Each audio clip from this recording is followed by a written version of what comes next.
I actually live? Oh, holy shit. Yeah, my voice is fucked because I went out yesterday and I went a bit crazy. Okay, some people think this kind of hangover voice is sexy, I guess. Actually, I don't have a hangover, otherwise I wouldn't stream. But I guess my voice has a hangover. Let me post some things in Discord to tell people that I'm actually doing this. Because I don't just want to sit here all alone, you know?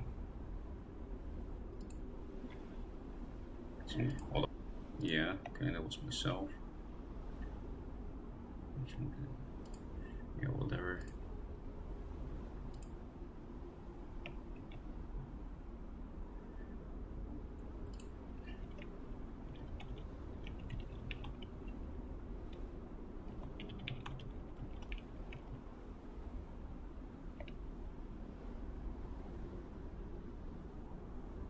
Oh nice, it posts the duelist thumbnail automatically with a bunch of megasaurs. That's good actually.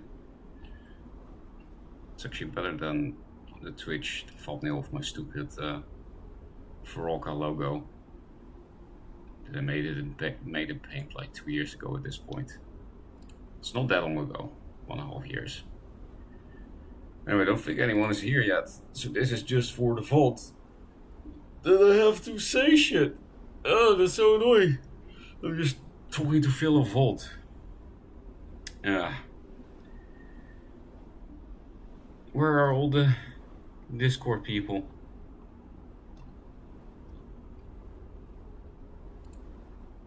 Any Macers in chat yet? Any dual tracks?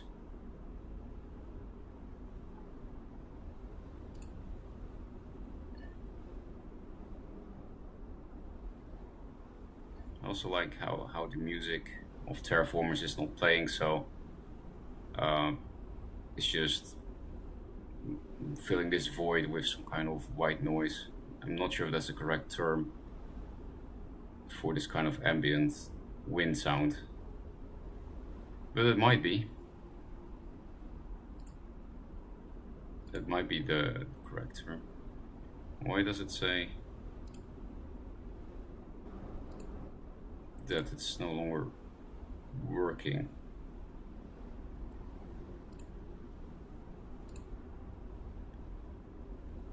At least according to OBS, there's something wrong with my stream right now.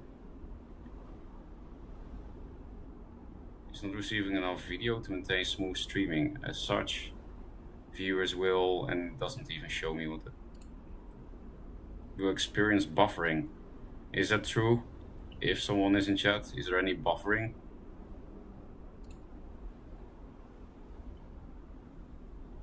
Or is YouTube trying to tell me that that, you know, the screen is not moving for 3 minutes, so it's telling me go stream or something? I don't know. Fuck you, YouTube. I'll hear it in Discord, I guess, if it's really not working. Let's see if this solves itself if we just press play. Here we go, DLC scenarios. That's what we're gonna play. Oh, there are no first 3 levels. To be fair, in the older missions, the first level is like unlosable, so it's probably good that we don't start at level 1. It's too easy. We aim to set ourselves as connect all pilots into a system-wide community. If 5 extra turns to get the trophy. What? So it depends how I play the explanation for people. It has been a while since I played this. Like, I don't know, 8 months ago? Maybe even longer. So I don't really remember exactly what everything is, and also this is the fucking DLC. So no clue what this is, which let's just play, we'll see. Nope. OBS/YouTube is still saying there's something wrong with my stream. It's not getting enough video. Then how about you take more video, you know? How about that? Why do I always have technical problems? I never had this problem with Twitch that it said, oh, you don't have enough video. I should probably just ignore this message. But yeah, if someone in chat can confirm. Hello, how do I frog? Yeah, you see, this is why YouTube sucks. We can't frog around here. And apparently there's something wrong with my stream. Is that true?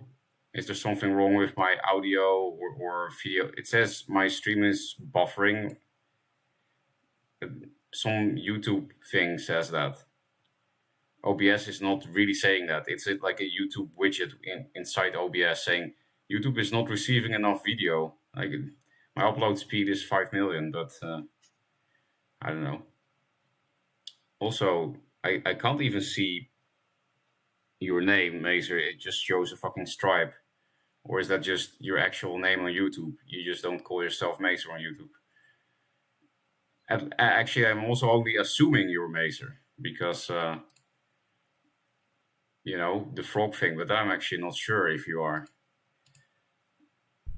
Anyway, let's start this first level of the DLC. Welcome to the Mars colonization project. The Red Planet is mankind's first extraterrestrial colony, but under its pioneering leadership, many more shall be found across the solar system. All the planets, their moons, and even the asteroid belt shall enter into our domain, till all celestial bodies under the sun are settled. We shall not rest until the roads between the planets are as busy spacious as Earth's roads are with cars.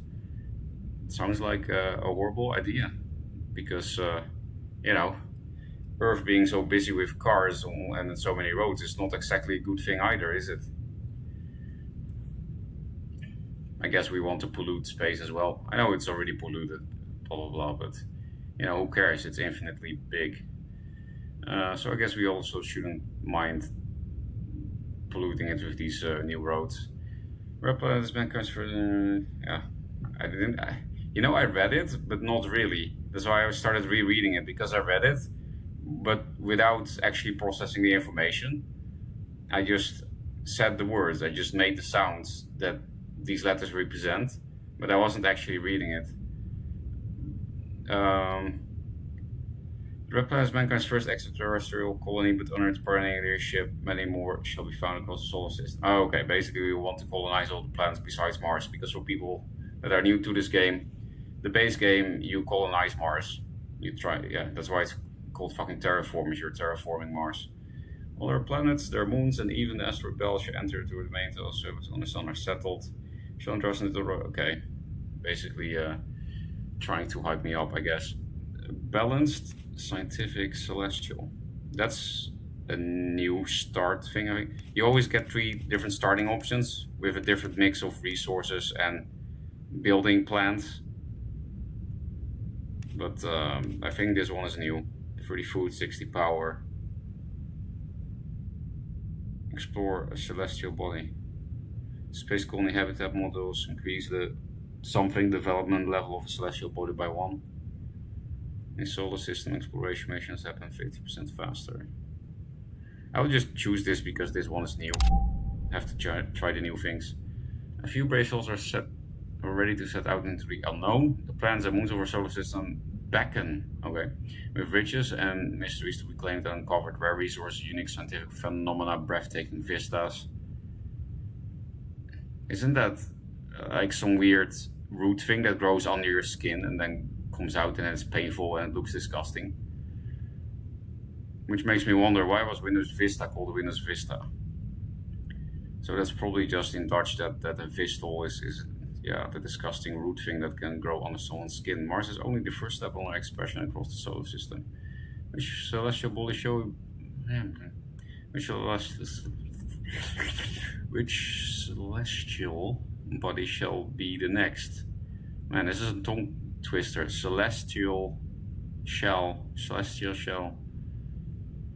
At the moment, a chance to explore a new celestial body. What should be your next frontier? I really can't speak. I guess I had too much alcohol yesterday. Stanislav Bielkowski. Kurva! Expertise, space exploration. Stanislav is a solitary man who feels more at ease around machines than men. Okay, typical Polish guy. He had always been fascinated by the vastness of space, cold and empty. The perfect place to be alone with your own thoughts and wants of creation. When Europe began its first major space expeditions, he signed up immediately, became a pioneer of extraterrestrial exploration. Preferring to walk alone, he revealed the use of robots in establishing space stations and planetary bases, and even proposed a fully autonomous robotic space base.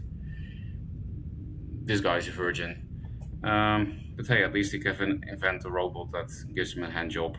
Space enthusiasm shit. I really can't pronounce S's today. What the fuck, man? Am I still drunk or something? Gain 2 support per turn for every new celestial body developed to an outpost. I don't know what this means because it's DLC leader. Robotropolis found a city using a robotic headquarters. 1 robot instead of a normal headquarters. Founding city costs 3 to 10 and 3 power. Wait, what? You don't need 30 food? You can found a city with 3 to 10 and 3 power? That sounds incredibly overpowered. That's nothing compared to 30 food.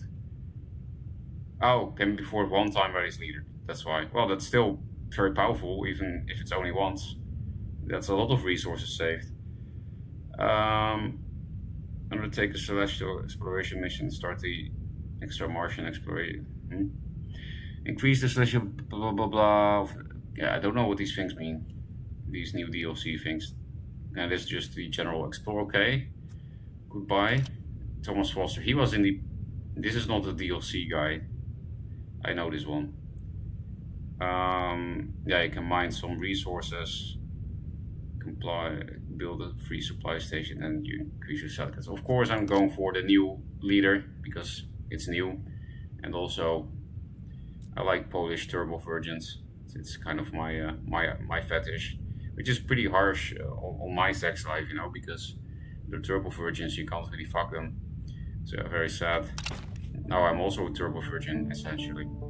A few brave souls are ready to set out into the unknown. The planets and moons of our solar system beckon with riches and mysteries to be claimed and uncovered. Rare resources, unique scientific phenomena, breathtaking vistas. You already said that.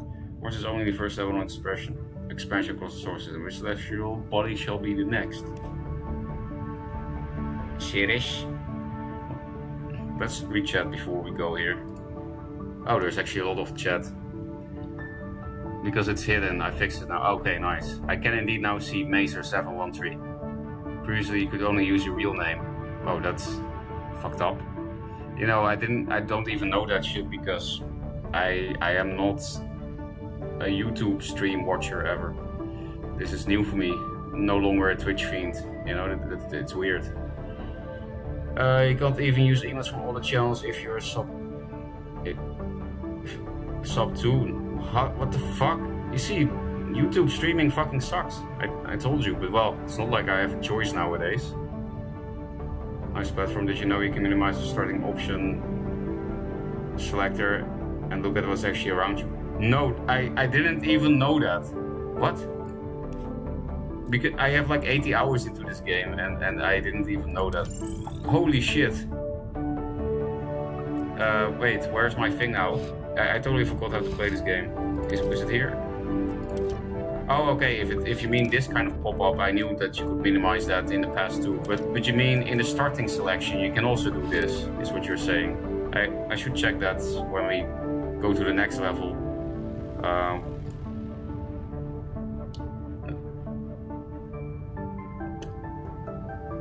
Calvin Kinsey. Oh, it's that Calvin. Nice family name exposed. Like Mazer kind of mentioned earlier. Poezu is very pop, by the way. Yeah, it looked like it. You know, that basically free city with the robots. It's really nice. Yeah, it's nice to see you as well, Kelvin.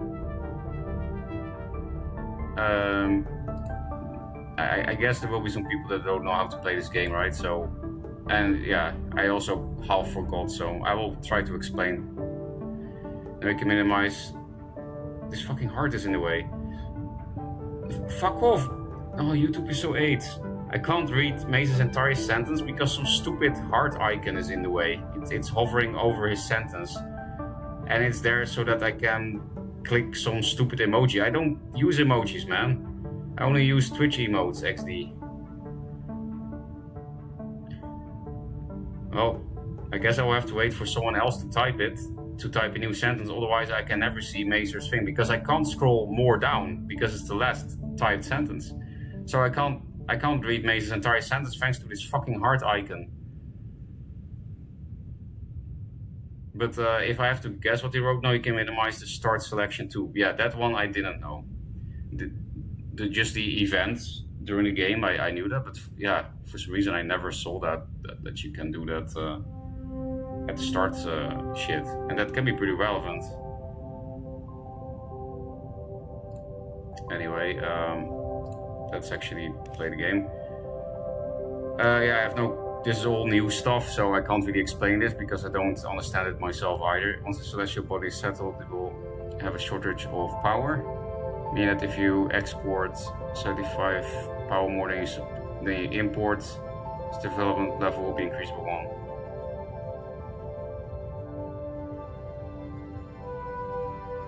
What are you saying? Basically, this place eats my power, but if I turn it around and make it a powerhouse XD, then it's good.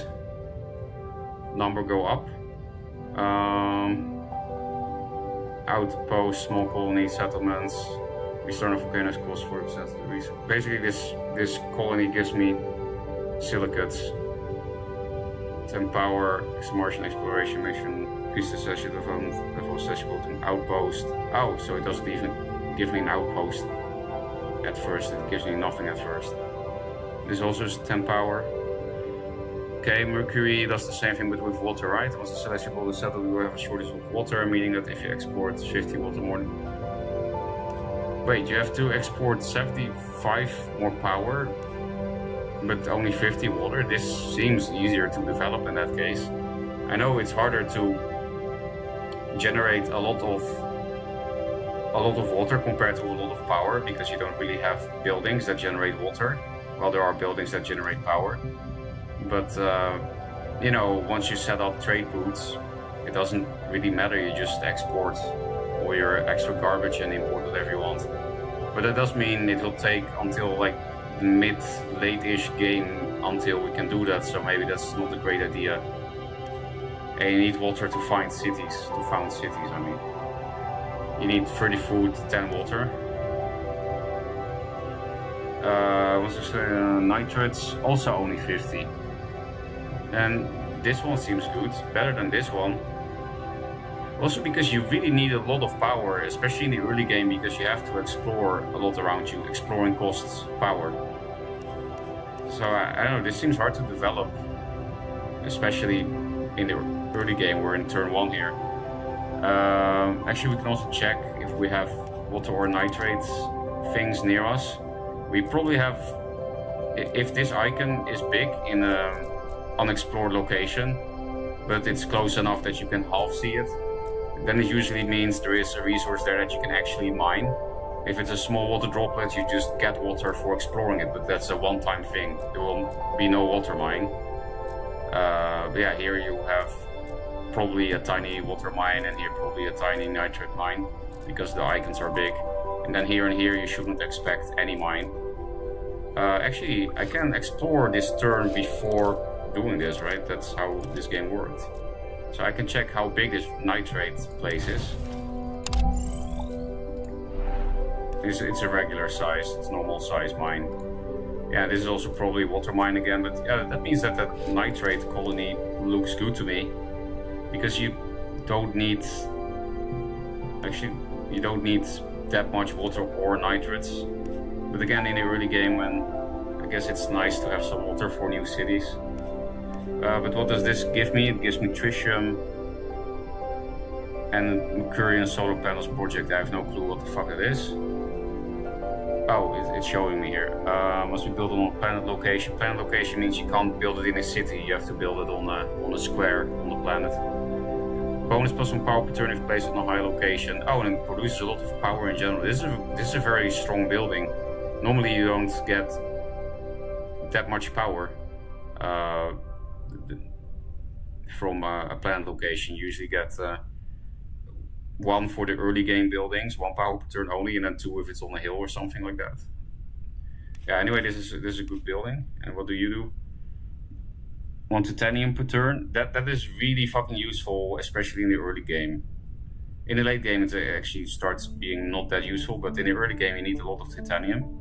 And this gives titanium per turn. Asteroid support 2 times as often. I don't know why I would want to see asteroids, if that's good or bad. I guess good, because why would they do something bad to me for developing this stuff? Then it gives me water per turn, and asteroids appear more often again and more water. In the late game, tritium is way better than water, but that early titanium stuff is nice, and this can also help me find out what the fuck asteroids are, I guess. I will have an oversupply of nitrates, probably, because again, it's basically in the early game, you only need it a bit for setting up science and food, but in the case of food, you can also build farms with all the resources. You can build farms with nitrates and water. There are like different types of farms that use different resources. One of them was nitrates, one of them was water, and maybe there was a third resource that can build a type of farm, but I'm not sure, because again, it's been almost a year that I play this. So I think I'll have an oversupply of nitrates. Yeah, for people that still have no clue what's going on, I'll try to explain better. But again, I'm also not sure what the fuck is happening at the moment. Explorers set foot on Ceres. The dwarf planet is rich in water and titanium, and its location in the asteroid belt makes it a perfect base for asteroid mining operations. How the fuck do you mine an asteroid? Don't those things like go brr in space all the time? Don't you kind of die if you go there? You have explored the new celestial body. Celestial bodies can be developed 3 times and will provide unique benefit to development level. Thanks, Stanislav. To develop a celestial body, complete the celestial development space program and send it towards the desired location. Celestial development projects can be researched just like regular projects. Yeah, so for people completely new to this game, projects are kind of like buildings, except you don't place them anywhere, they just go into the void. They're basically in your imagination. Like you have a project that's space hotels, and then somewhere in space there will be a hotel floating around, and it gives you a bit of happiness per turn, that kind of shit. But there are a lot of effects you can get from projects. Really, we have only 3 project slots, even though in this DLC you also need to build a lot of projects to develop these things. You also had 3 project slots in the past, but I'm surprised that if the DLC project also use this slot, then I'm surprised you only have 3. But maybe they made a new building where you can increase the amount of projects you can hold. Because this is kind of like a hand. If you want to have, you can't have 4 projects ongoing. And if you want to take a project, then you have to delete one. Because yeah, it's kind of a card game, but not really. Because you do have a hand and you have to manage your hand. You're not allowed to have that many cards. But the thing is that the cards are buildings, basically. You'll see over the course of the game what it means. But yeah, you do have cards, but it's not the frustrating kind of card game, because the RNG here just influences your game plan, but it doesn't decide if you win or not. It just also you can influence the RNG a lot, and you'll see this is RNG done well. This is RNG to diversify gameplay, to make it replayable, and to force you to think about, okay, if I'm not getting this card, how do I change my game plan, blah blah blah. It actually, the RNG helps you make different strategies and play around with different things. And yeah, again, it doesn't decide games. Not some people will probably say it does, but you know, not duelist levels. To develop a celestial body, complete a celestial experience. Oh, you already said that, or I already said what? Okay, that's everything you have to say. Okay, bye. What is this? Space colony habitat modules, increase the development level of celestial body by 1. Increase the celestial development level of celestial to an outpost. So I always have to do this one first, right? Wait, how can I even upload resources? Because to build projects you have to have a trade route. You use a trade route to send things into the project, and yeah, you don't have a trade route until after the early game is over. The super early game is what I'm talking about. Or is that not how these... Didn't he just say I can just pay it? Hello? I thought didn't he say that I could just pay it? Can we just like regular projects? No, okay, so it works like a normal project, which means I can't develop this shit to an outpost yet. Because I need a trade route to be able to send electricity into space. Ceres, Mars, Earth. Okay, let's read chat before going on with the first turn. We're still stuck at the first turn, of course. It's a stream of mine, after all.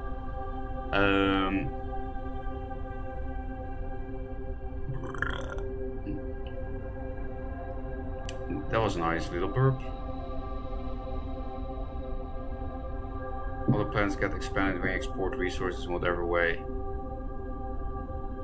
Trade space projects, best planets, asteroids have resources. Don't you read sci-fi? Not really. I used to be a big reader until I moved to Korea, but when I was a big reader, I never really read sci-fi either, I don't think.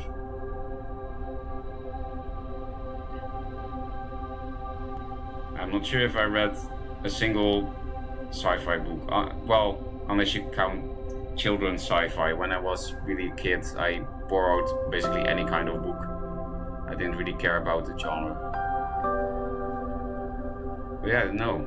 I've actually never been a sci-fi reader besides the period when I was a kid and I read everything. But yeah, those were children's books, so not real sci-fi, you know. I would have finished the playthrough by now if I was still like turn 1. I mean, you know me, Macer, and the high dual track. I read Warhammer shit. Is that sci-fi? I doubt that qualifies as sci-fi. Hear me being a snob about sci-fi when I never read sci-fi. What are we gonna do here? Oh, my city doesn't have a headquarters yet. What was a good look? So there are a lot of, a bit similar to Civilization 6.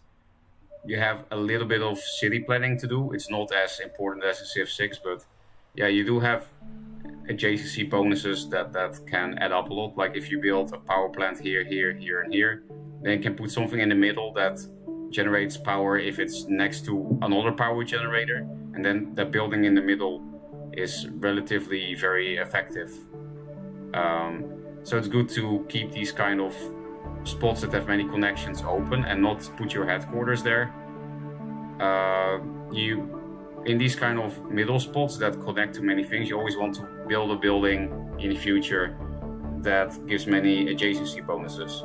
And headquarters doesn't do that. So I think I'm gonna put it on some kind of dead end. Especially because this is kind of this is an early mission. The difficulty is pretty low at the moment, so support is very easy to upkeep. But yeah, for people that don't know, if your support drops to 0, it's game over. That's the only way you lose. This is kind of like your life.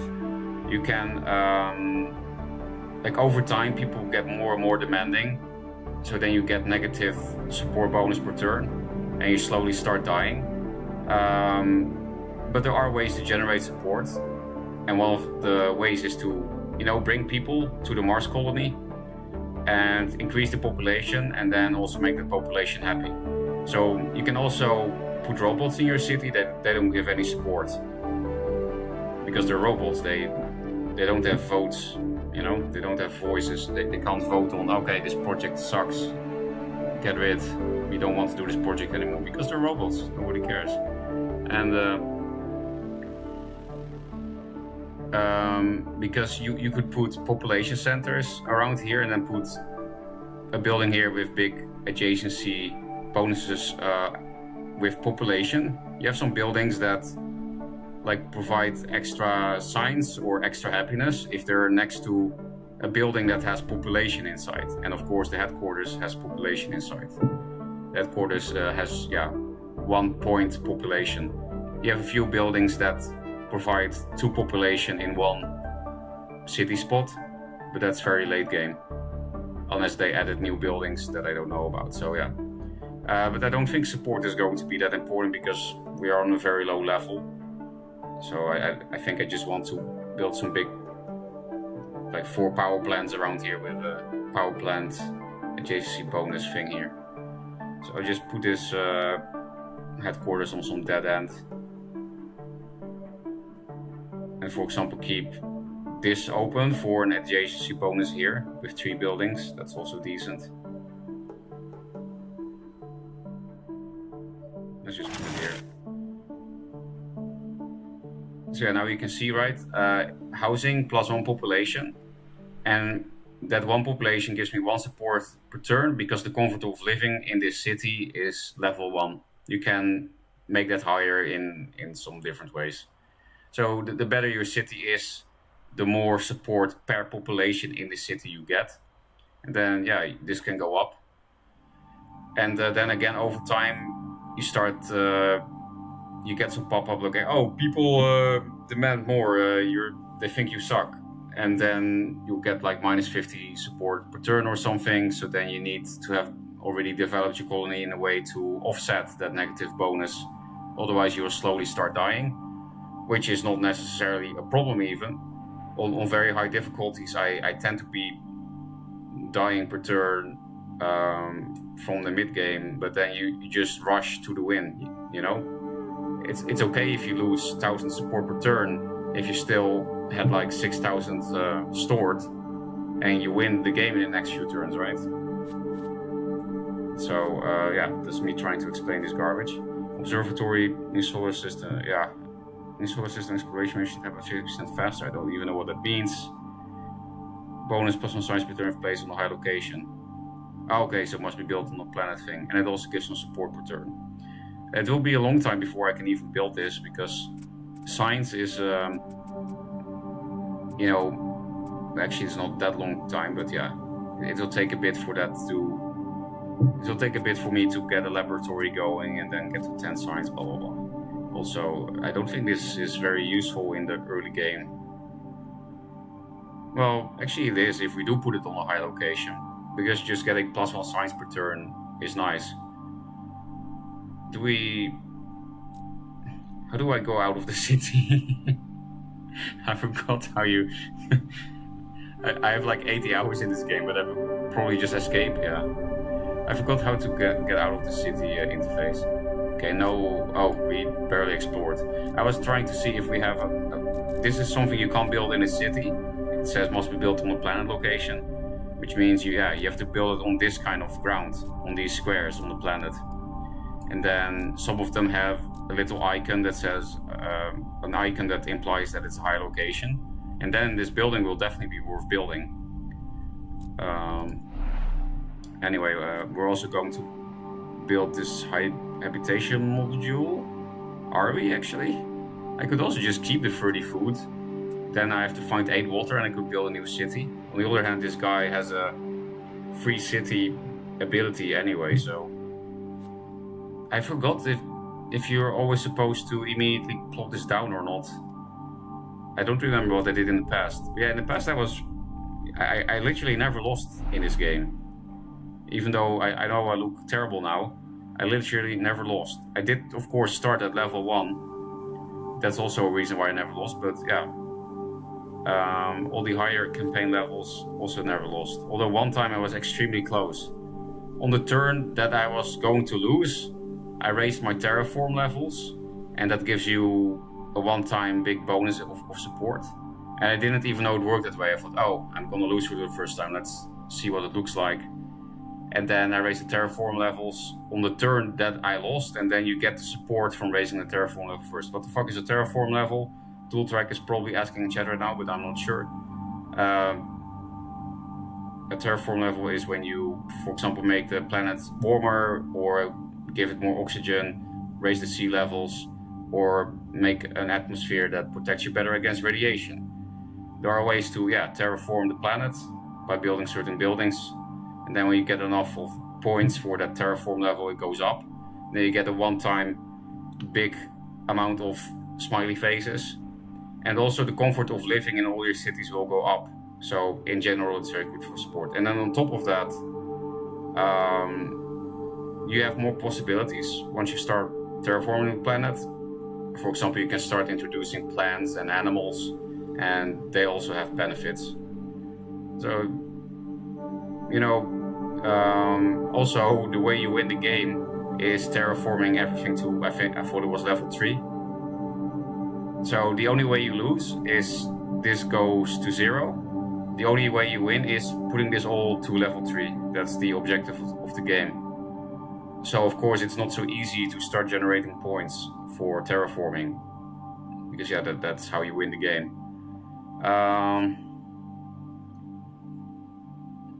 But it's not, you kind of have to start early-ish with this, because it has so many benefits to get to level 1, for example, with everything. Anyway, I don't remember if I put down, it will generate one support per turn, and it also means, that's the reason why you do want to put this down quickly, usually. Can I build a mine yet? Need to control the location. Yeah, I think that's why I need to build this right now, because that's how it works, right? The number of X locations the city can expand to. Yeah, exactly. If you introduce population or robots to the city, then you can start also colonize around the city, not just build shit in the city. Now we have 0 points here. That means we don't have any colonial reach. That's not the official term, that's my invention.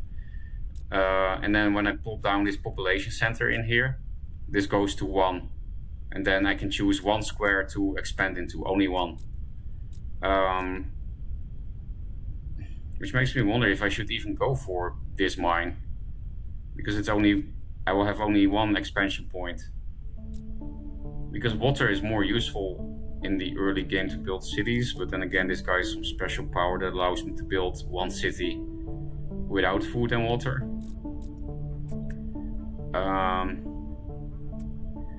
Because the nitrates is nice for my. Wait, why don't I have nitrates in my space projects? I was. It will have shortage of nitrates, meaning that if you export nitrates more than you import.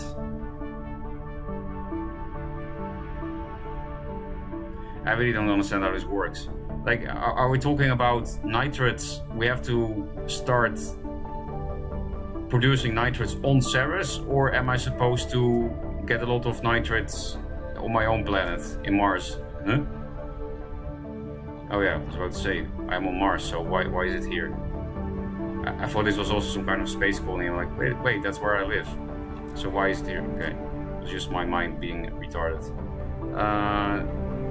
Anyway, let's re-chat, because I'm just rambling and I'm kind of lost about this new DLC stuff. It's like space heroic fantasy or some shit. With which civilization are we at war with? None. We're at war with the environment. The hostile environment, because humans can't really live on Mars. Is there any kind of deck building or hand management? Yes, there's hand management. Not really deck building. No, there's no decks. There's no decks. That's why I said it's kind of a card game, but not really. In the end, it's definitely more a tactical game than a card game. This is basically what Duelist should be, It's a mix between card game and tactical game, both Duelist and Terraformers. But this game is actually a tactical game, and Duelist is actually a card game. So I'm definitely a fan of this game, but kind of lost. Yeah, I don't know if I want to build a nitrates mine or a water mine, because the big water droplet does mean there's going to be a water mine there. I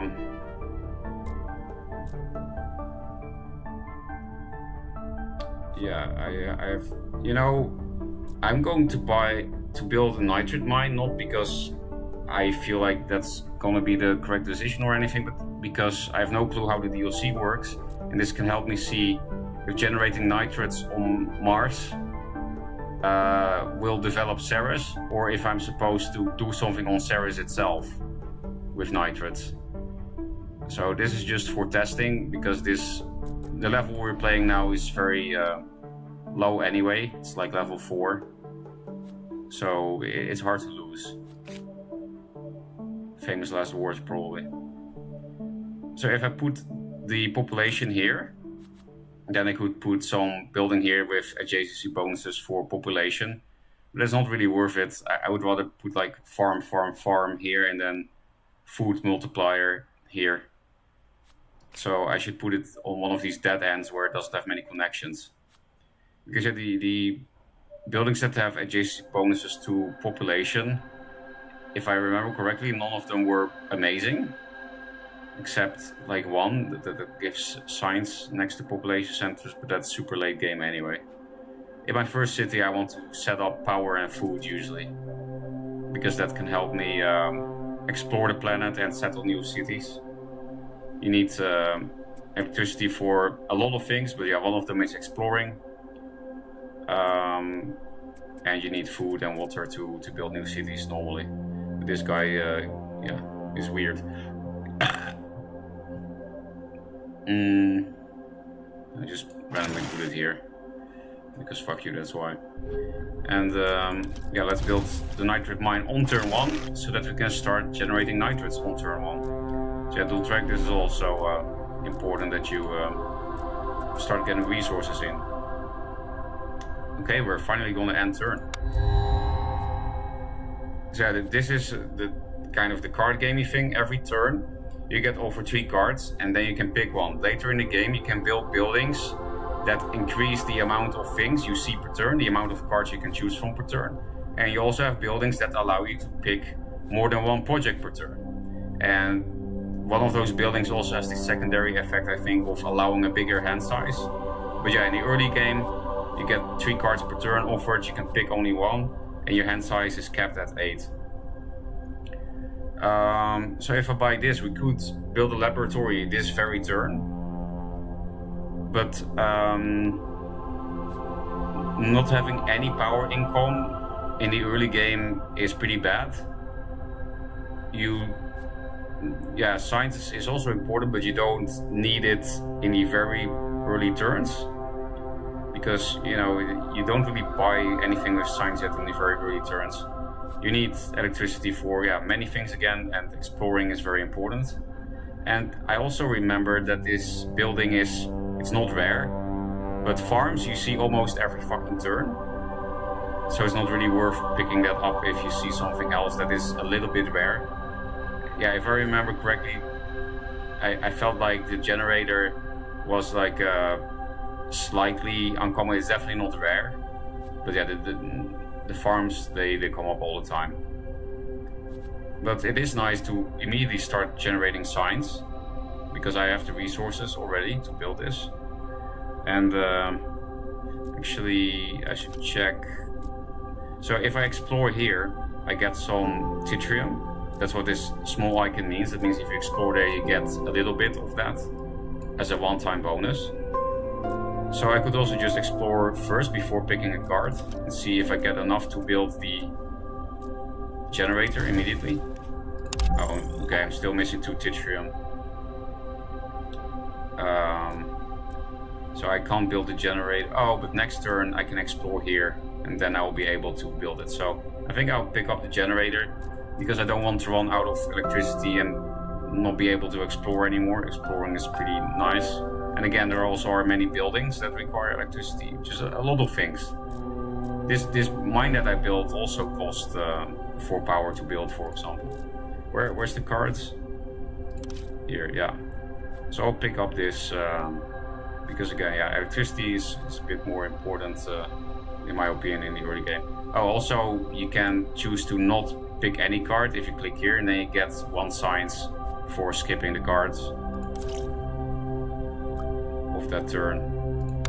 Okay, that was turn 2.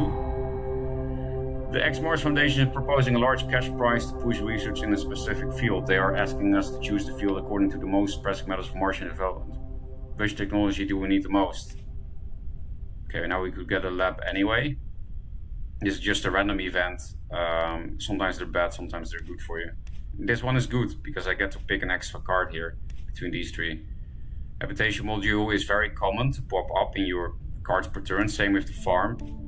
Farms and habitation modules are both pretty common. And it's gonna take a while before I can build a new population. And if I had 30 food, I would rather settle a new city than, you know, put one population in my city. Farm, I have a passive nitrate income, so a nitrate farm is really nice compared to a water farm.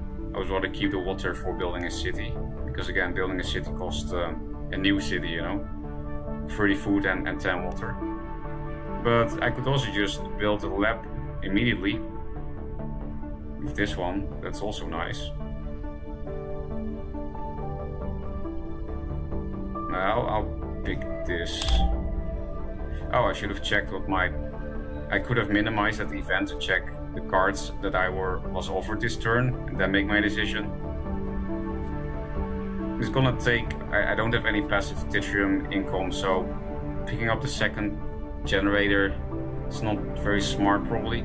It's probably better to get the 2 farm in 2 turns. As you can see, I can build it and start getting some food in. And like I said, I like setting up my first city to generate a lot of food. I think I'll build 4 farms here with some kind of food multiplier in the middle and do 3 generators here with an electricity multiplier here. That's my city plan. Then in the remaining spaces, so here, I just put random shit that doesn't have good adjacency bonuses or just straight up 0. For example, buildings that generate points towards terraforming,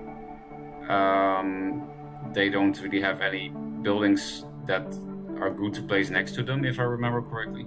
Anyway, but we also have a lab though. I could also set up a science center, you know. I'm definitely gonna do some big food thing here, so that I can start building new cities very quickly in the near future. But do I build a little science center here or a little power center? I'll go for a power center, because again, in the early game, you can run out of electricity pretty fast, and it really sucks if you do.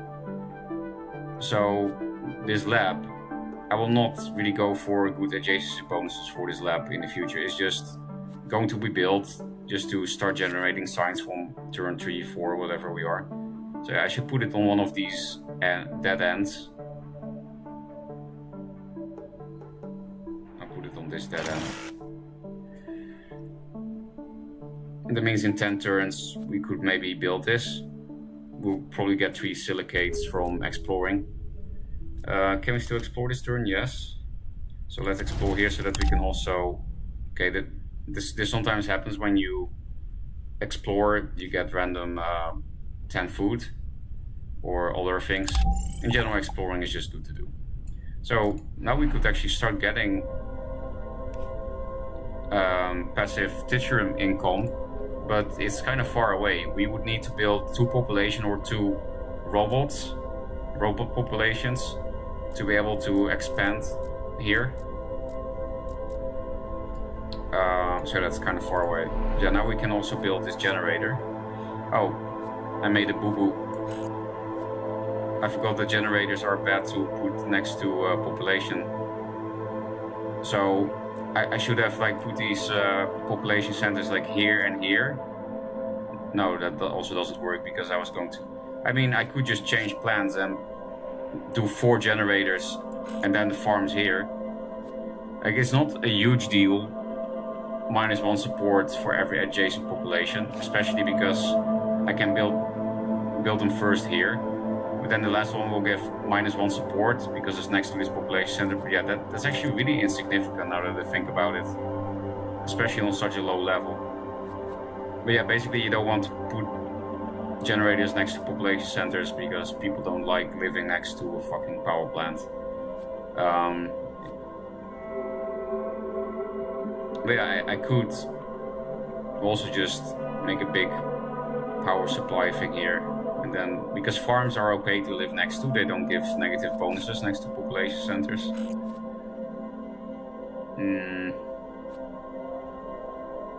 Yeah, I guess. I mean, again, it's really insignificant, the -1 support per turn, especially because, again, it's in the far future that I even put anything here. But I'm gonna do it anyway. Yeah, now we have a passive electricity income. What? One trade route? Why? Oh, I forgot that this is actually not a random event. This happens every game and I totally forgot about it. You don't have to build a building for your first trade route. That's what I thought.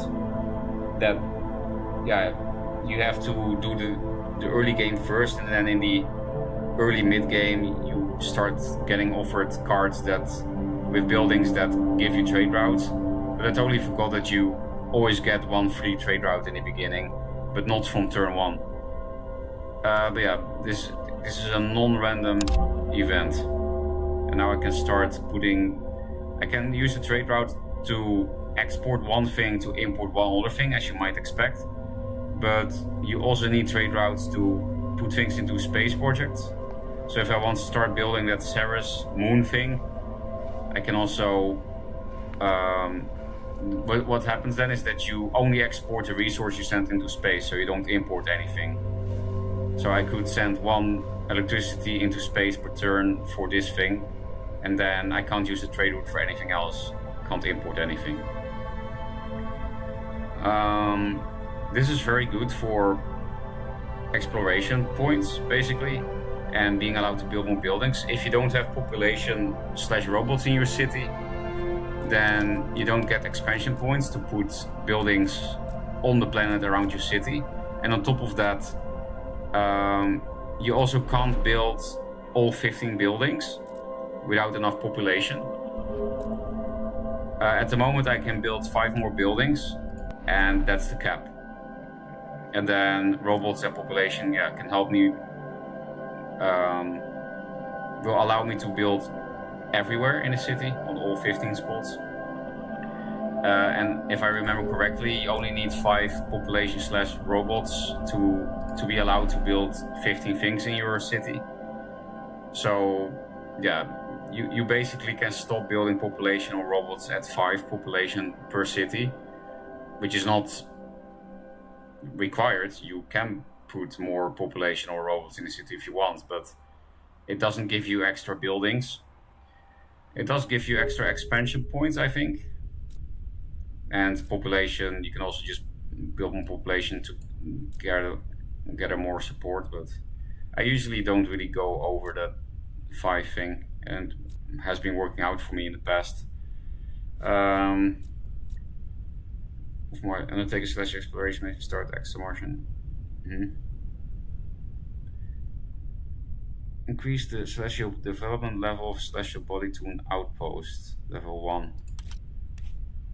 I clicked his special ability and now what? I don't think I want to do what I just did. Did I just spend 10 electricity to... No?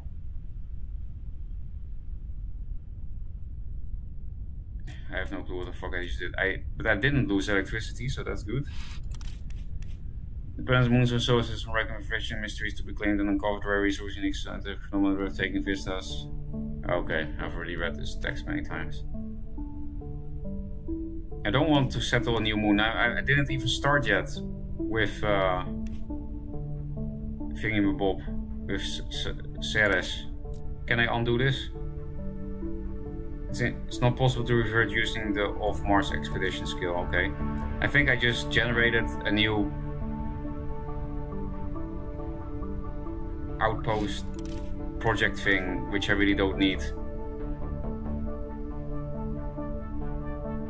Yeah, this is the building that gives you 1 trade route. There is a better building that gives you 2 trade routes for just 1 building, but you don't see it until the early game is over. They don't offer that 2 trade routes card until later.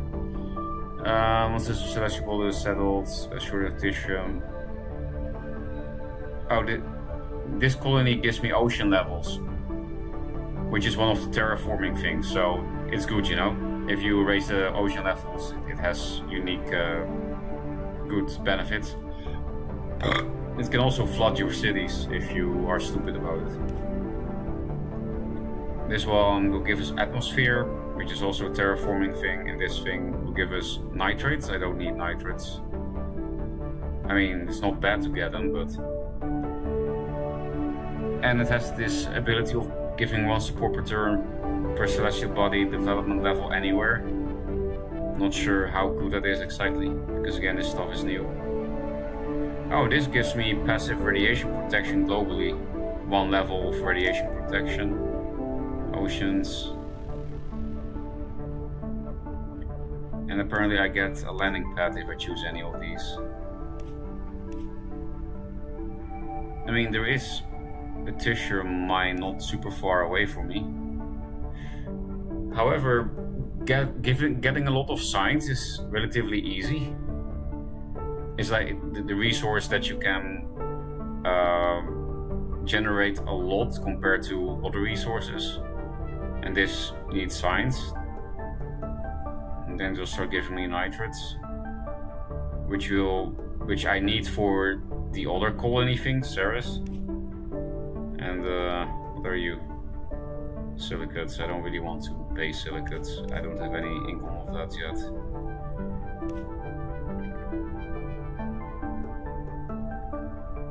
Yeah, I'll just choose this because I don't know what the fuck to do.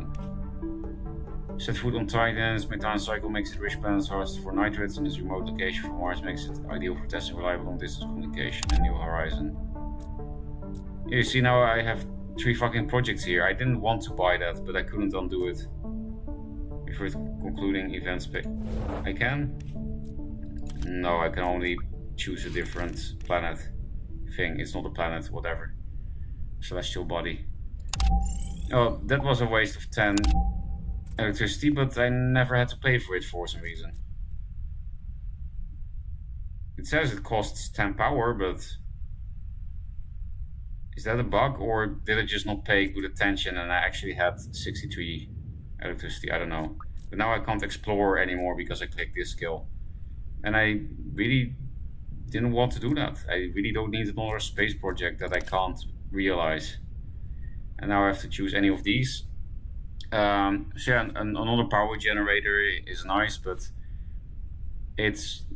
what's even nicer is having 2 robots in 1 building, because that allows you to build a lot of stuff around your city on these planet locations and increase the amount of buildings you can build in a city, blah blah blah. It's just good to have. In my memory, this was not super common to see in the early game, but they're kind of OP in expanding your cities. So I'm taking it because, yeah, there's a chance it will take a while for me to see it, and it's super useful. It's like very... because the only way to expand your city is with real population, and that's super expensive compared to robots. You need 30 food to get +1 population in your city. But this gives you 2 population points, because 2 robots, not 1 robot, for only 6 power, 6 titanium. So yeah, robots are very OP.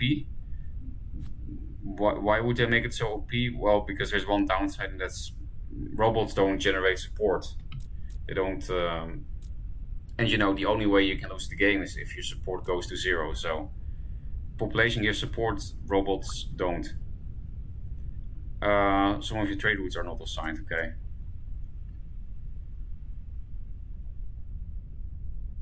Oh, that's why it didn't cost me 10 power. Because it's not the fucking cost of his ability. It's a space project that costs 10 power. And it allows you to increase the celestial development level.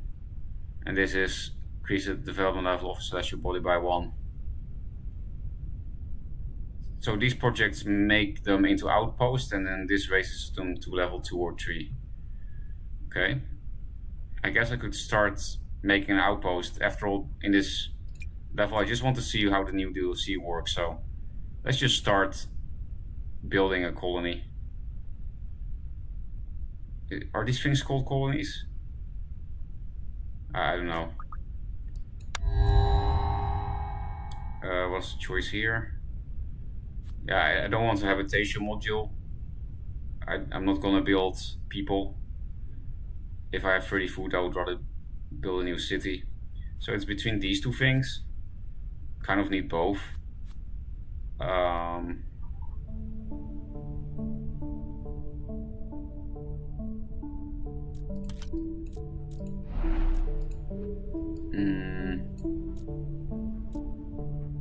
Maybe I should just explore first. I want to see how big this water mine is. It's not big. So with water resources, you always have two options. You can build a mine there to get passive water resource per turn, or you can kill the resource. You can no longer build a mine there, and then you raise the ocean levels by extracting water from oceans. That's good for terraforming. But in the early game, I like to have at least one mine, so that you slowly get some water for building new cities and stuff. And there also are some buildings that need water. What was the choice again? So yeah, start building big farms. I can build this in only 2 turns, but I already have a farm. So it's like in 12 turns I can build both. So yeah, both of them are not very useful right now to pick. I'm gonna need a lot more power even than usual with this DLC, because I need 10 power for the space project. So I think I will just start trying to collect some Tritium from exploration missions and just start building a power supply thing here. Again, in my memory, these things are also a bit rarer to see than farms, so that's also a reason I picked it. And this is also one of these random events that's not random. This also always happens on turn something.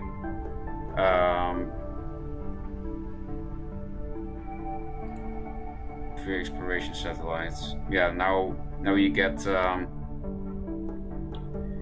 extra exploration action per turn, and it's pretty good because with this exploration you don't have to pay electricity, it's free. That's why it takes some turns before you can use it again. And the further you explore, the more electricity it costs. So you should use this satellite for far away explorations. That saves you the most electricity. Also, if you send humans into these kind of storms that sometimes appear, and as you can see, it costs 5 support, which is not a big deal. But still, that's another reason to use the satellite, because satellites don't care about storms. You can send them into those storms and with no penalty.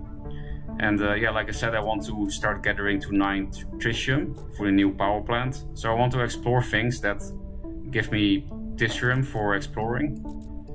And I also want the location to be far away, because that saves me a lot of electricity. And there's also a storm here. So this seems like the perfect location to use a fucking satellite.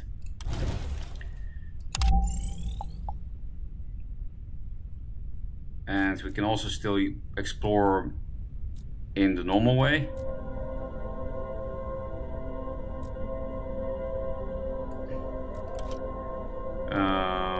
Okay, they're all 3 electricity to explore. Silicates, do I need that for anything? I already have enough for this thing, so I don't really need silicates. I also don't really need water, so I guess it doesn't really matter what I choose here. I'll explore this new, what's that called? Climate zone, right? Yeah. Why are there borders on this fucking planet? Are there all the countries? No, these are climate zones, these borders. And that's relevant because, for example, when there's no oxygen in this climate zone, then you can't really introduce animals there, that kind of stuff. So in some climate zones are easier to inhabit without the population feeling bad than others. And some climate zones are like good for introducing animals and plants from Earth, blah blah blah. That's a huge mine. this is the biggest kind of resource deposit you can find, is +3 per turn. That is, literally the biggest thing possible. So I definitely want to expand to there at some point, because +3 silicates per turn is nice, especially when you have many trade routes to trade it for other things, because usually you don't need that many silicates. Depends a bit. Next thing to choose. This is not really necessary, or you have positive support, but yeah, this helps you give some support when you place it next to population centers. We could just build the next laboratory, which means we're spending nitrates on something that's not a farm. Could also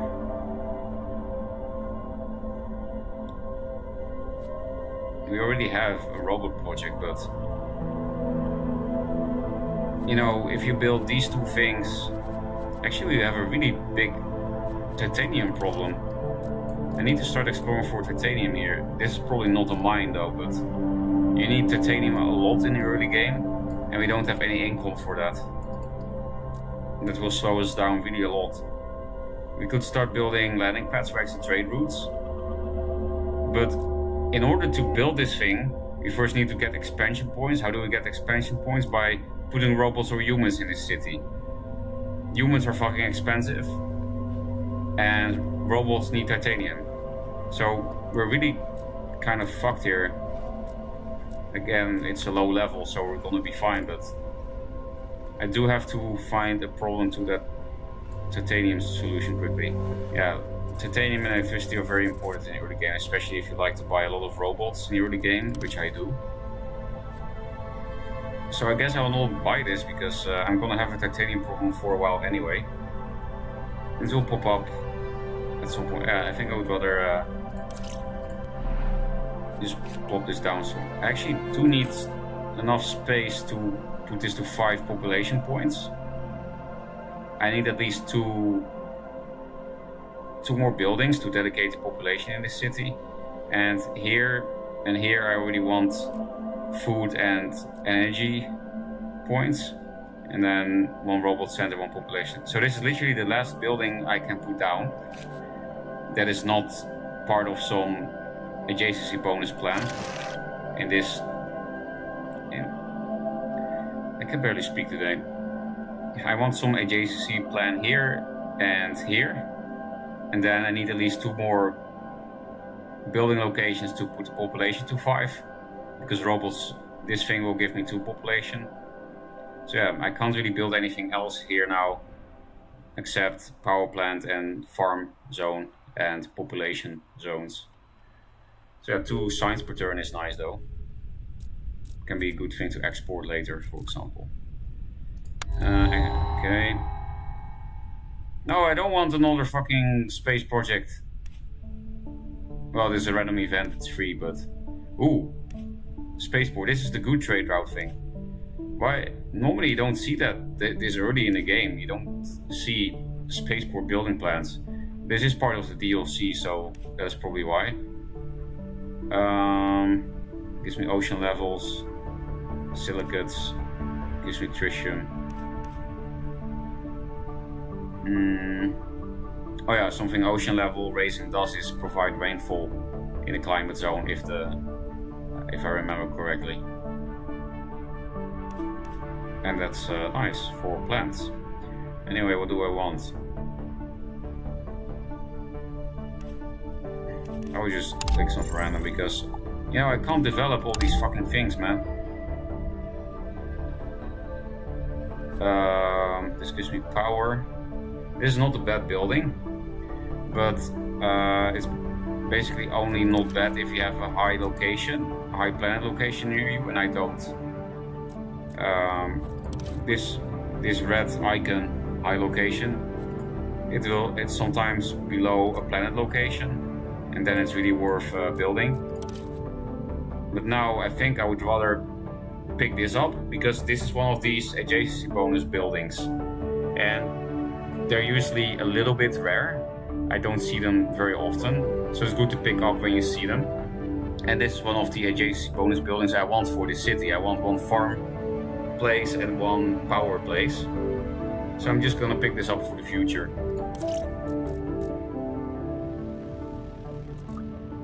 Oh, I can still explore.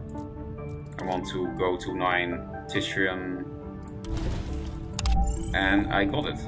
Nice. Oh, here you have a high planet location.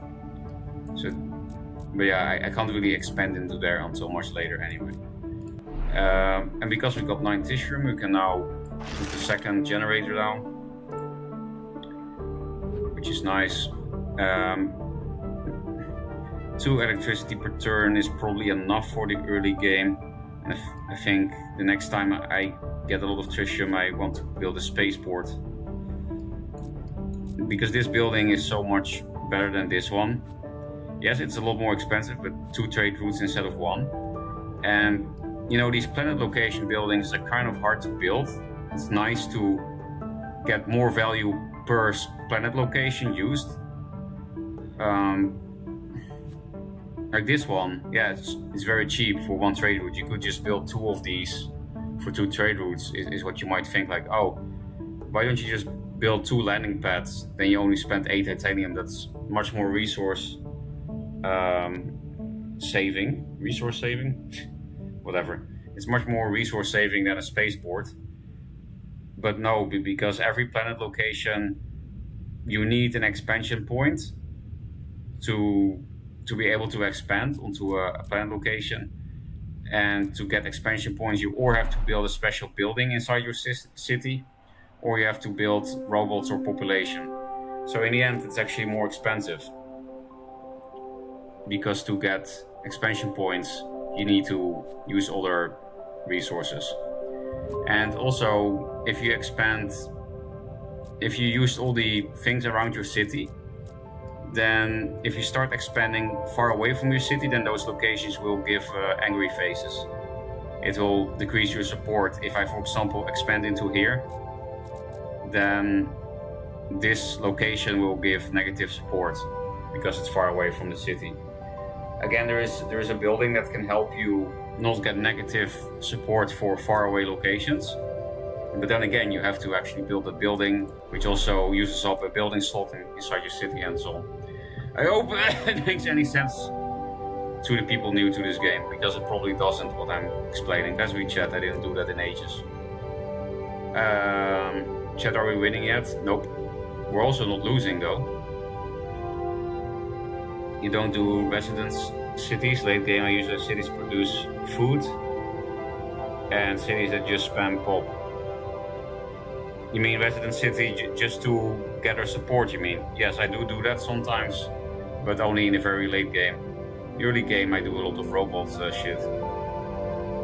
It gives you a project that costs 10 power, okay. Know that you won't only family this. Hey, I actually know what you're talking about this time. So I didn't only family it. If you send humans into a sandstorm, you will complain. Yeah, they do complain. Robots have no rights? They don't. That's the point of robots. This is not part of the DLC, this is part of the Polish dude. But this Polish dude is new, right? I have literally never seen him. It's from this Polish dude is from the DLC, right? Anyway, we were back in chat. So I hope my explanations make sense, Dual Track. Oh, here's that also not random event that might look random. This always happens at turn something, and it will happen again and again. After every X amount of turns, you'll start getting negative support forever. That's how you can lose the game. And this is actually that special building that I talked about that is actually kind of rare. These buildings don't show very often, at least in my experience. Especially in the early game. They give expansion points, so you don't have to build population to build planet locations, to expand around your city outside. And this is one of those few buildings that help you reduce negative support of locations that are far away. This bus station allows you to build 1 square away from just around the city. So if you expand just around your city, it will never give negative support. And then if you're 1 square further away, it will start giving negative support. But this bus station brings that back to 0. And then also in the late game there are buildings that allow you to expand even further without negative support. Then you can go like 3 squares away from your initial city. And yeah, it also gives expansion points. So this building is actually very useful. It would allow me to expand to here. You can't airdrop. You need to connect, so I would expand here and then here. And then build a tritium mine, which would be very nice because unlike in my memory, I already need tritium in the early game quite a lot. Because in the past you wouldn't get this building in the super early game. But some events from the DLC gave this, so yeah, this is not bad. And again, it's a bit rare, but we also have other options. This one just gives support, and it gives a little bit extra support if it's next to a population center. This is also really not bad to grab, because as you can see, I now have -6 support per turn. So I will lose in 20 turns.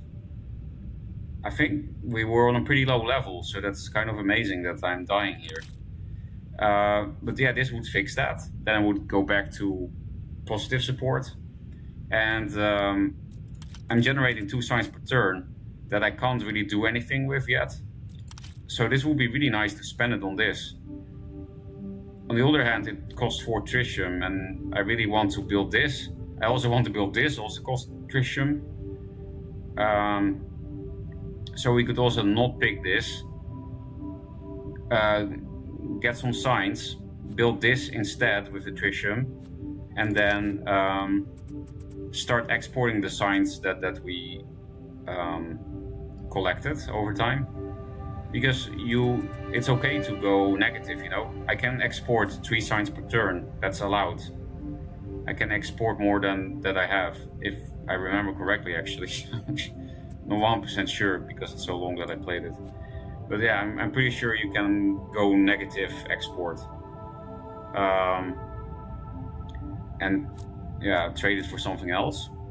Which will be useful because we have a big problem with titanium, like I said. We need to get trade routes so that we can export like electricity and signs for things that we need. Speaking of that, we could get us some titanium here from the exploration. Let's do that. Oh, and here's a new possible city location. The comfort of living is low in this city. These are, sometimes you randomly get these in cities. If you build science buildings on there, the science building gives 1 extra science, which is pretty nice. And yeah, cities can also be filled with rocks, then you have to spend power to destroy them. So that's annoying if that happens. Oh, there's definitely some kind of titanium mine here. Because it's a large need of titanium. That could also be a way there to fix the titanium problem. So yeah, exploration is very important. What else did I want to say here? Oh yeah, I was picking a fucking card. Yeah, I don't want another lab anymore. Even though I can build it immediately because I don't have space for it in my city. Again, here we'll build some power garbage, here we'll build some farm garbage, and here we'll build 2 population centers, 1 robots, at least 1 robot place. So I don't want to put this in a city. This is useful if we could expand into a new city, a second city, but we can't at the moment. We lack food, and I also don't want to build a city here. Which is the only possible location at the moment that we found where we can possibly put a city. But yeah, we're not going to build a city here. It's too close to my original city. It's kind of inefficient because then, like my expansion points, I don't know. I don't. Also, it's not a great city to settle because of the low comfort of living. There are possible city locations that you can find that are called what is it, lava tube or something? It's kind of like a cave. And it has very high comfort of living. So if you build population there, it gives a lot of support. Comfort of living multiplied with population, human population, not robots, gives support. So yeah, no lab.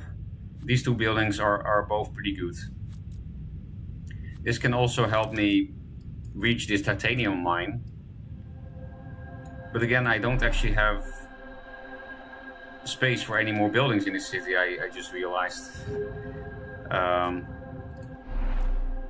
Unless I build a building here that gives 3 robots in 1 building.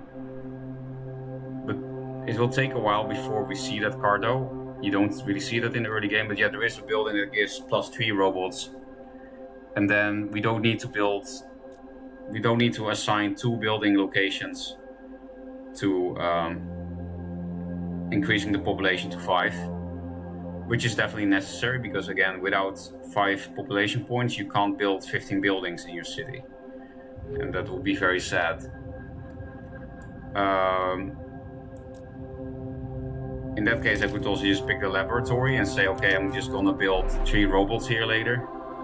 But then it kind of halts my development around my city, because it will probably take a long time before I can do that. And then I can build only 3 more buildings for a long time, and I can't expand, for example, here to start mining water. That would also be useful. So I'm thinking about the bus station instead.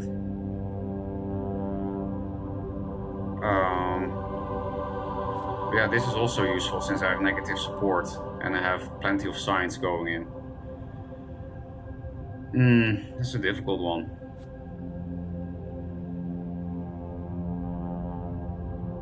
I think I'll pick up the hospital because the only way I lose is if I can't sustain my support, so this is just a safe pick.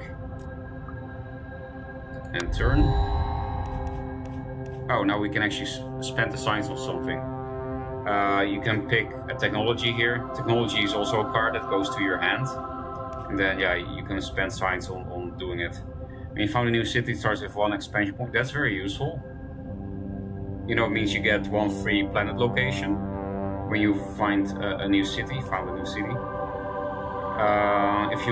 If you buy this, then destroying a rock costs only 1 electricity instead of 3. This is kind of a gamble because I don't even know, you know, if I'm gonna find a city with a lot of rocks. And if I do, which probably will happen at some point in the game, then maybe we're so far into the game that my electricity income is very high, blah blah blah. Also, we have a hand size problem. You can have only 8 in total. So if I pick a technology here that I can't pay for quickly, then I will have to start deleting things from my hand. So that's why this 5 science thing is maybe nice. What does it actually do though? Raise the maximum amount of buildings that cities can have, dictated by a population robots by +6. The limit can... Yeah, so I don't really like this science. That's also probably why it's so cheap. It allows you to build more buildings without population points, but it's... I want to put population/robots in my city anyway, otherwise I can't expand to planet locations, and that's very useful. So I usually want to put that population there anyway, and then I will have 15 buildings to build in my city anyway. So all this does is it allows you to spam buildings earlier before putting population in there, but I don't really care. There probably are some strategies you can do with this, some kind of rushing, but it's not something I've ever done myself. I like putting 5 population points in my cities. Anyway. Although, now that I think about it, this science solves the problem I was just complaining about, right? That I don't have space in this city anymore unless...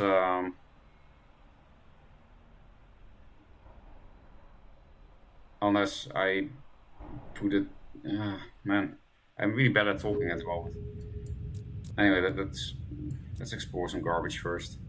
This location is far away, so it saves me a lot of electricity and gives me the green thing. I don't need the green stones, tritium, crater. We got food for... Okay, also not a good comfort of living. Oh yeah, there's also a huge mine here of... There are a lot of places I want to expand to. Speaking of that, this one as well, yep. Now we could build the robots here, which will give us almost maximum amount of buildings in the city, and also expand to 2 planet locations, which means we could build. Well, we can't build a mine there because building a mine costs titanium, which we won't have enough of after we build the robot hub. Hey, actually, I just remembered this guy has a special ability that allows me to just find a new city for very cheap. I need titanium for that as well. I should definitely use that ability before the leader swap. After X amount of turns, you have to pick a new leader. And yeah, this ability is one time in his lifetime. You can use this once. And it's very good. So I should definitely use this before he goes away. So I think I'll keep that titanium so that I can do this next turn. Even though I don't really have a great city location yet. But yeah, because this will give me negative support basically. But hey, that's fine actually, it will be a robot city. So I could just expand here so that I can easily grab this mine. And also relatively easy pick up that one. Yeah, we definitely have to use that ability before he goes, so I think I will not... No, we could build a landing pad, because it's only 3 titanium, and this is 4 and then 7. But we don't have a planet location to put it on. So, yeah, we're gonna skip. We still have to pick something here. We also still have to pick the fucking technology. Oh, we can start... Yeah, it's definitely gonna be this, right? Oh, that sucks. These are both good. This gives me a population point, which is nice. And the nice thing about Echo Homes is that it doesn't cost 30 food. Instead, it costs 10 signs, 20 food. So it saves me 10 food. And that's nice because, yeah, I have enough signs at the moment. But a water farm is also nice because we can't really do anything with the 16 water that we have. And then we can start generating food. And like I said, I want to set up a small farm center in this first city. I don't really need generators right now. Need my tritium for other stuff anyway. So it's a hard choice between these two. This card is also not super common, unlike the farm. This farm is super common, but this will start generating value immediately.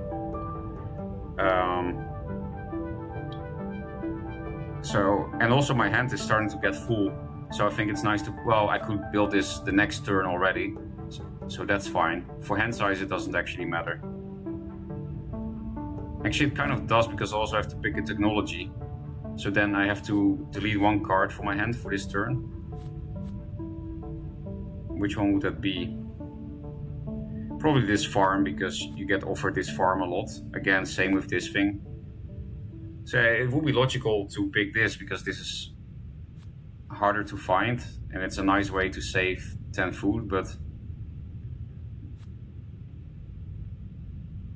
is science really less valuable than food when I have this card and this card in my hand? What does this do again? I don't even know what new solar system exploration missions happen 50% faster means. I don't really care about it. I almost feel like deleting this thing from my hand. It must be built on a planet location. It does give support though. And 1 science per turn if I put it here, for example. Now it's actually pretty nice. Even though it's on a planet location. So I'm not sure between these two. The immediate value is nice. How much support do I get for increasing the population here? Just 1. Only 1 support, that's nothing. But yeah, I do need, you know, if I build this thing here, I need 1 more population point. So that would be the perfect way to fill that up.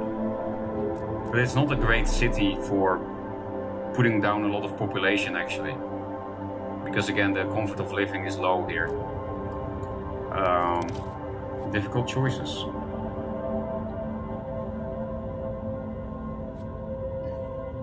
Let's read chat and then I will make a decision.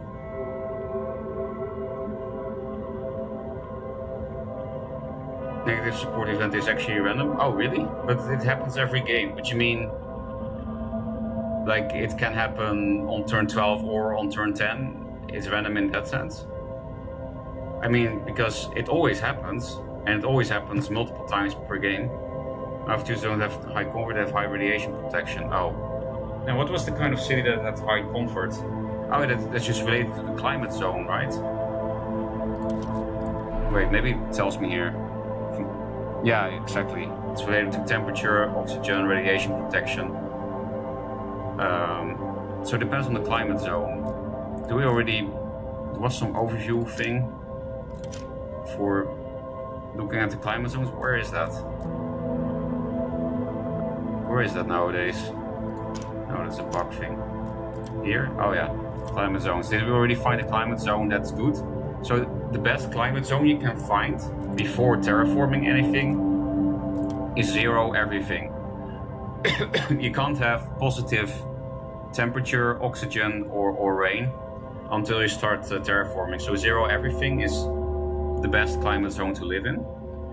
So this one is good except the oxygen. This one is good except the temperature. It's slightly worse, right? Because it also has -1 this. Okay, this is the best climate zone so far. Actually, but rain doesn't give comfort of living, right? No. So we actually don't have to care about that. We care about temperature, oxygen, radiation protection is not a thing here, right? No. So for cities that can give a lot of support, you only care about temperature and oxygen? Is that correct? Yes. Because the radiation protection, you don't get it from the climate zone. It depends on... It's basically random. You find a city, you don't find a city. You find a location where you can choose to found a city if you want. And it depends on, yeah, what kind of city location you find, how much radiation protection there is. And then, of course, raising the atmosphere by your own terraforming efforts helps you increase the radiation protection globally. That is not just for one city. That's on the entire fucking planet. And then temperature and oxygen help with the comfort of living. So this one and this one are equally good/bad. This one is actually worse, -3. For the relevant one, also -3. So yeah, this really is the best climate zone for living. It's also a good climate zone for plants. For animals, not so much because they need oxygen, and the oxygen is meh here. But yeah, that's kind of far away. Plants and animals come pretty late. Like plants mid-game, animals kind of late game. Bacteria come first. That's the first life form you introduce. For bacteria, the thing that mattered was only temperature, if I remember correctly, right? Yeah.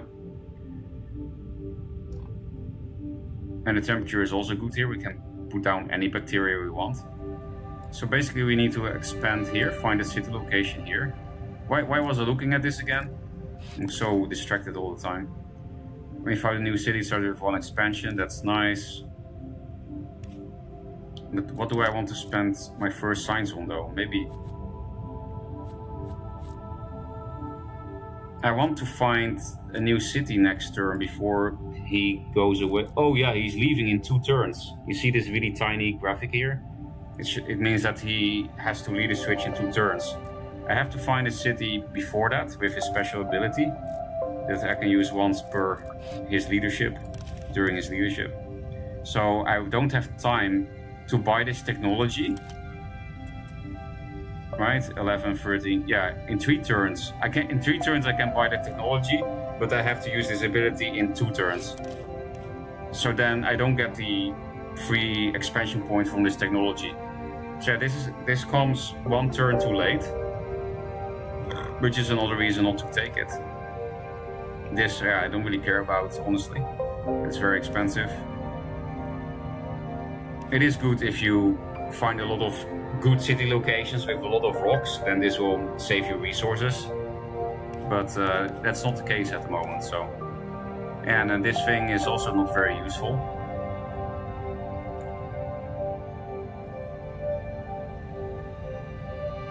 So I think I'll just choose this, and then you can sell if your hand is too full. you can throw it away here, and every project you put in the bin gives you +1 science, which actually probably means I could have picked. Oh, I can go back. I could actually pick this then, right?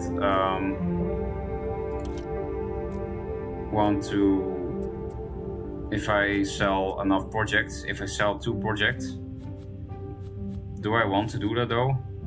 The farms are easy to come by. I could sell like the inferior trade route thing and the farm, and then in 2 turns. But then he also leaves, right? No, that's also not enough. Okay, no, never mind. It's gonna be bad either way. So I think maybe I should just sell this technology, because I think I want to use the science on these things. You know, whatever. I don't want to be stuck thinking here forever. Can still research a project. Okay, so I definitely have to sell something. So yeah, population or the immediate food generation over time thing. What can I do if I put in a population point here right now? I could build a water mine, or expand here to set up trade routes. I could even build the shitty trade route thing, and then start exporting science for importing titanium. We're also close to there. This is a nice climate zone as well, so it's definitely worth going there, putting a city there if possible. Get the mine going. Totally lost here. It's also because I'm commentating. When I play this game alone off stream, I am way faster than this. But me trying to explain the game and explaining my choices makes me overthink, and I'm just stuck. Thanks Dualtrack for asking me to explain things. Because now we're just stuck here in you know, Faroka land, just roping in a game without a rope.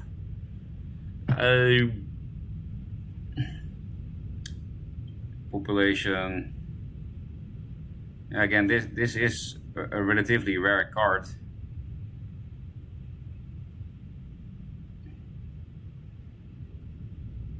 Compared to this farm. But what do I really need that? Yeah, I do need that population point at some point. Okay, it's too late. Still, I want farms here, so just put this in this random dead end.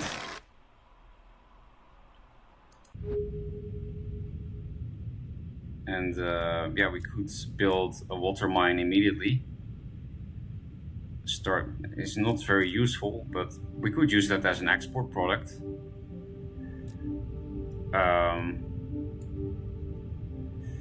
But it will take some time before we have new trade routes, unless I expand this point to here and plop this down.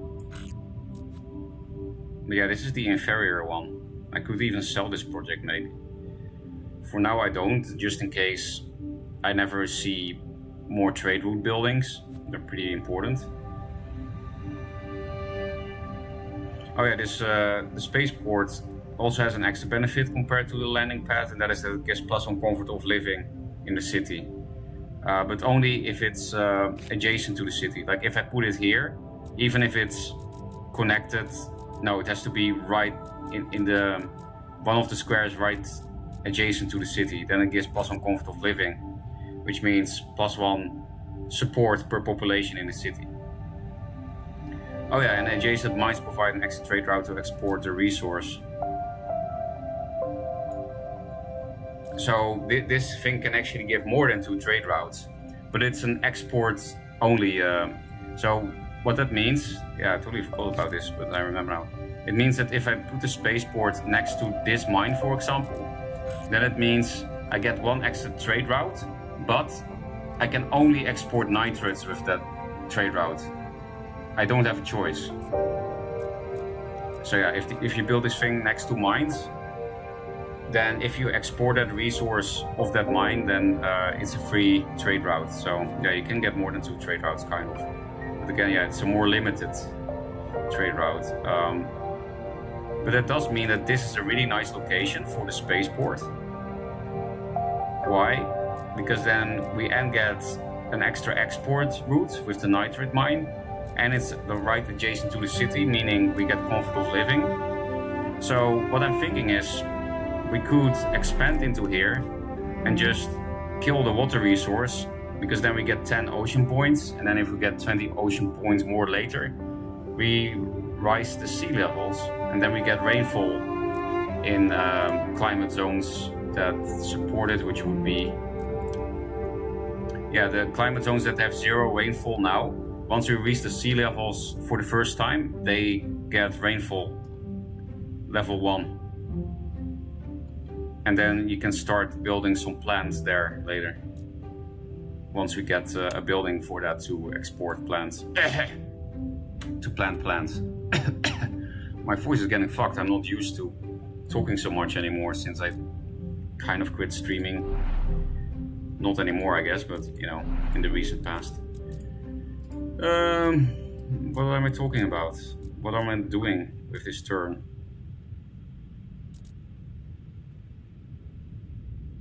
Yeah, I don't really need water income. It can be nice as an export thing.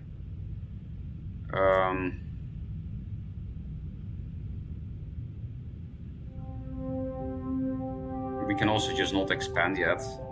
What was I doing? Can't research more.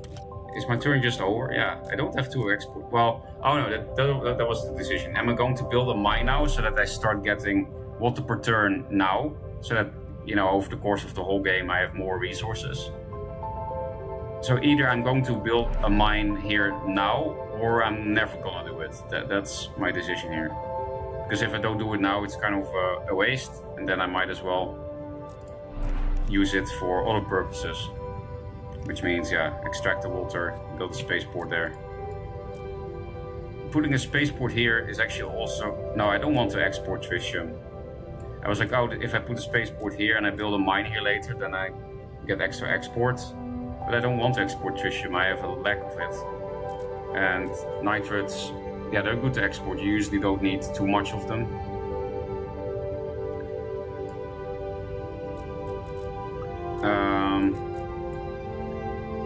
Yeah, I really don't need water. So I'm not gonna build a mine there now, which means I will never do that. I will also always extract it. But still, there's no reason to expand right now. Because I'm not building a mine there, for sure. That's why there's no reason to expand now. So let's go to the next turn. Just in case my plans change. Oh yeah, this is one of those buildings that's good to put next to population centers. The school is just like a laboratorium. It's a bit more expensive. Why? Because the laboratorium gives +1 science per turn, nothing else. While the school also gives +1 science per turn, but it can also give +2 support per turn for every adjacent population. In this city, we don't have space for it anymore. But yeah, if you build like population centers here, then putting the school in the middle is quite nice. Because then it's just a laboratorium that also gives 8 support. And that's pretty good. But yeah, at the moment I don't have space for this building in my city. And my next city is going to be full of robots. The next city I build. So this is too far away, I think. This gives me 1 robot.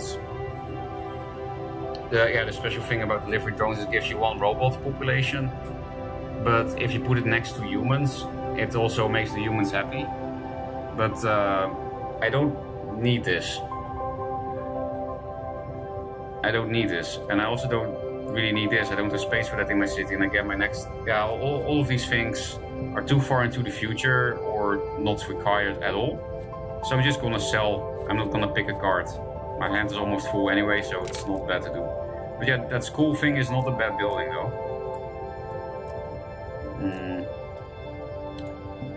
Where do I need to explore? I want to find a city. Oh yeah, there's also a rule I just forgot. Wait, oh no. I have to use this in this turn, but you can't find a city unless you have explored everything around this possible city location. I totally forgot about this shit. So I think I'm gonna... Yeah, next turn he's gonna change. I have to use this turn. Is that possible for me? So I literally can only... I have to explore here so that I can build a free city here, which sucks. This is not a good location for a city, but otherwise I will never use his ability, and it's a very good ability one time. Well, we can check if it's exceptional. Enter location which you... Oh, okay. Oh, nice. Okay, thank fuck. Normally, when you find a city, you have to explore every square around it. Otherwise, you can't settle a city there yet. But he has his ability is extra OP, because not only is it super cheap compared to a normal city start, because normally you need 30 food, 10 water, and this just 3 titanium, 3 power. Only downside, it's 1 robots instead of 1 population, so it doesn't give support. But that's not that big of a downside compared to the upside. It looks like a very powerful ability. But on top of that, you don't need to have explored everything around it. So we can settle here. And I think I want to, because this mine is otherwise kind of far away and it's a huge fucking mine. So yeah, let's do it here. This is good for adjacency bonuses. This as well, and then this as well. So these 3 spots are like the spots to put garbage. That where you don't care about the adjacency bonuses. So yeah, I'll put it here.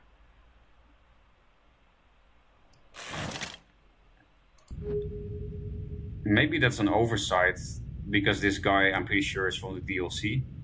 Maybe they forgot about their own rule and they forgot to implement it, that with this ability you also need to have explored everything around you, but maybe it's intended, I don't know. But yeah, I've never seen this before. A new city without the things explored. So now we can still explore anywhere we want. Wait, that means I should undo. Why? Oh, it's not. Is that still possible? Yes, okay. Why? Because maybe we find a possible city location this turn. Before explore... No, if I explore this turn, I can't use his... You can only use one of these per turn, one of these abilities per turn, so never mind. I thought I was going to explore, which I think is something you can't undo. Yeah, some actions you can undo and some of them you can't. So I would have totally fucked myself if I explored this turn, because you can't undo that, and then I can't use this ability anymore. So yeah, let's do it again.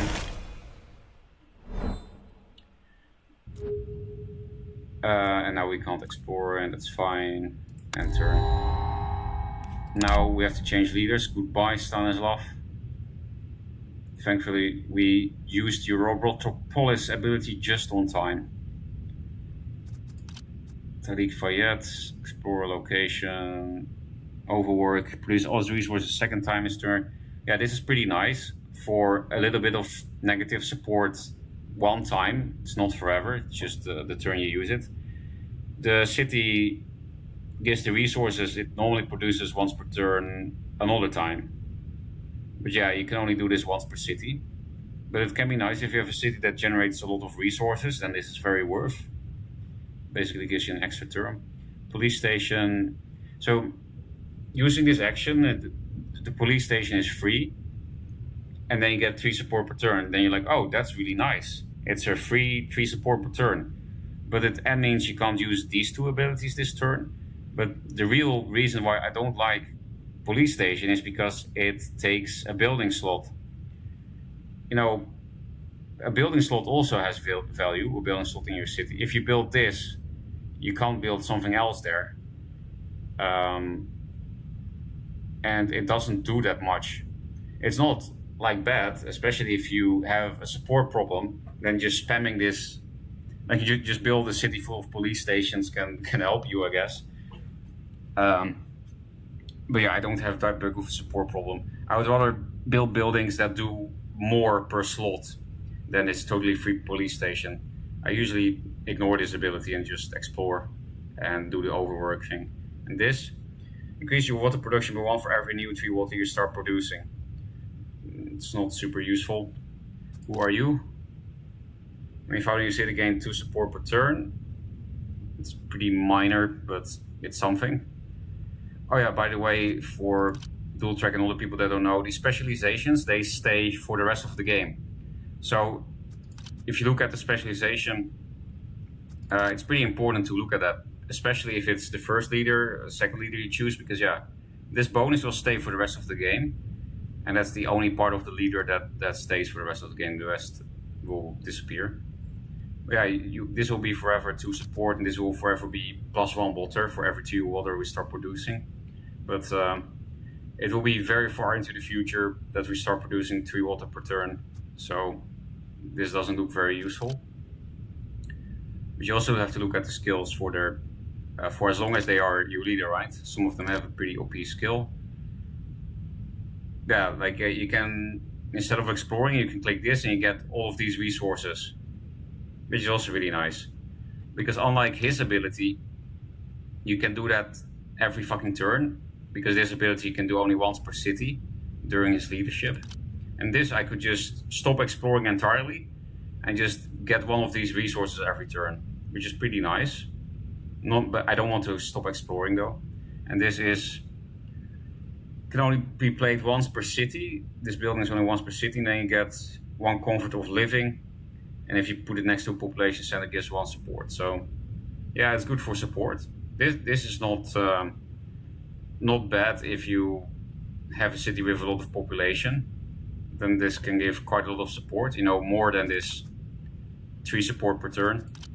But I don't really have that at the moment. This is also not very useful for me. We're not going to use this. We might want to use this in the future, but then she's no longer our leader. She's going to be replaced by another leader. I think I will still choose her though, because the specialization is a lot more useful. And the industrial lobbying is like equally, I would say maybe better than overwork, because I don't really have a city that generates a lot of resources yet. All this will give me is 2 electricity and 1 nitrate. And I can do it only once. So her industrial lobbying thing is also a lot better. Her free building is also better. Yeah, easy choice actually. Nice, I wanted a water farm because I'm not doing anything with the water anyway. Marcia is just a normal population center that normally also costs 30 food, except it also costs 5 titanium. Why? Because it gives radiation protection, which means the population is a bit happier. Gives a bit more support. But yeah, not really worth it for me here. I already have 2 trade route buildings, don't need this one, especially not the inferior one, so easy water farm, which we will plop down here and we finally start farming in our first city as I wanted to. That's pretty late, I feel like.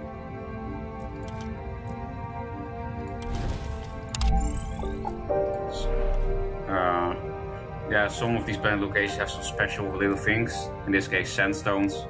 You can build like a tourism thing here, guided tours, and then you get 5 support per turn from this planned location, which would bring my support back to normal. But yeah, that's not really something to worry about at the moment. Because of the titanium that I got from exploration, I could build a robot center here, and then once I have 12, I can build a big mine. But yeah, that will take some time before I can build a big mine, so it's not really worth it at the moment.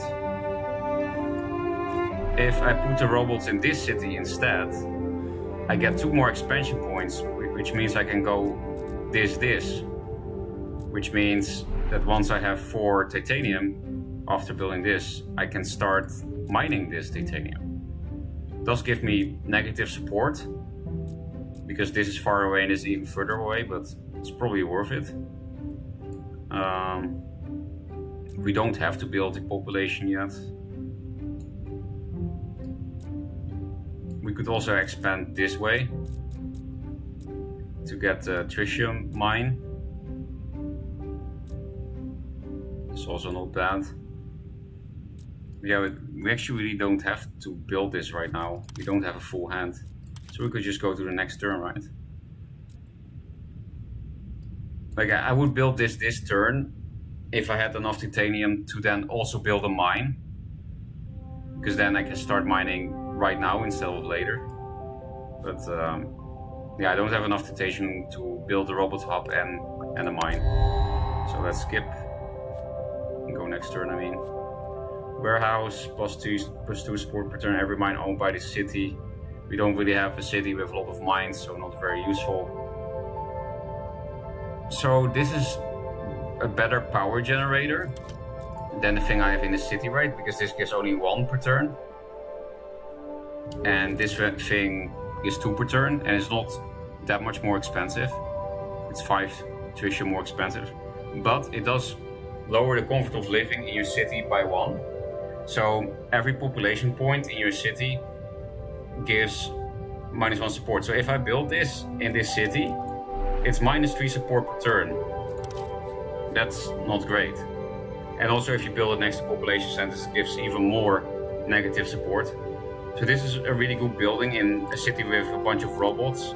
Like this city is gonna be a robot city. But I'm probably not gonna build some power supply thing there. Probably not. And I really need my tritium for this. So this is very far away, so I'm not gonna pick it. Yeah, I guess same with this. So easy robot hub. I will build one of these soon, and then I need a new one for the near future. Oh, it could also be a big mine thing there, but the satellite will use to a far away location.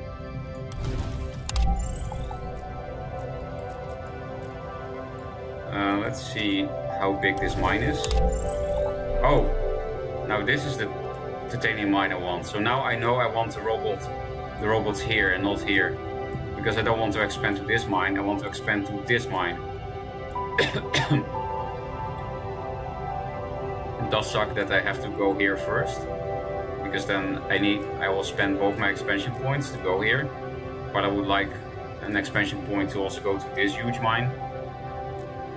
But yeah, I don't have many trade routes now, so getting a lot of silicates is not very good, because I don't need them now. I need titanium.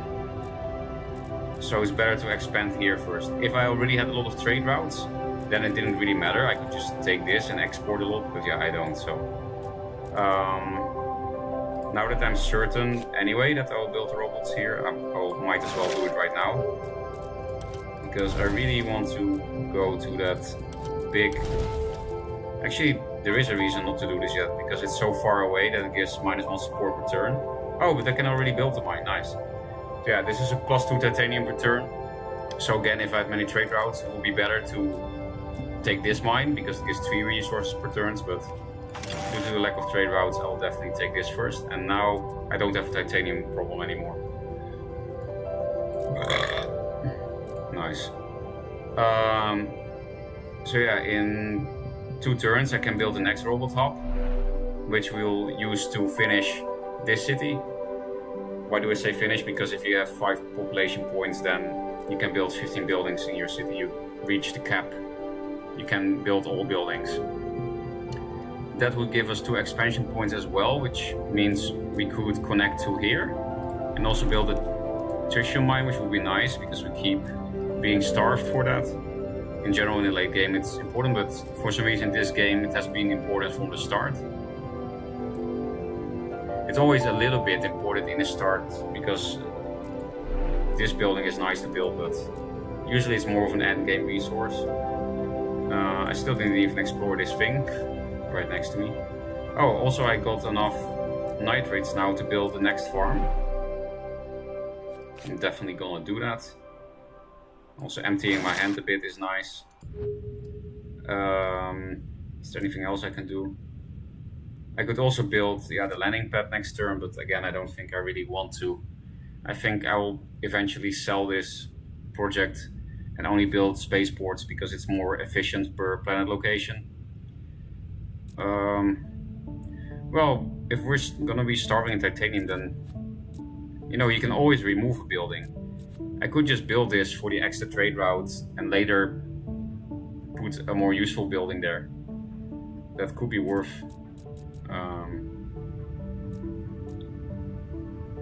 Oh yeah, I shouldn't forget I can also use industrial lobbying instead of exploring.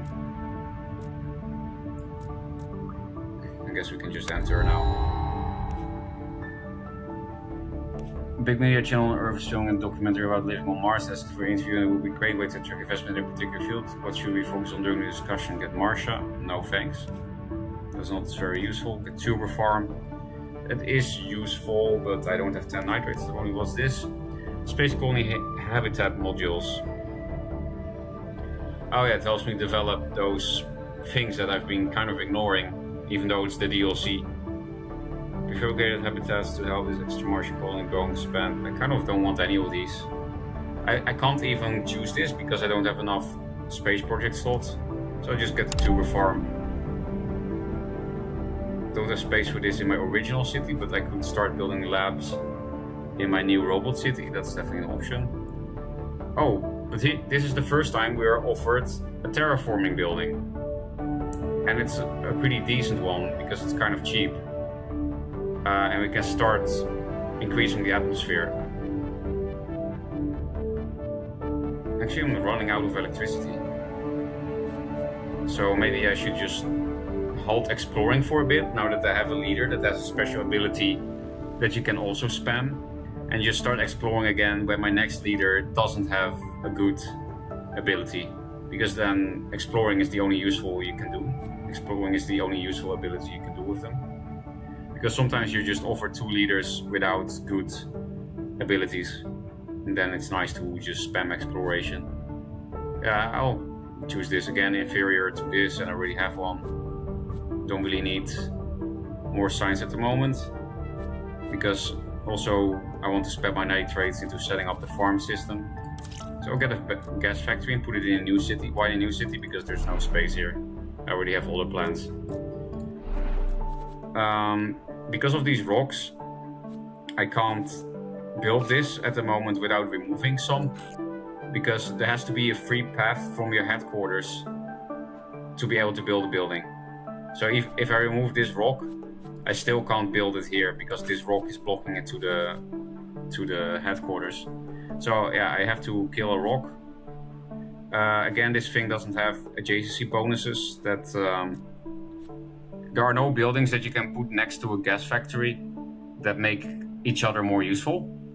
So I don't want to put it on any of these things. You see, you have a section here where you can put one thing in the middle, section here, section here. So these 3 spots are the useless ones. Yeah, I'll definitely. So the thing is, I could destroy this rock, right, to put a gas factory here. But the thing is, I'm gonna need to build at least one more building anyway to get to 5 population. Meaning I'm gonna have to use one of these intersections for other stuff anyway. I mean, one of these nice locations for adjacency bonuses, I'm not gonna use for adjacency bonuses anyway. Because I'm gonna need to build at least 2 buildings more, and I have only one more dead spot. So I might as well break this rock so that I have 3 places to build in the near future.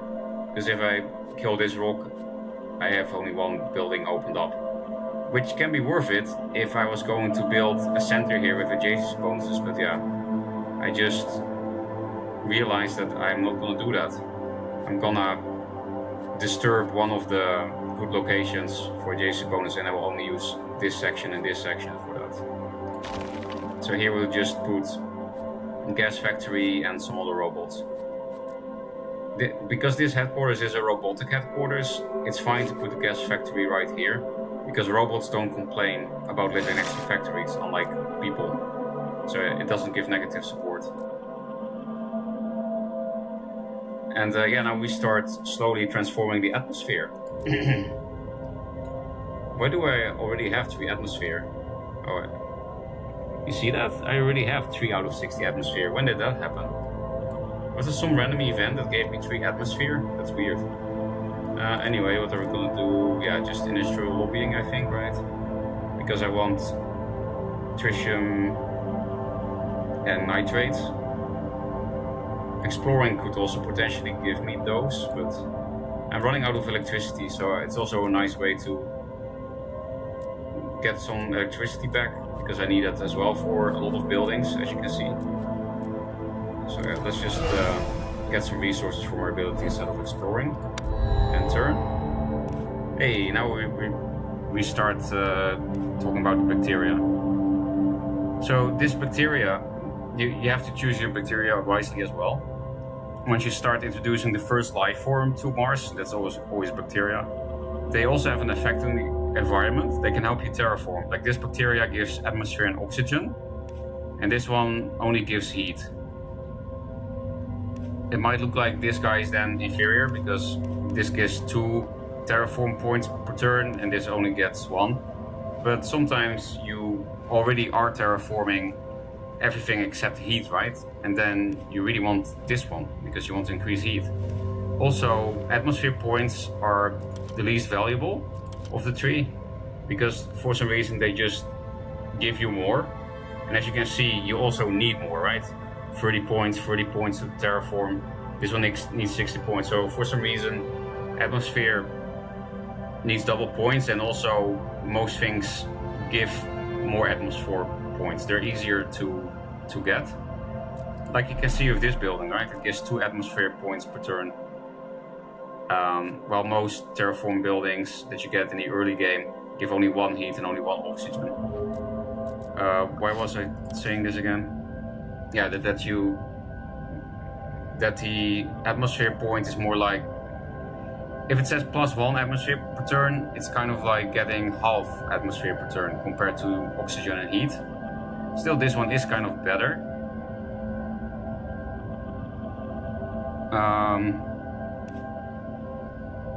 Wait, and also on top of that, this bacteria is easier to put, right?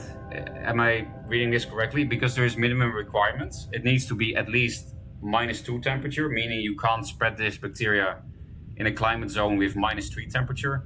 But this one is actually more picky as well. You need 1 temperature.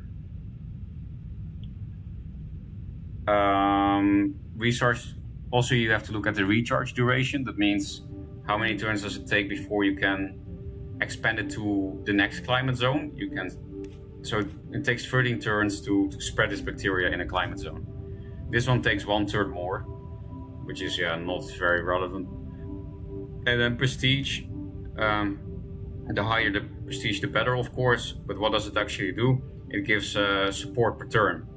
So 2 prestige, if I remember correctly, also means like 2 or 20 prestige per turn or something for spreading the bacteria.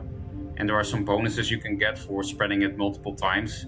Then how much support you get is also attached to the prestige. But yeah, the prestige is the same with 2. If I remember correctly, all bacteria are 2 prestige.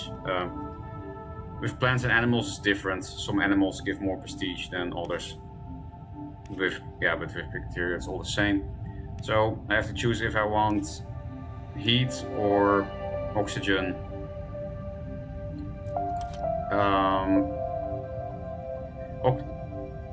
Oxygen is relevant much later. I mean, all of the terraforming is good to do, but the thing is,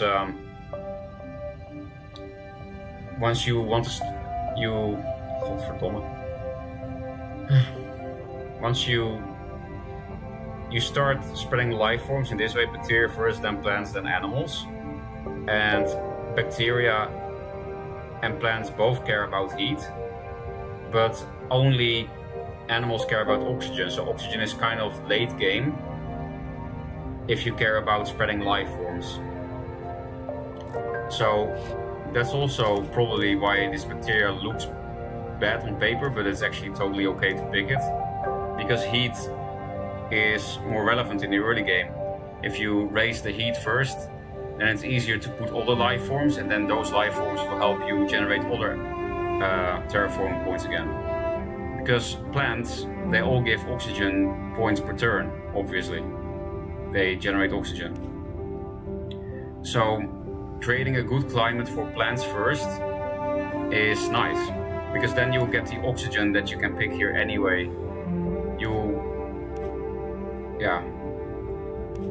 If you pick this, it's easier to spread plants around, which also give oxygen. If you pick this first, you might get a problem getting heat on your planet and be stuck. That doesn't really happen, you don't actually get stuck, but it's hard to explain. I'm trying to explain it and keep getting stuck, so let's just pick this. I think it's good to get heat, even though the other bacteria kind of gives more points per turn. I just want to create climate zones good for plants, and then I will get the oxygen anyway.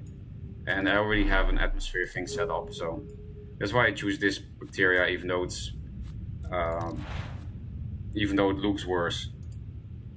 Oh, and I didn't check if I have good climate zones for this thing, because like I just said, and I kind of forgot about it, this bacteria is more picky. It needs at least -1 temperature, while the other bacteria was also okay with -2, so that I might have fucked myself. No, actually there's only 2 climate zones that are too cold. Noach is minor, where I have this city, so that sucks. I can't spread that bacteria here. But yeah, this bacteria does provide heat, so over time this bacteria will help itself to spread. And the other cold one is Prometheus, where I don't have a city. So yeah, I can just put the bacteria thing on this planet location or something, and then spread in my first city. Also, we finished this thing, so now we start an outpost.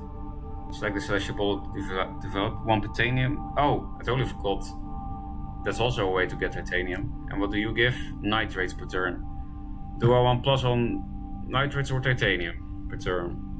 Also have to think about the other levels of the colony. I mean, titanium is definitely more useful.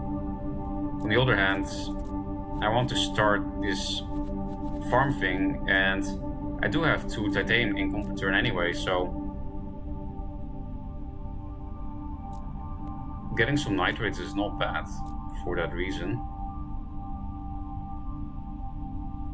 Getting more nitrates per turn is also useful in the future. Why? Because I'll put a spaceport next to it, which gives me an extra export trade route for nitrates. So then it's nice to have a surplus.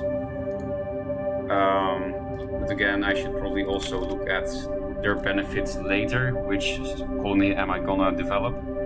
This will then also start giving water, and yeah, asteroids, I don't really know what they do, but Mesa did mention that you get resources from them. So I guess it's not bad to have asteroids appear more often. And I don't have any water income, so I'm actually gonna choose status. I think, well, no, the nitrates are nice at the moment for setting up the farms. And I get support per turn per celestial body development level anywhere on the next level, and I have negative support. So that's also not bad. Yeah, even though titanium is super useful, at the moment my supply seems fine. It seems to keep up with what I need. So I'm gonna choose this. Outpost and Titan, 1 nitrate per turn. Oh, also, I forgot about this, but it was also good to check what resource they need to develop more. And this resource needs, this celestial planet needs science, so I accidentally chose the right one. Because yeah, like I said, it's easy to generate a lot of science, usually. Not in the early game, but in the mid to late game you start generating a lot of science. Especially if you focus on it. Yeah, whatever. Currently I have the base on titanium and the future looks bright, but this is just a start, so it isn't filled with celestial bodies to explore. Sure. exports 75 signs. How the fuck? There's no space project for that.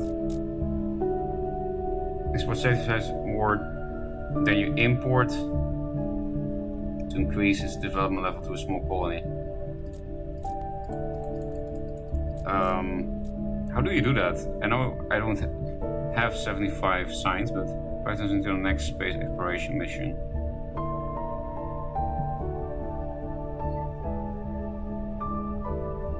Increase development level celestial body by 1. That's also weird. So if I send this into space, then I don't need to give 75 signs? Or what? I really don't get this. Let's read chat. Because yeah, I don't get this DLC thing. How do I export 75 signs to this colony when I don't have a space project for that? And why can I also just spend 5 titanium, 5 tritium to develop this to the next level instead of 75 signs? That seems a lot better deal, 10 resources instead of 75. So I don't really get the point. So let's read chat. Forgot about it, to be honest. Started researching for Rolls-Royce with Stanislav face. I'm very happy about that. He was a very handsome turbo virgin from Poland. Shade MM. You like what you're seeing, Shade? Is that why you're me? That's usually what horny men do on the internet when they have no brain. They just type a lot of M's because they're horny and brainless.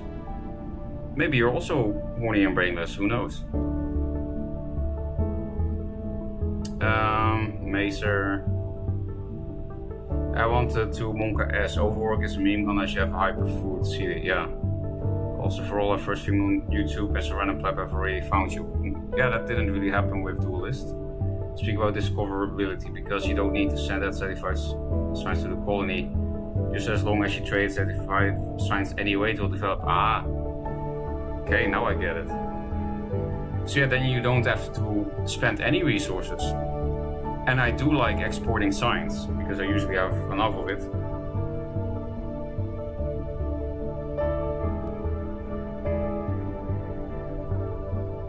As long as you trade it anyway.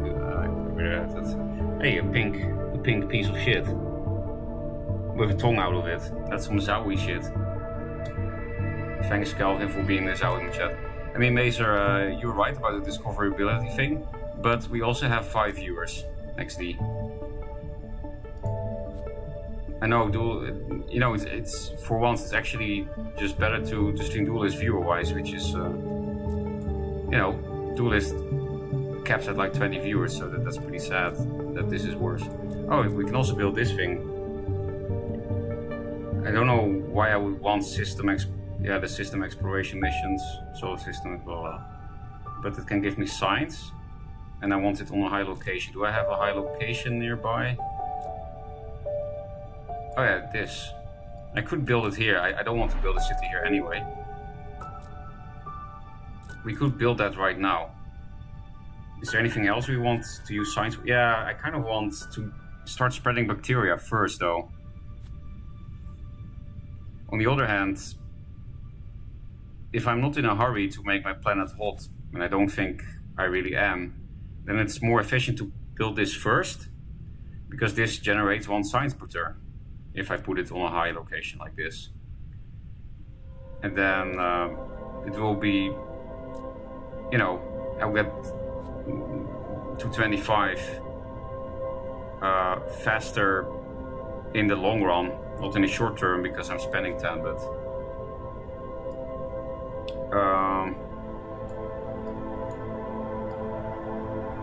and then when I build robots here,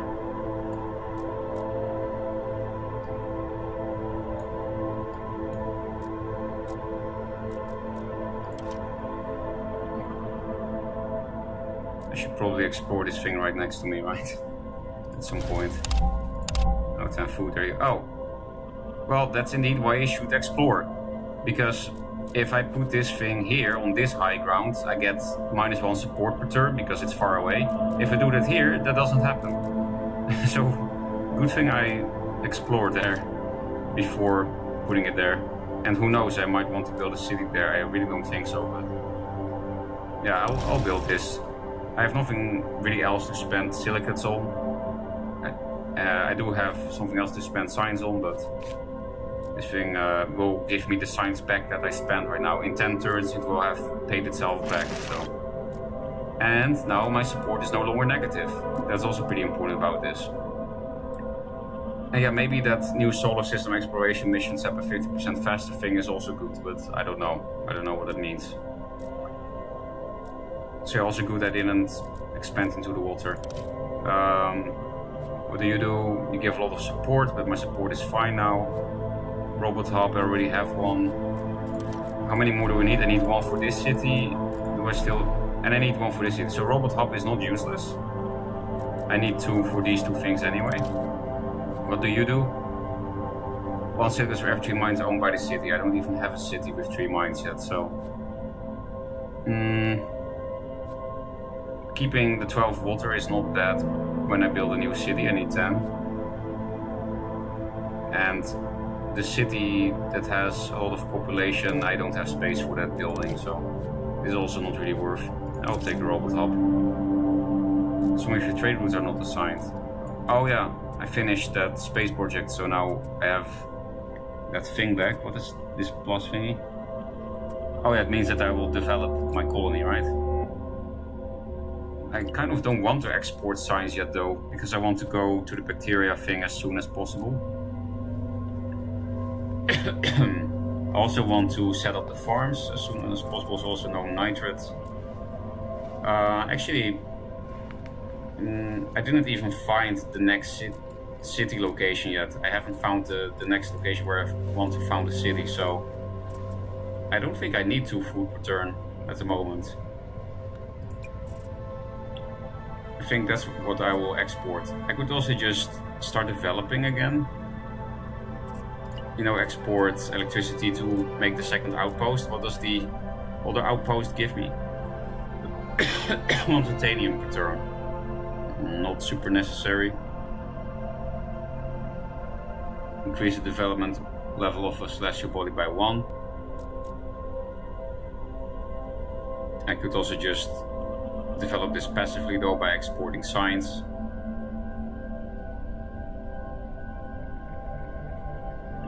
Difficult. But yeah, I do want to import tritium really badly actually. I want to build a spaceport as soon as possible. And I kind of need to get back electricity. I'm gonna have to spend a lot on robot centers and spaceport and maybe exploration.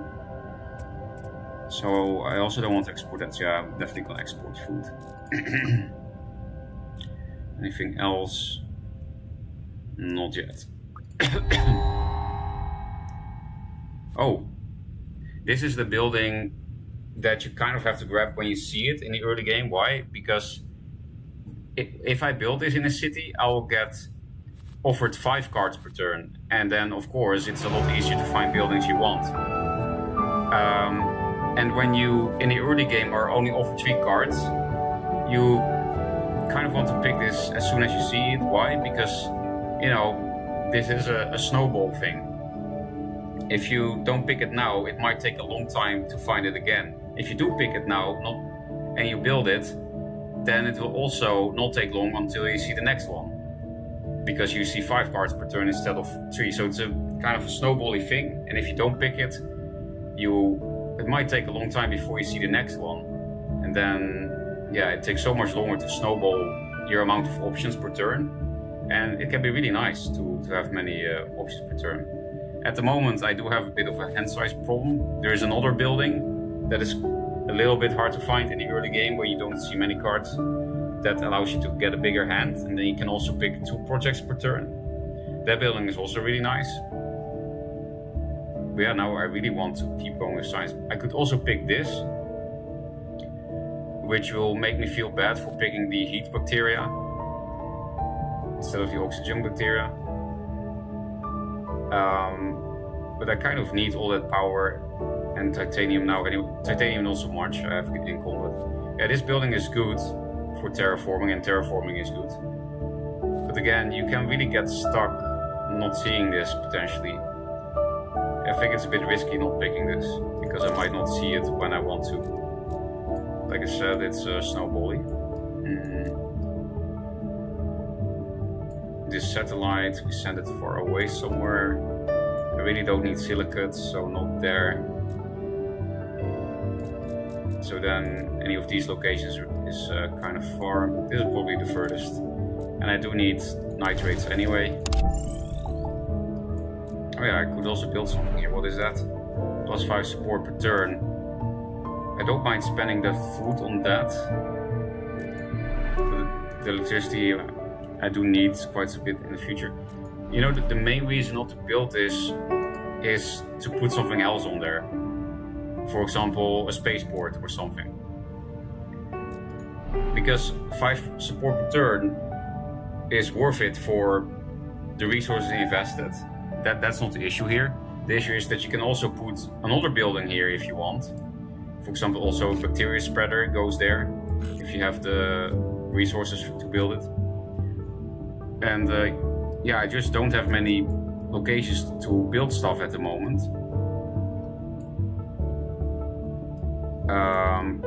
So I'm thinking about not building this here because I might want to build something else there. You can delete a building and just override it with something else, but then it was kind of a waste of resources, right? If you don't keep it there forever. Sometimes it's worth it to keep something there temporary.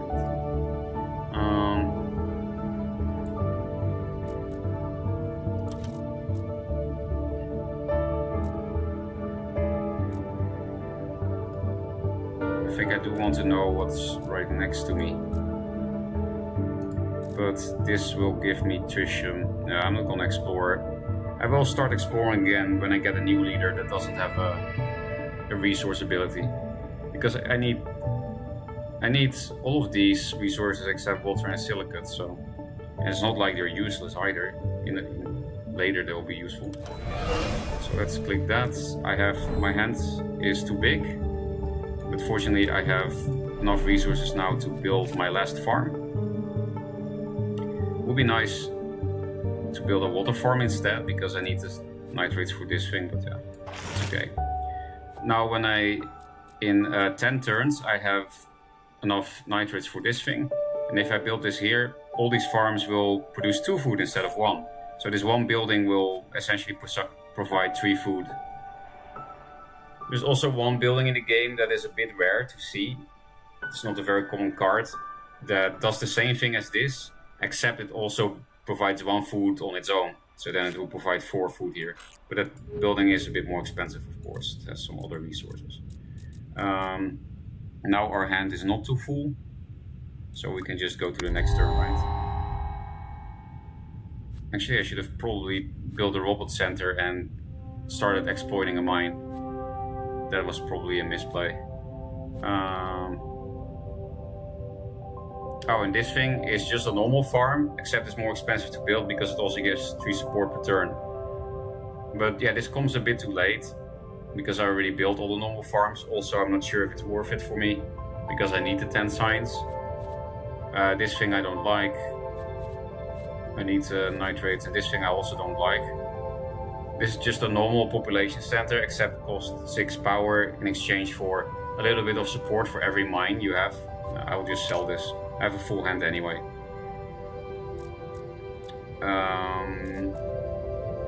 Yeah, I just want to rush out this spaceport. I really need the extra trade routes. It will be useful.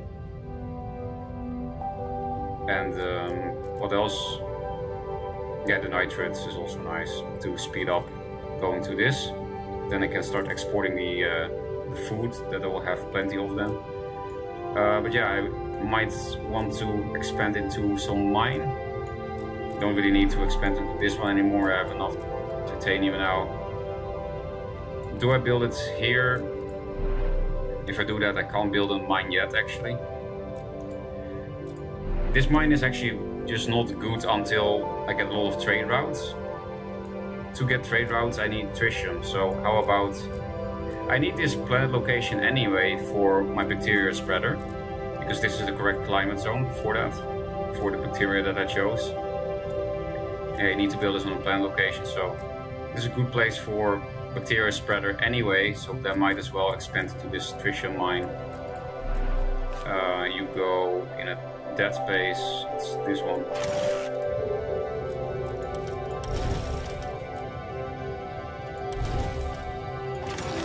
And we can immediately build the mine this turn.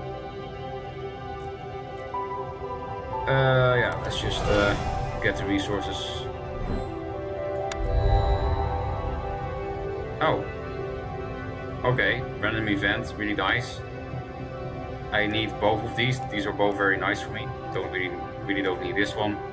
If I choose this now, I still can't buy the farm, and I'm also I think the spaceport is way more important than the 3 extra food per turn. Not way more important, but more important. It's just that the extra 3 food per turn, I can't even export it, you know. This gives atmosphere. That's not very useful. Heat is useful. I mean, atmosphere is also useful, but I already have atmosphere set up. This gives support, and then cities that are connected to space have +1 comfort of living, and then science per turn, exporting titanium, exporting food. I will export a lot of food in the near future. I will also have plenty of silicates in the future because of that very big silicate mine. I already have both atmosphere and heat set up though. I mean, heat is not set up yet. The bacteria is not spreading yet, but it's something. But this doesn't terraform at all. This one seems like the least useful. I'll pick this one. Wait, what? -100 support? What's this? Why does it?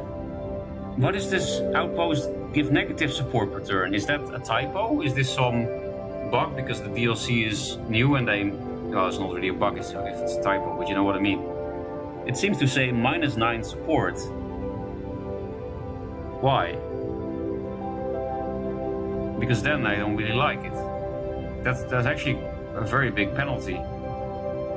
This must be a typo, right? Like, why would you? Everything so far with these colonies has been positive. Only positive effects. This is the first one with negative effects. But still, that does make me want to not pick that. Why is that? What's this? Let's read chat. Maybe somebody knows if this is just a typo and it doesn't give negative support.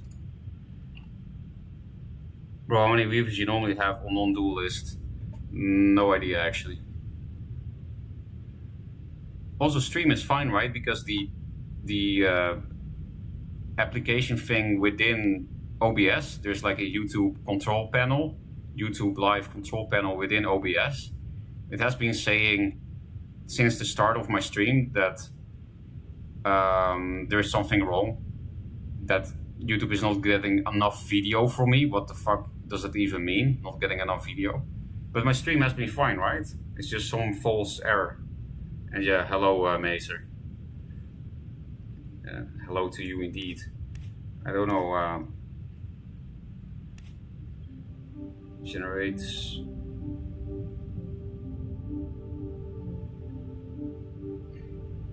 Oh, there's also some building attached to this thing. There's no sickness per turn per global atmosphere level, 1 to 10 per turn per temperature level. Where do I get the Venus Diamond Factory from? I'll just choose this because this one makes me curious.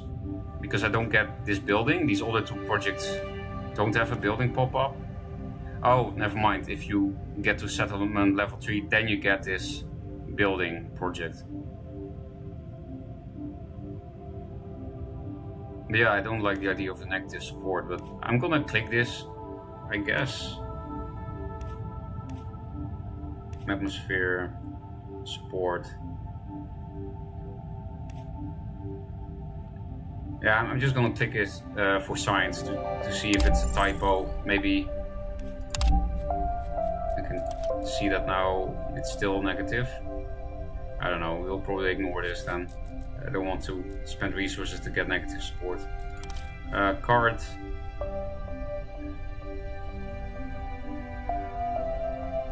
Okay, this is useless. You spend a building so that you can build more buildings, but you could also just spend these resources on robots or population. Then you can also get to 15. A new robot hub could be useful in the future. Only once per city. Every rover exploration center owned by the city will charge 1 turn faster. Doesn't really seem worth the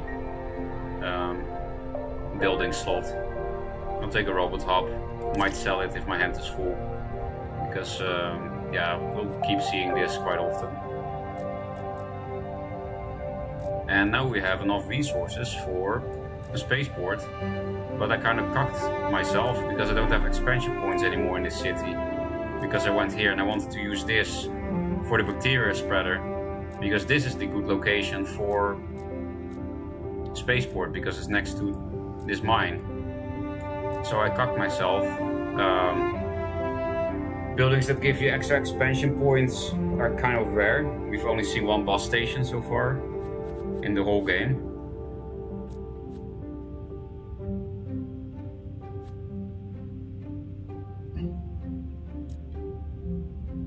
I mean, I could just put the spaceport here. It's not a bad location, but I want it for the bacteria. So how about just putting a spaceport here first?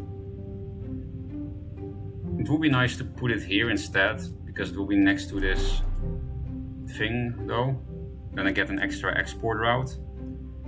That would definitely be nice, but no, I can increase the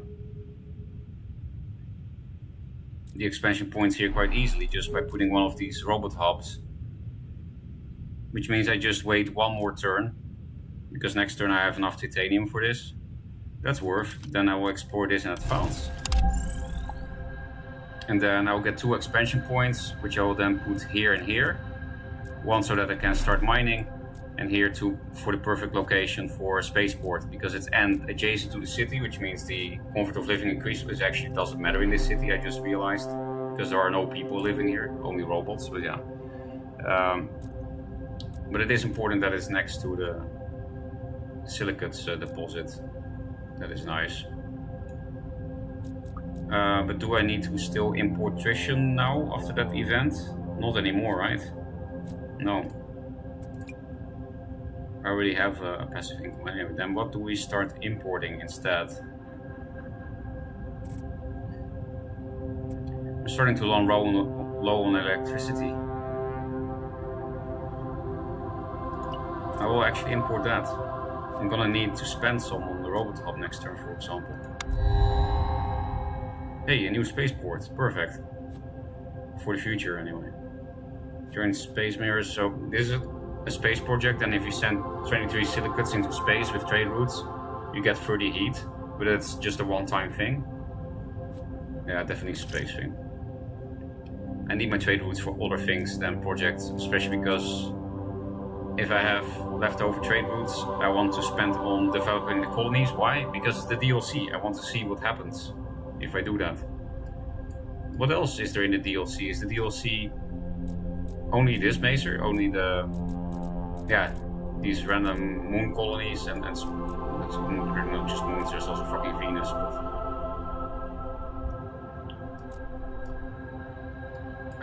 and then let's see... where do we send the satellite to?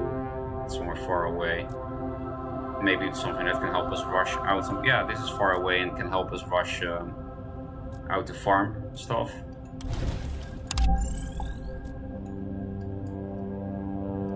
So now we put the last robot center here.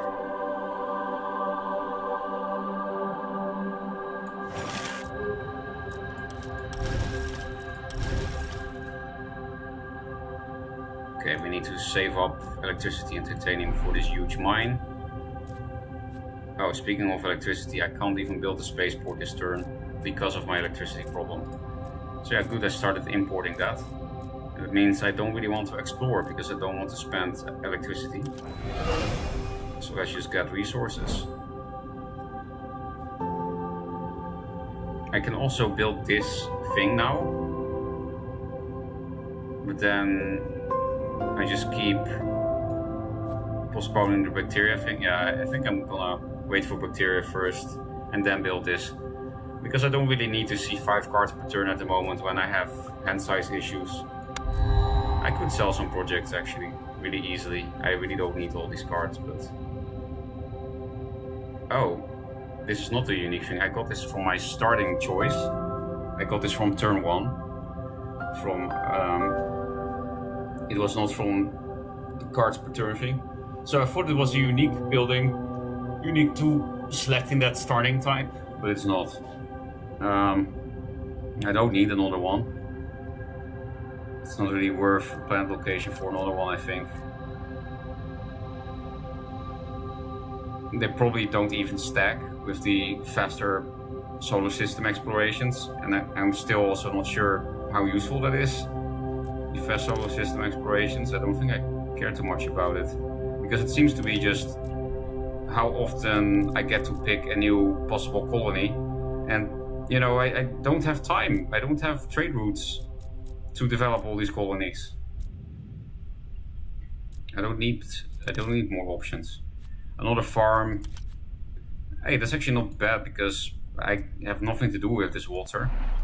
I could just make a tiny new farm center in the new city. So I guess that's it, because what is this again?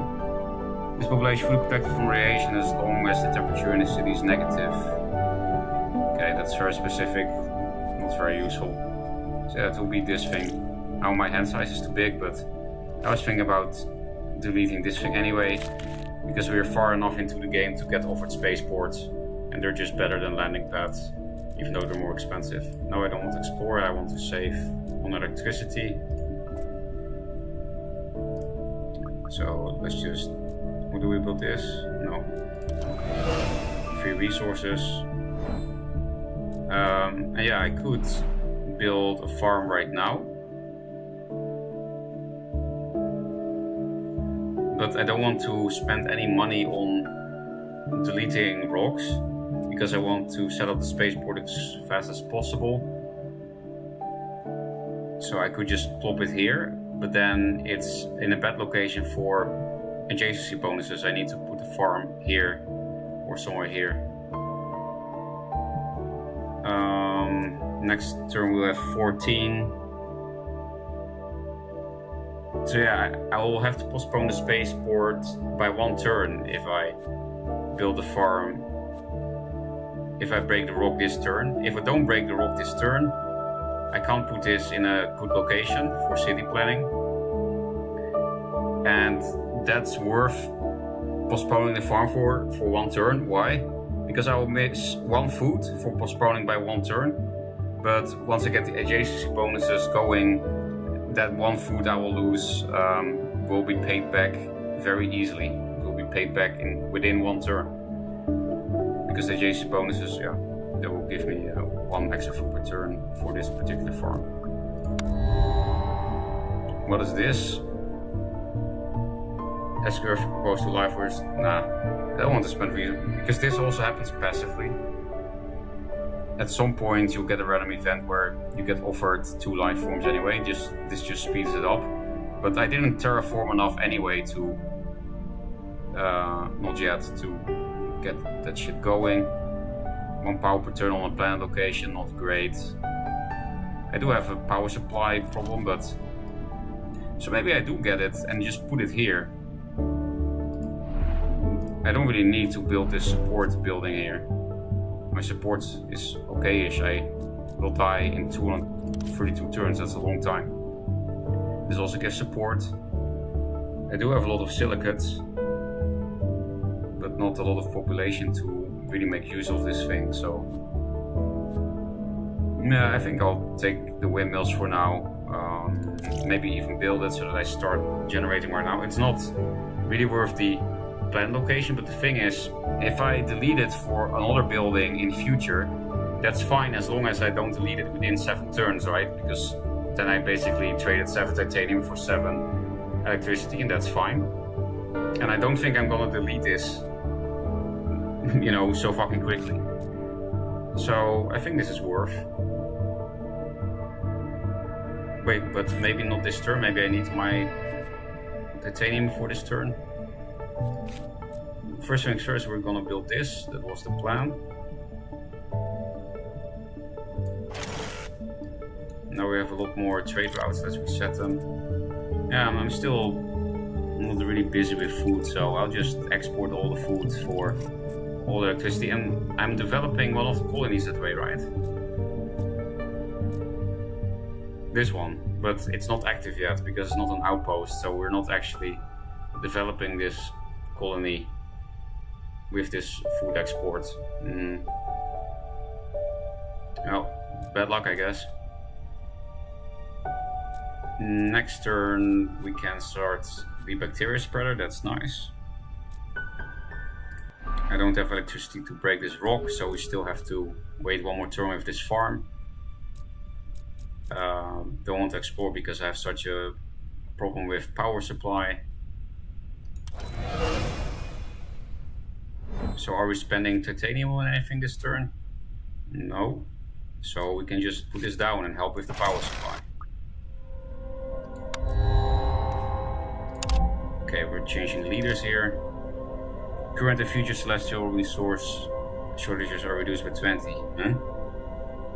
Oh, that means you develop the colonies faster. Okay. That's a pretty good passive ability, I think. Traits at the end of this turn have 5 times the impact of resource shortages of celestial bodies. Okay, you can keep speeding up. Space colonies, construct a city mine for free. A city mine? I think they mean literally a mine you built in a city. Sometimes if you find city locations, there is a resource inside the city. Most of the time you only find mines on the planet. But yeah, sometimes you find a mine in the city. I'm guessing his ability means you get to build that mine inside the city for free. Well, I don't have any city mines, so that's useless at the moment. Speaking of cities, I really need to find a new city location and expand. I can easily, stop exporting the food and then just I will have enough food in one turn. I have enough water for a new city. But yeah, I've stopped exploring because of the power supply problem.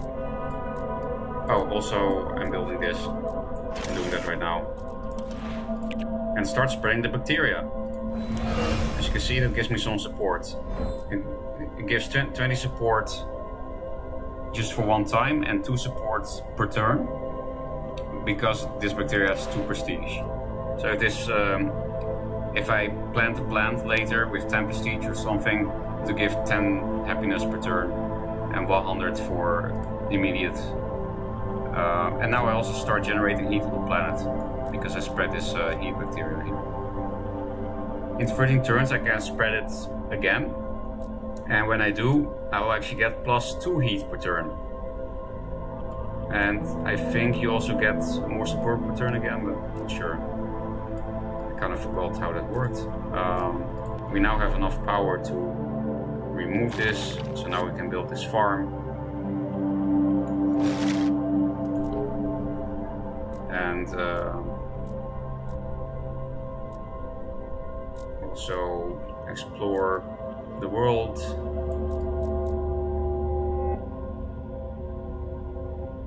Oh, I also got enough resources this turn to build this. Now we're producing a lot of food suddenly. Even though we're exporting by 3, we also gain 4 food per turn. So yeah, now we really should start looking for new city locations because we're gonna have a lot of food. So is this a good... Oh yeah, this was the good climate zone. I definitely want to find a city here, because then we can easily spread plants and animals here in the near future. This actually gives me power if I explore here. This gives me science though, and I think I want to rush that to get this research center out. My power problem is getting solved as we speak, so... Oh, yeah, again. Of course, random event giving me power, lucky. Now I almost want to not import that.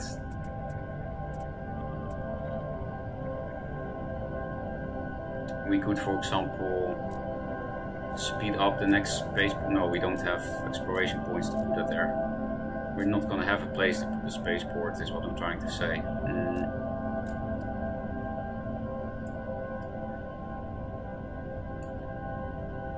What is the next resource we need? We definitely don't have a hand size problem anymore. So I guess it's good to rush out the research center, yeah. Because if we do that,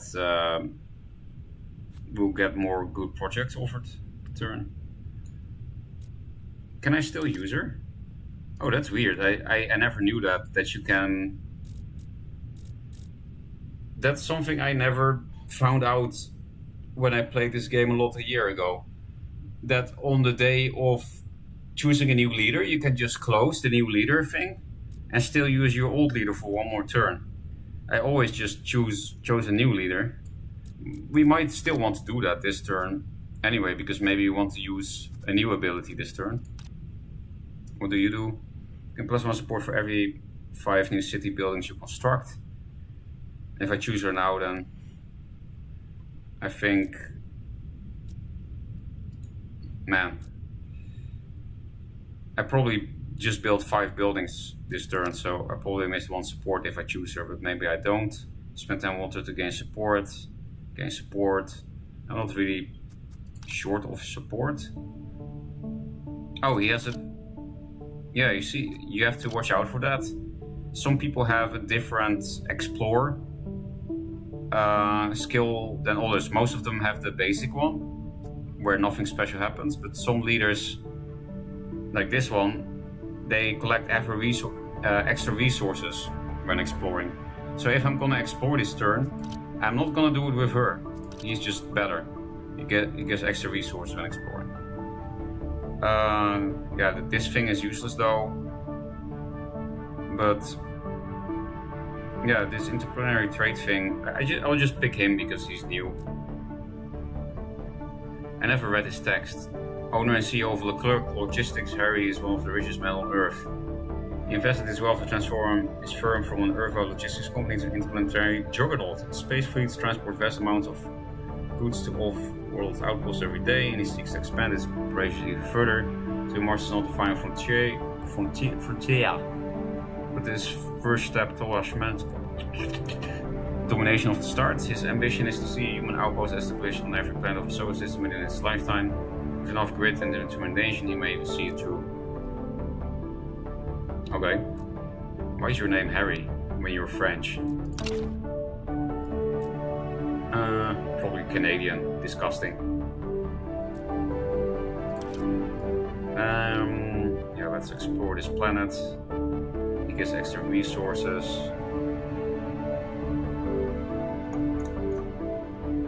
Yeah, I really want to find a city location here. Somewhere. Under the rainbow. 10 food, still no city location.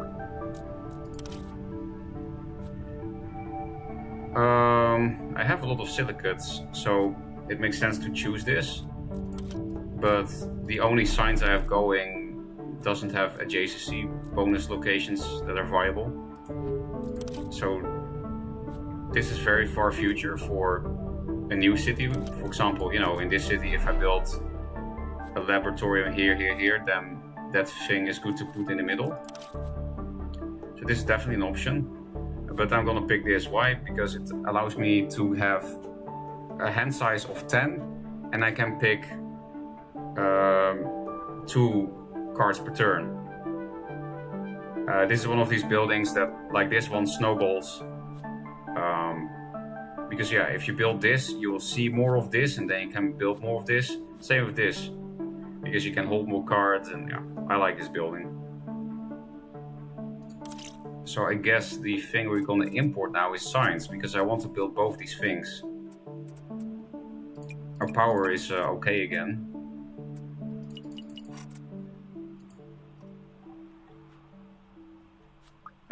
End turn? Yeah. Oh, I need to start caring about support again.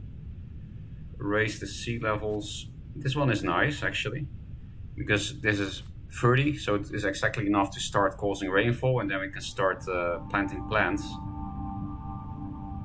This is for a Farmville. This is also not bad because I was starting up a new Farmville in this city. But I actually do really want to start terraforming, especially now that my support is getting negative. A great way to offset that is terraforming. And I have enough trade routes to do these kind of space projects now. I also have enough titanium and tritium to do that.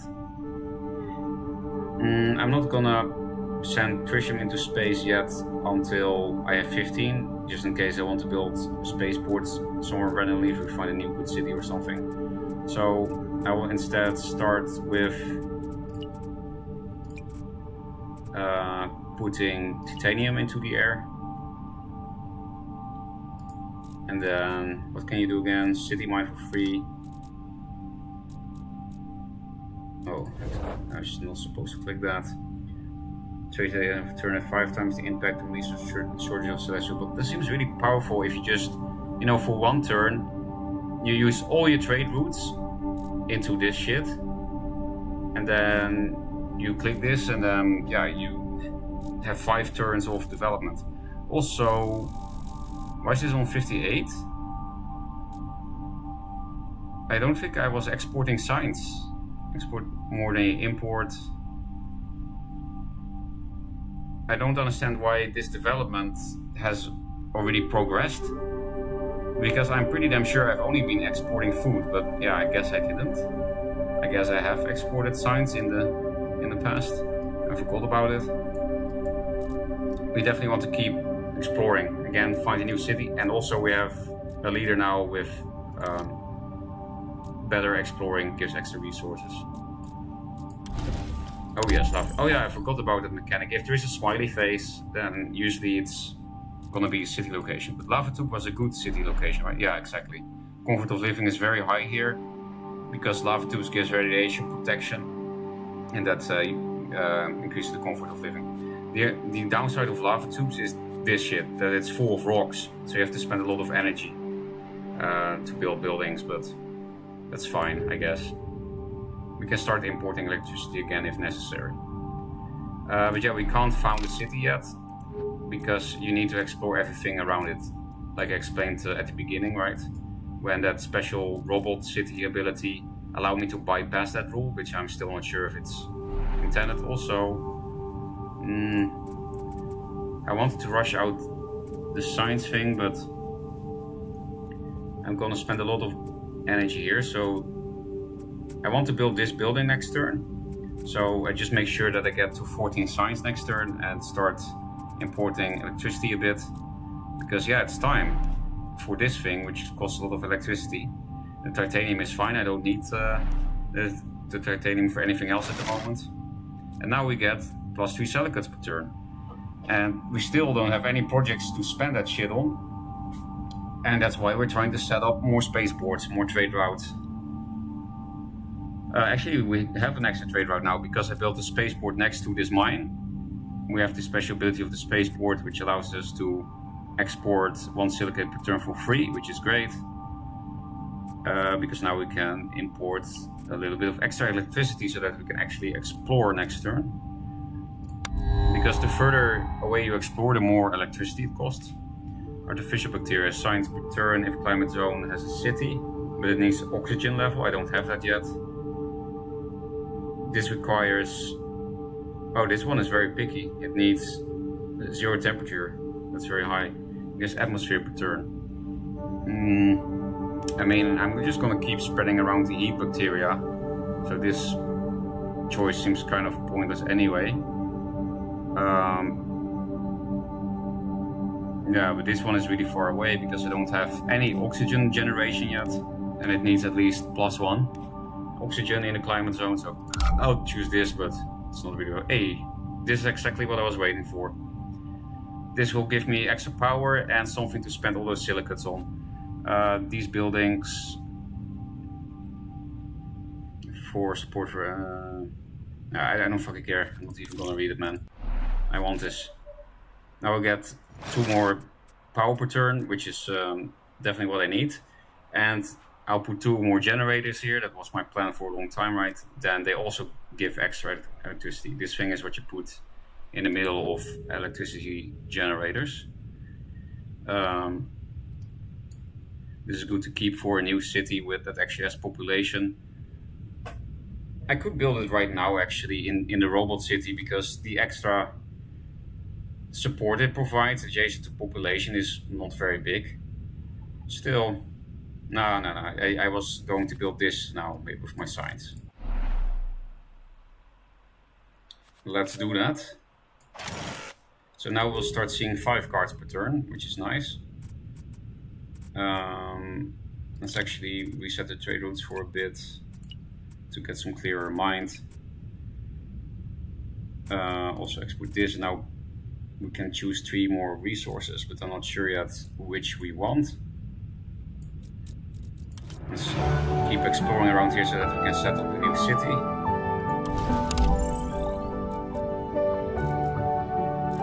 Okay, so what is the resource we want?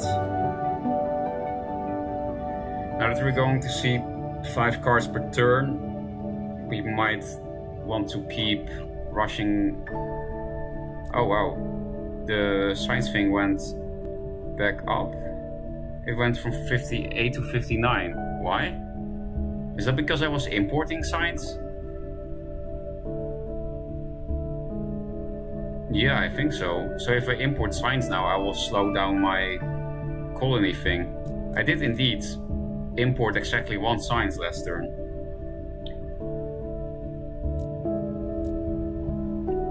But yeah, if you start seeing 5 cards per turn, it's nice to get a bigger hand.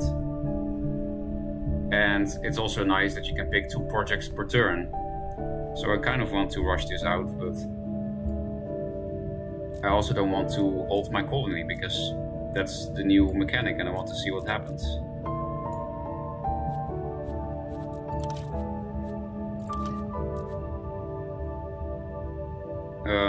Actually, my electricity supply is really low at the moment. Let's just put that maximum for now so that we can keep exploring every turn. Mine large asteroids. Is this a space project? I don't have space for more projects. I have only 3. I have 3 out of 3 there, so I can't even choose this even if I wanted to. So goodbye. Hey, an oxygen generator. And it's also on water, which I don't really need. This one already looks nice. Combined living center. I mean, it's not bad, but I want, in a new city, I just only want real population, not robots. Why? Because the comfort of living is very high there, so give support. And I will have plenty of food anyway to build population instead of robots. 2 extra projects per turn is definitely nice, but I can pick only 1 thing, so I think I'll go for this. I really want to start terraforming everything, because my support is getting low, and it has many other benefits besides support. You know, this is how you win the game. You have to get everything to level 3. Oh, and what's this? 1 science per 3 robots in the city. It's not great, because I have 5 robots at most. And I'm not gonna build more robots in that city. So yeah, if you do have a lot of robots, this is nice. 10 silicates for 2 science per turn is pretty nice. Expansion hub. This allows you to grab a shit ton of land where you then can put planet location on, which is nice, but oh yeah, and they don't generate negative support based on their distance to the city, so it expands to all export land adjacent to this building. So imagine if I built this expansion hub here and I have this shit explored, then all the surrounding tiles will come under my control, and I can put shit there like mines and planet locations without any negative support, even if it's far away from the city. So the building is really nice. It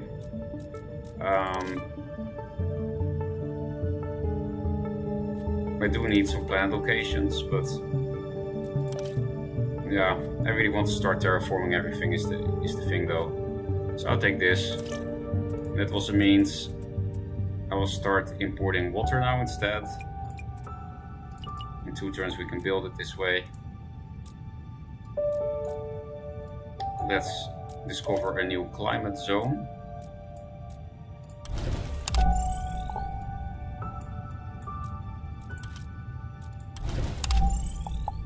Now we can found a city here. I am getting a bit of a power problem because I need to explore every turn and I need to break a lot of rocks. And I also need to build this spaceport so that I can also import more electricity, and it costs electricity itself, the spaceport.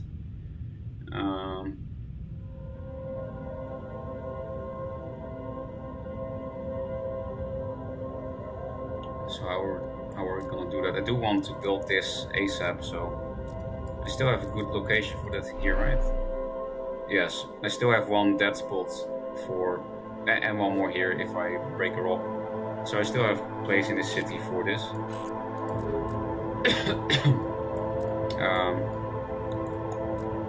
What are we gonna do again? I already made a choice here. Yeah, there were 3 good cards here. You know, this is why I want to build this building, because then I could have picked up the card that I just did and this expansion up, or the research center. Yeah, when you start seeing 5 cards per turn. I think I should just end my turn. No, I was going to found a city. Then do what with it? I mean, it will give a bit of support.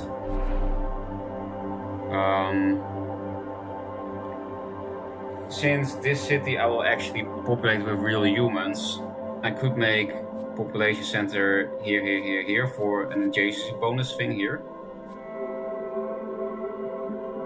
Yeah. So we will not found it here, which is also an option.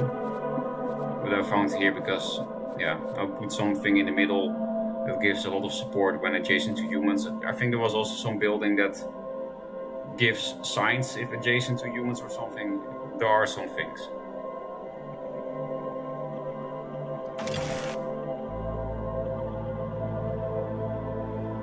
Now this gives me a bit of support per turn.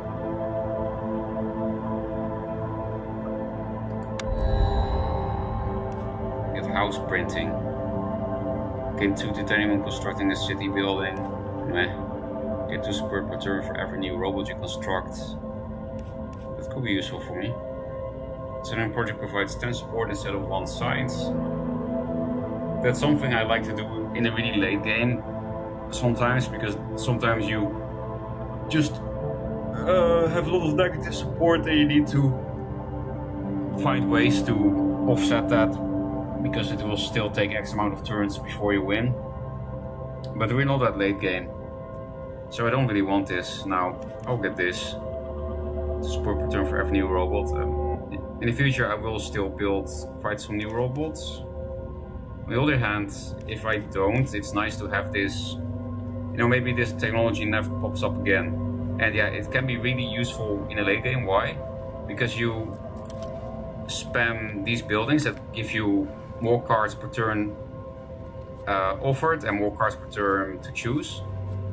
And then if you do that, you can just like buy a lot of support per turn by selling projects instead of taking them to your hand. It can be a pretty nice way to get a lot of extra turns in the late game.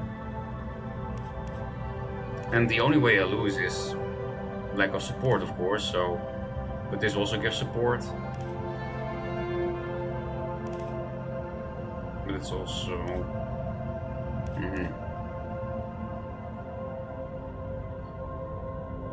I will definitely still build new cities with robots. Yeah, I'll pick this because this is more of a late game card. There is a chance that I get this offered again. They both provide support. This is something I can realize sooner. Now what?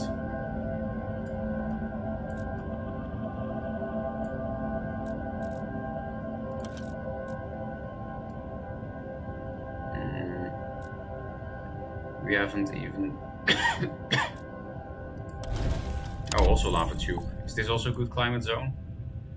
0, 0, -3, so for everything except oxygen. Could be a decent next location. Maybe. Still researching project. A new thermal generator is nice. It will give me 2 power per turn because I got the adjacency bonus building. Nope, no space for you or for you. This is actually a very good project.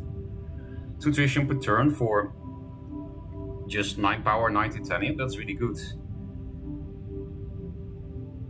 But yeah, I don't have space for that. I could delete the project from my hand, but I kind of want to keep them because they're new content. DLC content, goes with Meat Lab.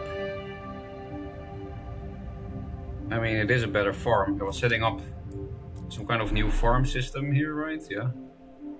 So I could put it there, just for a farm with some support. But it's not as good as getting 2 power per turn starting now. Yeah, I have to choose between these 2. I'll choose this one because then I don't need to think about which project to delete from my hand thing. And 2 power per turn, again, it's kind of necessary at the moment. Where did my water go? Oh, of course, I just built a city. Okay. So 12, 15, and then on one other turn I input only 2. Because yeah, I want to build this ASAP. I guess I should have waited with building that city. +1 radiation globally, 10 solar cycle. Oh, this will affect negative support because quality of life goes down. 6 support per turn, cities that are connected to space have comfortable living, science. I do want to raise ocean level. Yeah, I'll pick this one because I like terraforming. And I haven't found many water sources. The only way to increase the sea levels is finding water sources and killing them off. And the only way, you also have to control that piece of land. You can't extract the water if you don't control that land. So that's one of the few ways to raise ocean levels. The other ways is with space projects that come up in the cards. And well, is it actually that good? It does need only 30 tritium export. But you know, it's not an eternal benefit, unlike these things. These things do things forever. I mean, like science per turn. It helps you with animals. I don't know, I'll just click this. I don't really care. I don't have time to develop all these colonies, so it doesn't really matter at this point.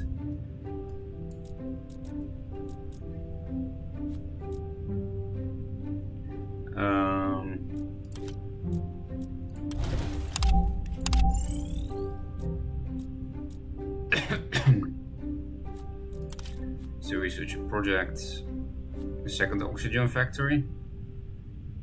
And it's possible I could also take this Marsha, because I was going to expand population in here, right? And I have enough food to build it, and the fact that this wastes some titanium is fine because I don't need the titanium that I have. And it's not a complete waste. It gives a bit of comfort of life in the lava tube.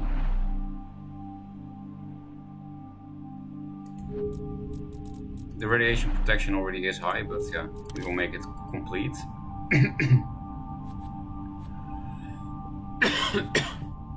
There are many good options here, actually. Increasing the science is also important, as I think it's a bit slow at the moment.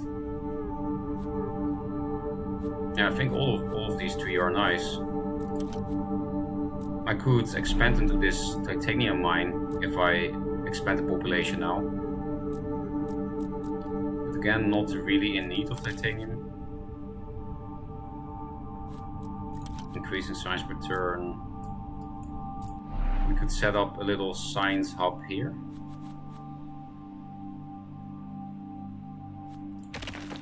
It's just this card is not exactly rare, but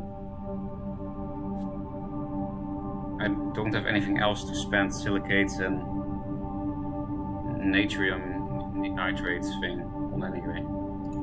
I'll choose this, even though it's really not that good of a card, because you know, we're going to the mid game, and in the mid game you get offered a building that gives 2 signs per turn, so that's much more worth it. But you know, I start generating signs right now, that's also worth something.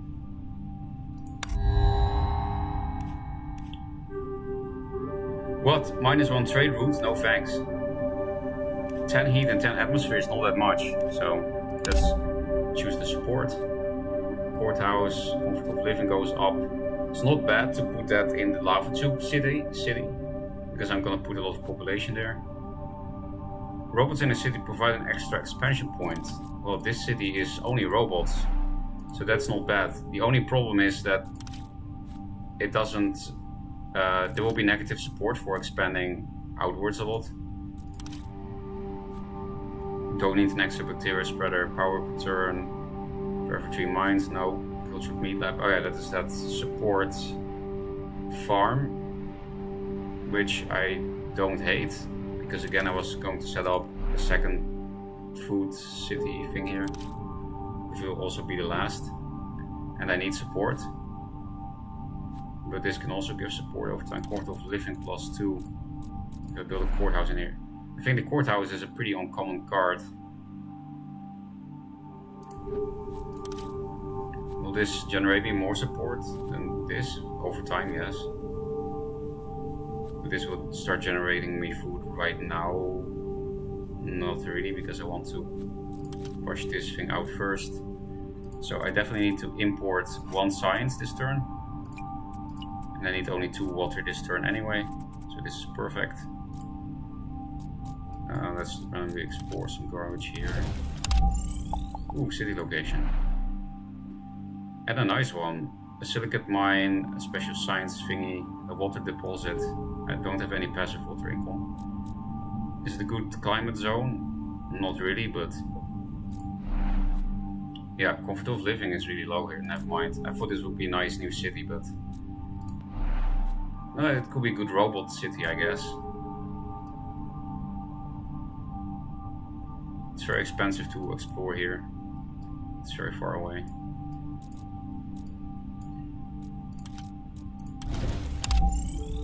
Also, science lands, but low comfort of living.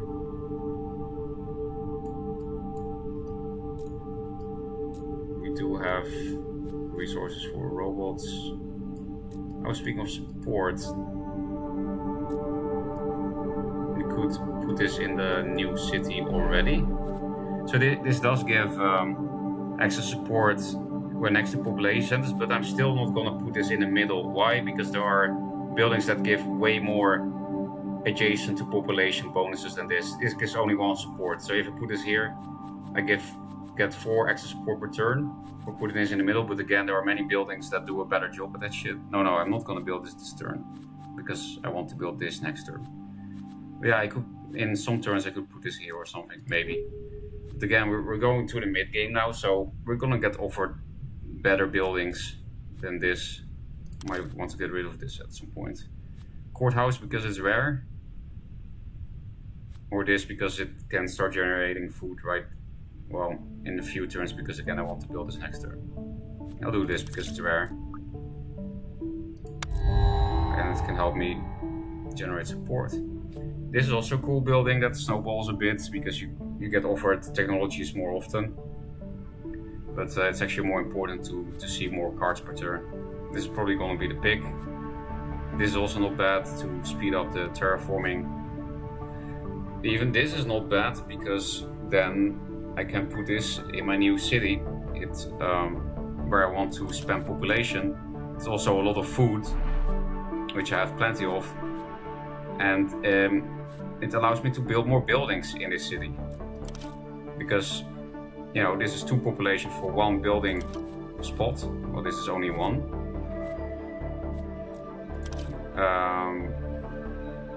But it does give negative support. Skyscraper. That's kind of not true. Why? Of course, it's true what it writes. It gives -3 support per turn. But if you build it in a city with high comfort of life, then the 2 population will also give support back, right? Comfort of life in this city is 3. So the population will give 6 total. So then the skyscraper actually does give support indirectly. And then when I build this courthouse in this city, then they generate 2 more support per population.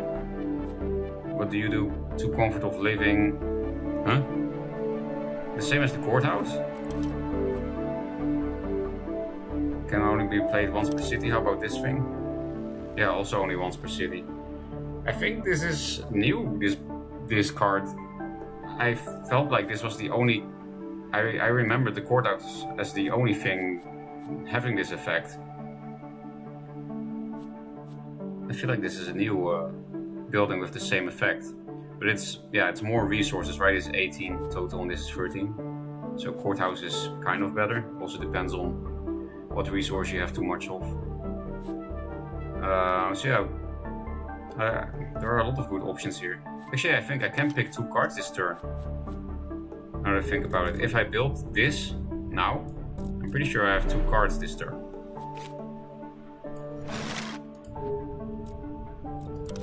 Yes, exactly. That's great because I kind of want multiple things. I want to be offered more cards per turn for sure, and then I have to choose between speeding up terraforming or this. The thing is, I don't really need to speed up atmosphere. Why? Because you win the game when all terraform levels are 3. So atmosphere is the terraforming that is leading. So if I speed it up now, it's not a bad thing, but it won't actually speed up my win because I also need everything else level 3. It will just speed up the atmosphere, which does give support, but yeah, I don't know. The skyscraper really fits what I want to be doing in that new lava tube city over there. Yeah, I have obviously more than enough food for that shit too. Speaking of more than enough food, I should just build this courthouse right now. It will start giving 2 support per turn right now with this 1 population point. So there will be population centers over there.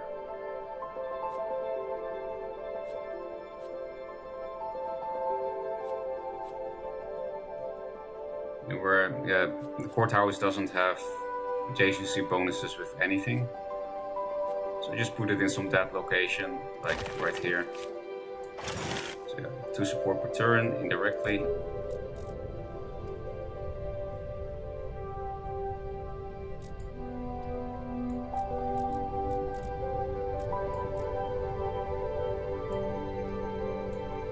What do I want to... I think my tuition income is very slow. Because in the mid to late game you will need more than just 1 per turn. So I'm thinking maybe I should explore to a place with a potential for a mine for that, but there is no such a thing because if the icon is small there will never be a mine. But still, I will explore in that direction at least.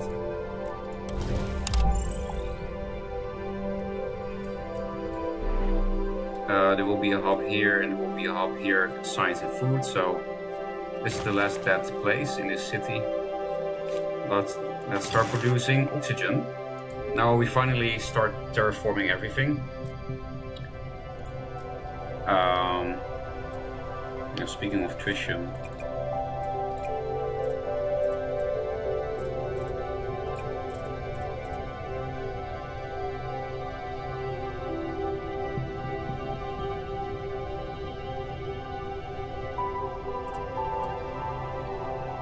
yeah, I want to finish this C project, so that means I want to import some tritium, export, I can import 1 more thing more. What would that be?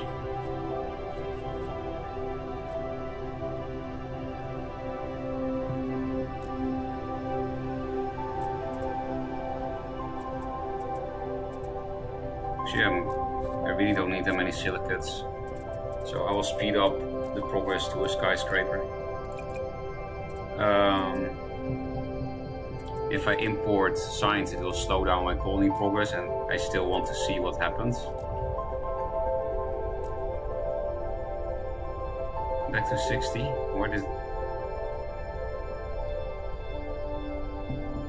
did I import 1 point of science again? Somewhere? I don't know.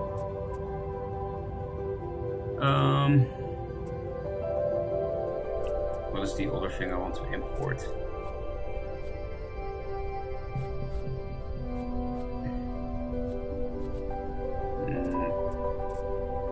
I'll put on electricity for now. Can't really have enough of that. And turn. Robot hub, don't really need that. Household robot dispatch center. Spoke to every robot in the city. Get life forms. Biogenerator. Gives me power, atmosphere and heat. It's not bad for terraforming. And I might not have anything to spend these nitrates on. So this could be good to pick up for the future. And then I could put that as the last power generator in my first city, right? Yeah, I still need a power generator here. Because it also generates power. Yeah, this is a nice building to put instead of the normal generator. Because this also helps me terraform. If I build that, my heat and my atmosphere will be really out of balance with oxygen. But I will be able to offset that with plants soon. I should get offered plants. Nice. Yeah, this can help me enforce me being given plants. I'm pretty sure you just get given plants as soon as you rise the sea levels, actually. There's actually nothing else I want to choose here. I don't have space in my hand for this, so let's sell it for a science point. And yeah, I definitely have to finish the sea level rising.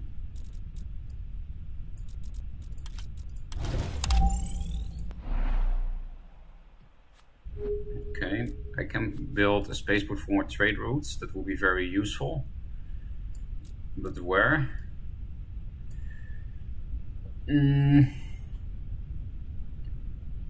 I definitely want this next to my population city. That's what the plan is, because it gives +1 comfort of living. I can't put it here because there's a mine. Well, I could also ignore it. You can put normal buildings on top of a resource like that. Of course you don't get resources then, but that's fine. I don't need that mine. I also don't really need this mine. But still, it can feel better to just put it here. Because now it's empty anyway. So in case I do want the mines later, it's better to pick up this. I need to wait till I can build this. This is probably going to be the correct location, because this looks like there will be 2 titanium mines here. And if I then build them, then the spaceport provides extra export routes for that titanium, and that will be very useful. So yeah, this is definitely going to be the spaceport location. I can't put it yet because of expansion points, so I need to wait till 60 food. I don't want to put robots in this city, because this is my comfort city. So definitely need to start exploring around the city from the next turns. Yeah, I can't put this thing anywhere else, right? I could remove this building at this point, actually. Just put it here.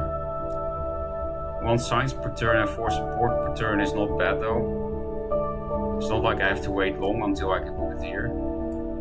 Yeah, I could replace this building at some point.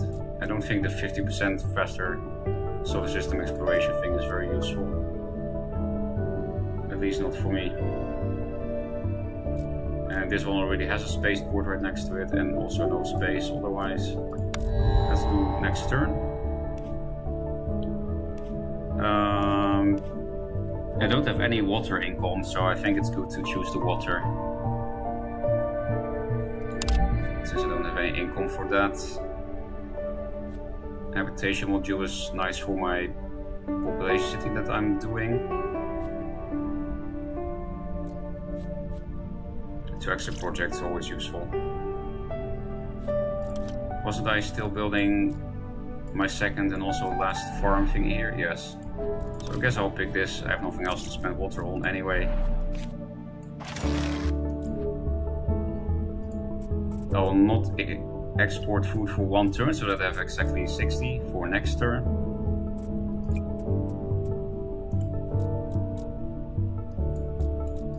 Let's send this satellite really far away. Large aquifer. And then explore near here. Mineral cave, you can turn that into a mine.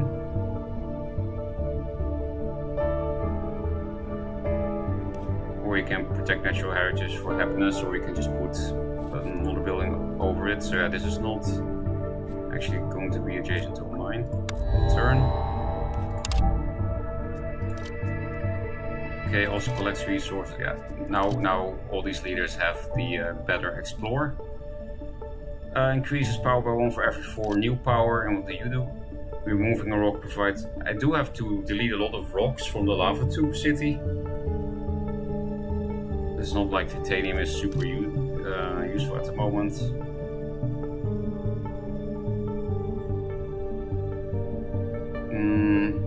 When I build that special power plant that also does terraforming, I'll get 2 more electricity from that. I would say this ability is definitely better. But what else can you do? 3 more projects, gain 4 signs. That's nice. If you click this, instead of exploring, you are offered 3 more cards and get 4 signs. Drone hub, free +1 robots, not really worth the building slot. If you need titanium, this is amazing, especially with how much silicates I have. It's actually still good, even if you don't need titanium, because you're turning 3 resources into 10, you get +7 resources, and then you can export them.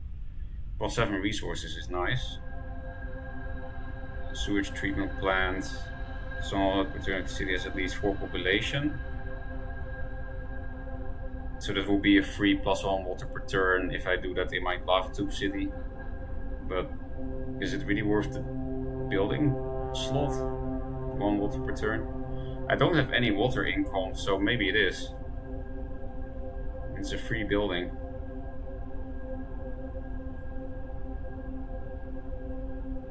So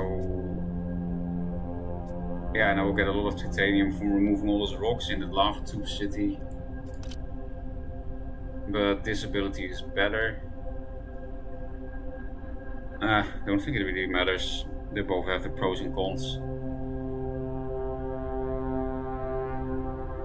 So I guess I'll choose her because her ability is better long term.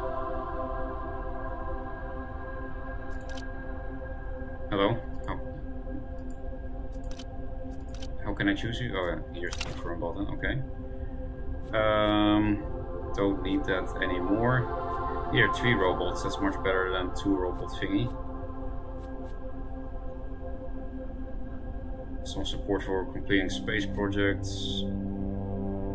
Exploration, I think I don't really want that, so I'll choose these 2.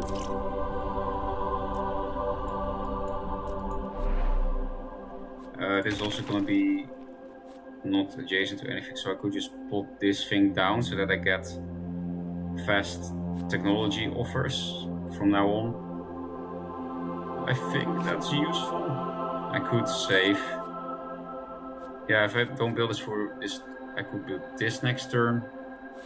Then I see 2 more cards per turn. It's probably more useful than seeing more science thingies. Because I don't really have science income yet to keep paying new technologies all the time. Drone hub for free. -5 support because there's some storm going on there.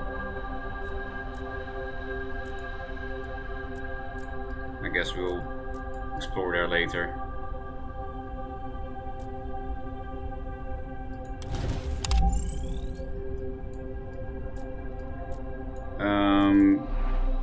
The skyscraper is ready.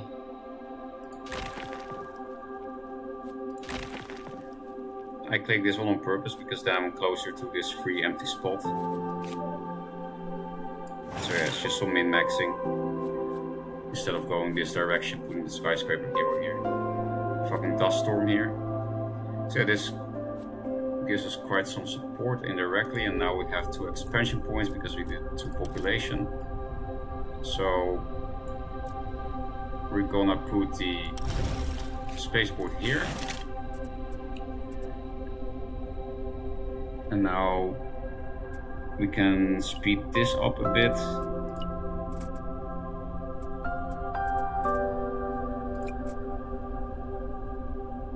And we can also build a mine for something if we want, but I think I'll wait with that for 1 turn because maybe there's a really big mine here.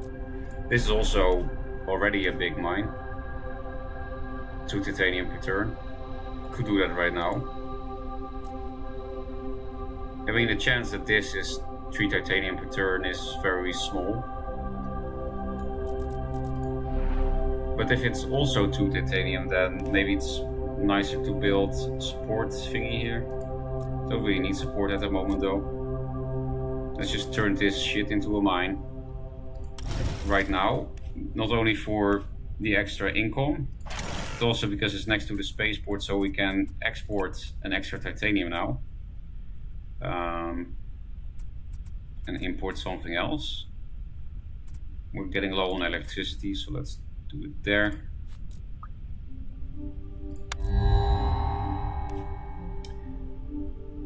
Oh, you do get offered plants before you increase the ocean levels. So we could... I mean, we're closer to 1 rainfall and 1 temperature than that we are to 1 oxygen, 0 temperature, I think. Because oxygen is our lowest terraforming level. Heat we are a lot further with. And rainfall we're almost done. Yes, it's 0 out of 30, but when this project finishes in 2 turns, the sea levels will rise. And also, the Arctic hares only give support. Animals, they're actually only useful for getting support, while plants give support and oxygen and atmosphere. So I'm gonna pick the plant because it helps me terraform, unlike animals. Also, animals usually require more terraforming already done on plants. Plants are less picky. So now I suddenly actually need quite a lot of nitrates out of nowhere between these 2 things.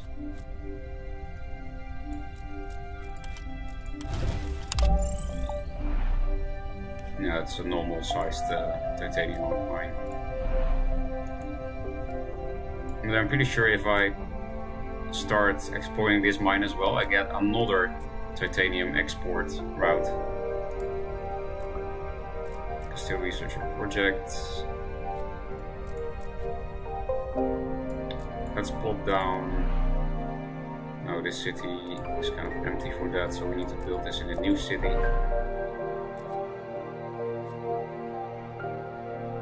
Yeah, this is why I'm built this direction, because now that I remove this wall here, I can put this here. Because maybe I want to put a building here that's good with population, since this is a building that provides 2 population. Just putting the hospital next to this thing, for example, then gives 2 extra support instead of 1. So I want to keep this spot open because it's next to the skyscraper. Now we put the research center. I actually want to find a new city to expand into soon. It will not take long to get to 30 food.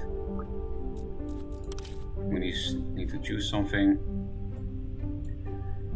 Oh, on the planned location, increase the climate zone's rain by 2. That's really a lot. I don't remember this building. I remember there were buildings that help you change a single climate zone by using a planned location. But in my memory, they all only increase something by 1, not by 2, and it's also pretty cheap. The thing is, I'm not gonna need it. Yeah, like this climate zone has rainfall of 0, which means when the sea levels rise, it will already rain there. I need to expand the population here so that I can actually build a plant spreader.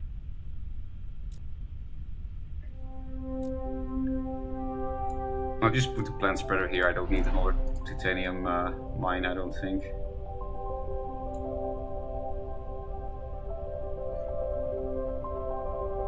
Or maybe put it over the silicates. No, then I'm in the wrong climate zone. So if you have a city here, you build a plant spreader here, and then spread plants in your original climate zone, it takes longer to spread. Same with this bacteria thing. If I want to spread in this climate zone, it takes longer because this building is in this climate zone. So it's just more efficient to put it here because I want to spread the plant in here. Because this is a good climate zone for plants, because it has a naturally high temperature and rain thingy, mabob. Then what else? GMO lab, 1 food per turn. Oh yeah, that is that thing that multiplies food around it, but also provides food itself. That's a nice building to it's a nice building to put here in the middle, especially because it costs science. I can pick 2 projects anyway. Increasing hand size might be useful. Yeah, I don't really need to increase the rain, so it's just these 2 cards. My hand is indeed full, so I want to build this ASAP. You know what, fuck the colony progress. I want to increase the science a bit.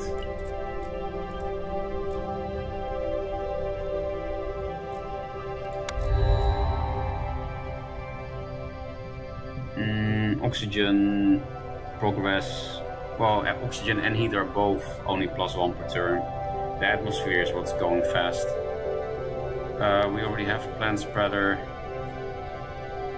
I got a road network. Gives the city +2 extra expansions per combination of population and 1 robot. Okay, they need to be together.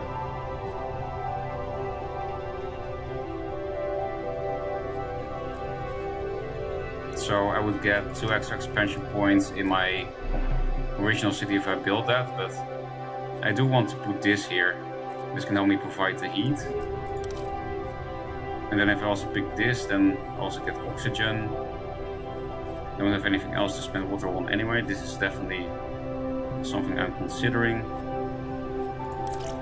Increase the output of adjacent mines by 1 on a planet location. Do I have mines next to each other somewhere?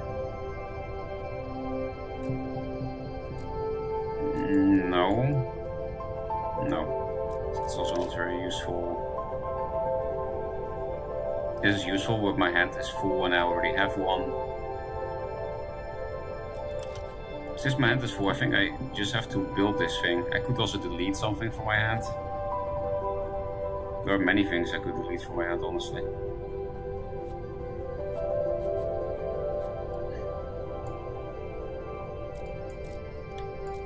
Let's first randomly explore far away of this thing.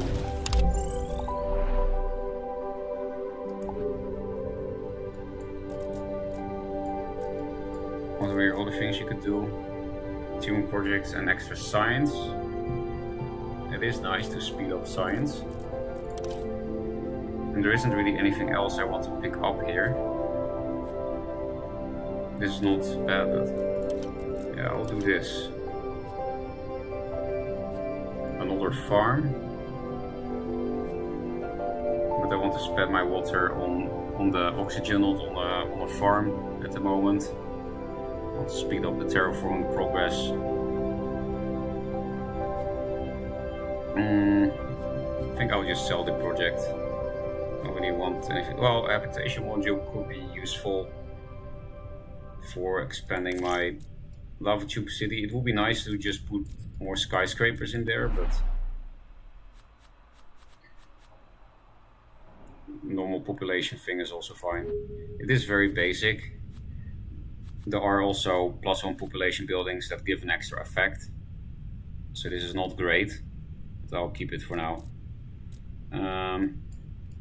I need to get rid of at least 2 cards.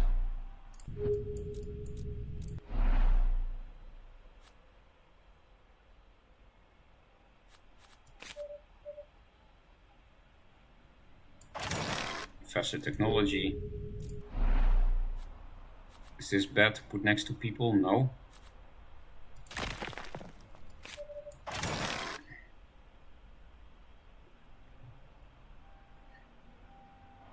Actually, yeah, I definitely need to. I will soon start planting plants, so then the heat will actually start lagging behind oxygen and atmosphere. So I need to get this out soon. Yeah, maybe from next turn we can import some nitrates, because we also need the plant spreader. Do I really need more tritium at the moment? No, right? Maybe we can just stop importing that already. Let's import one for one more turn, because we're putting 2 into space. And then let's rush the nitrate buildings. Okay, end turn. Rising expectations. Oh yeah, this is the good science building. Especially because it uses silicate, is also nice for me. Definitely want that. It's to support for every robot in the city. I do have one city with 5 robot things, so 10 support is not bad. But I don't have space in that city anymore with my other plans, so actually I'm not gonna pick it. I already have this in my hand. No, I'm gonna use this again anyway. Whoa, 3 food in exchange for negative support. Star Martian Development Center. Is celestial development action. Use duration 15 turns. -1 for every 2 population in the city. This is some new card, so I'm just gonna pick it. Oh, I didn't really consider my other options. Well, too late now. Yeah, this is definitely from the DLC. I'm curious what it will do. Let's raise the sea levels. Is anything going underwater? No, that's at level 3. There was something here that was... Oh yeah, this is going to go underwater right now. And this one, so I raised the dike here. I don't want this tritium mine to disappear. Yeah, this will disappear, which sucks a little bit because then I can't extract the water, but it's fine. Some rainfall in all climate zones, all locations on elevation have flooded. So yeah, now this is located at the sea. Oh, this actually can still be extracted, even if it's underwater. So yeah, nothing of value was lost here. And then let's put the science center here. Yeah, this is why I was like, yeah, it's maybe not great to put a laboratory, but it already paid itself back because it was standing there for at least 10 turns. More science.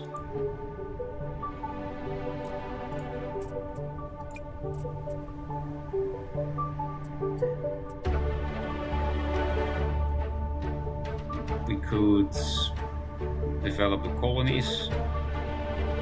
We didn't do this yet, this is new.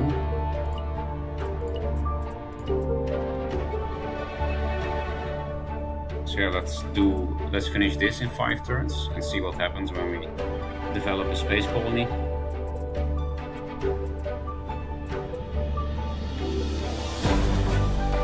Do I need to import water for this? Maybe at some point.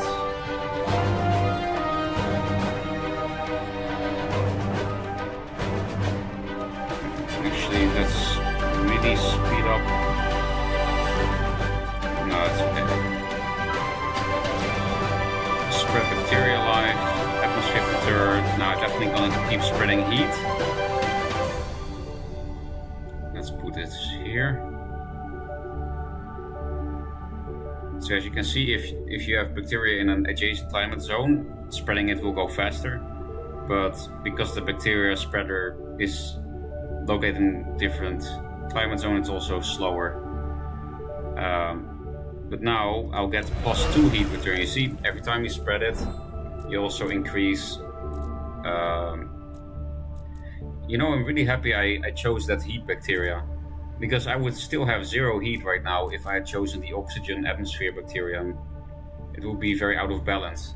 Is that bad? Yeah, kind of, because you know, you don't win until everything is level 3. So then, and you only have limited time to put everything to level 3. Because at some point it will be impossible to keep up the support. You just need to win in a certain amount of turns, otherwise you're going to get fucked. So you kind of need to raise everything around the same time. If you put everything at level 3 except one thing, you know, you still don't win. You still have to go on and be on a timer. Because at the moment we're also on a timer. We're also losing. Not that I'm actually close to losing, I'm not, but you know, if I don't do anything. Oh, I need to get rid of one of these projects in my hand. This could still be used. I think the hospital is starting to get pretty weak. We could just build it this turn, hospital.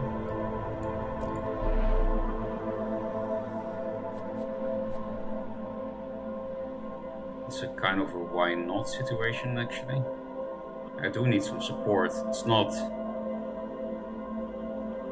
There are better support buildings later in the game, but later in the game, you know, it starts generating support right now, so... And science, I'm not really in a hurry anymore to build these buildings. I already have a pretty big hand size and amount of projects offered. This, I don't even really know what it does, and then I'm very far away from 20 water. I would rather found a new city when I have 10 water. I'm really low on the amount of cities for the phase of the game, I think. I would like more cities. So I'll just build this for a little bit of extra support.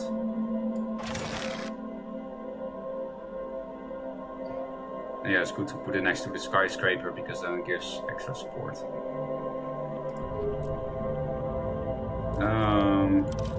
Anything else? No, I am not allowed to choose anything else. Now this is the good building for getting a lot of planned locations. This building is great. This is, I think, the highest level expansion point building. It gives N8 expansion points, and you can expand up to 3 squares away, 3 tiles away, without getting the negative, the angry phase, you know. This city has one little angry phase, but that's not a big deal, same with this. There's still a lot of space for buildings potentially in this new city. And then we could just grab a bunch of empty tiles, and those kind of empty tiles are also good. Why? Because you can put planet buildings that you can only build on a planet tile. A lot of them are quite good, quite powerful, so I think I want that. I'm also out of spaceports. I also want this though. Then I can put this to 5 population if I do that. No, I can't choose an extra one. So here I have a bit of a... What do you do? Punic resource or terraform out produced by the city. Oh, this could provide a lot of support. But too late. Yeah, I definitely want this. You don't see it very often and it can be super useful. I do need more trade routes at some point. The thing is, if I buy a skyscraper and put it here, then I will already have 5 population without actually putting 4 population centers around this middle thing where I'll put some big adjacency bonus building.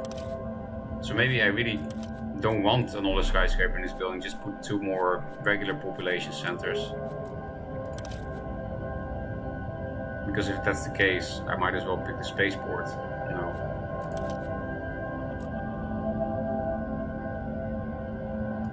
Actually, let's explore a bit. Hey, this could be a new city. Is this a good climate zone? There already is rain here. It's horrible in the oxygen and average in the temperature. So bad for animals, but you know, it's acceptable. I could build a plant spreader, but I don't have a planet location available for it. I could remove the windmills, but then I get 1 electricity less per turn, and this climate zone is not very suitable. You can just build the plant spreader here and then spread it here. That's fine, but then it takes a lot longer. Again, it's more efficient to build it in a climate zone you actually spread it to.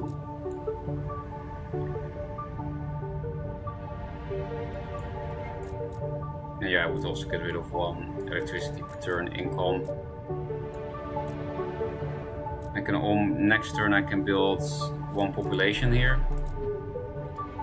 So then I can build this. I'm holding 1 thing too much.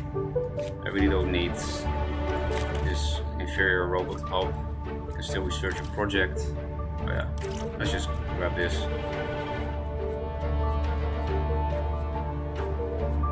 I have to get rid of something, otherwise I can't end the turn. Am I ever going to actually spend science on that? No. There are too many things I have to spend a lot of science on the next few turns. Hey, first terraforming done besides that ocean rising. The atmosphere has increased. This is like a budget version of the Hyperloop. But you know, it's also a lot cheaper to build. We saw this once at the beginning of the game. Mines that produce titanium by the city produce +1 titanium. Do we have a city with a lot of titanium mines? This one could potentially have a lot of titanium mines. We could go up to 3 titanium mines, and then this building would provide another 3 titanium. And on top of that, this spaceport will allow us to export 2 extra titaniums. So we could make this into some kind of population plus titanium center. It could be good for the long term, for a long-term plan. Food factory, no.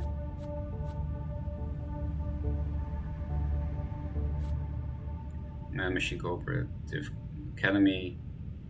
I don't really have a place like that where that suits.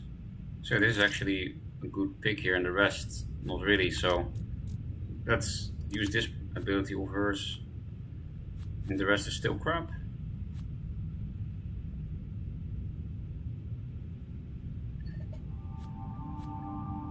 Oh, skyscraper is not crap, potentially.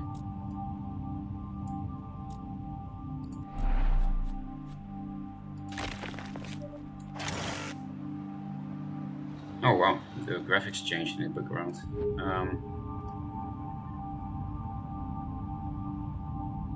Yeah, no wait, if I put the plant spreader here it doesn't work because it's in the other climate. I mean it works, but it will take longer to spread. So I actually have no choice but to build over this mine. Unless I keep waiting with the plants and put the plant spreader here. You know, if I build 1 other population center I can go like this. So I could wait with the plants and instead, yeah, that's fine actually. Yeah, sure, this gives starting the plants gives oxygen, but if I don't build this now and build this instead, I get heat right now. And this building also gives me 2 power per turn because of the generator, and also gives me even more atmosphere.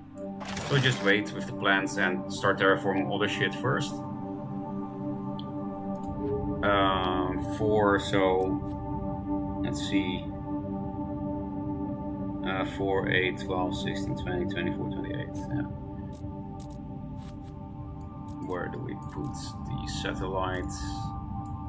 Start exploring far away still, because that's good with the satellite. 2 extra projects per turn. No, I actually need to increase my hand size. I will build this building next turn instead.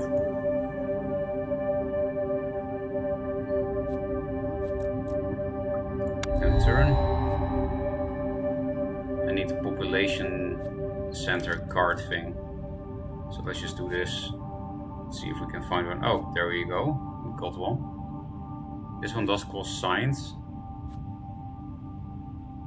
But that's fine, I guess.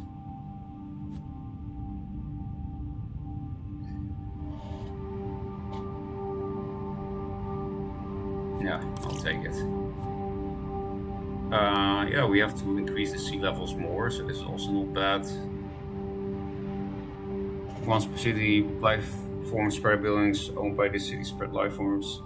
That thing is also not bad.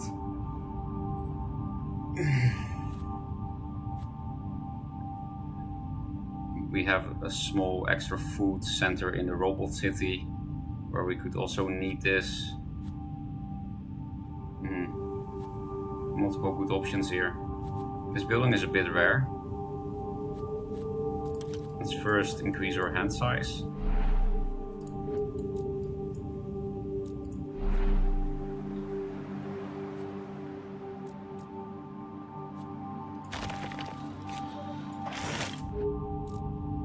It also allows us to pick more projects. So let's pick up this and then also the gene vault.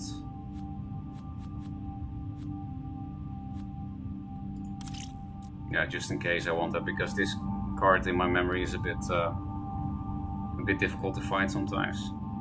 I'm not exporting that food because if I don't, then next turn I can build this, which will be welcome.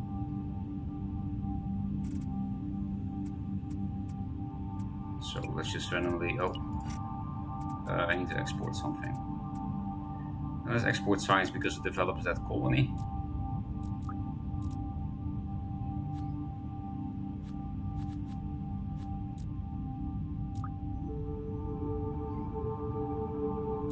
Actually, there's no reason not to start mining here right now then. I missed one titanium income last turn. Greenhouse farm. Habitation module.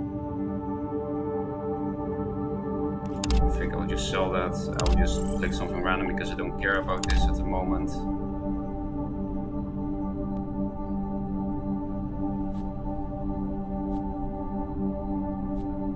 Road paper depot, school.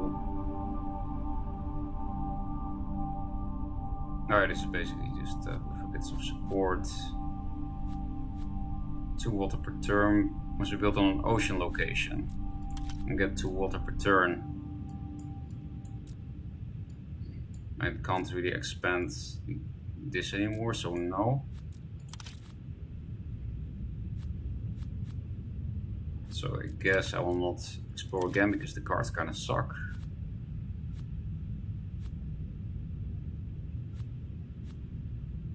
Oxygen factory, another one, maybe. The rest I'll just sell is not great. Now we can start spreading the plant. And also finish the amount of population in this city. I'm gonna reset this for a bit to make things more clear.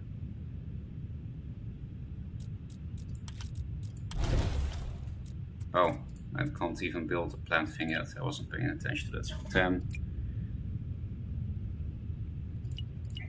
Let's just speed it up.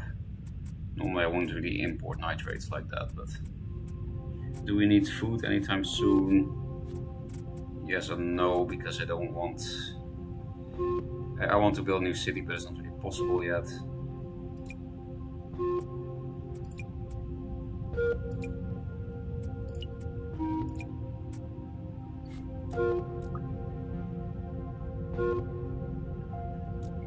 Are we going to build the gene vault here in advance?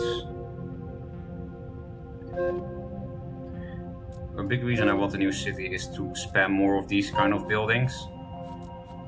Like the research center to be offered more cards and bigger hand size. And some buildings that help terraform. Tundra Forest, only 1 rainfall, that's not, yeah, this one is too picky. I'm really not close to 3 temperature anywhere, but 1 rainfall is very easy. Yeah, this one I needed actually. I will show why soon. Big burner.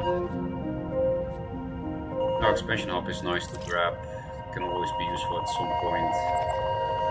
Nobody needs the rest.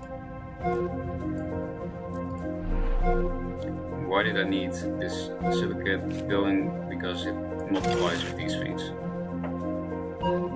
If I get another data center, I'll put it here, and that will also get the adjacency bonus from the university. What does this do?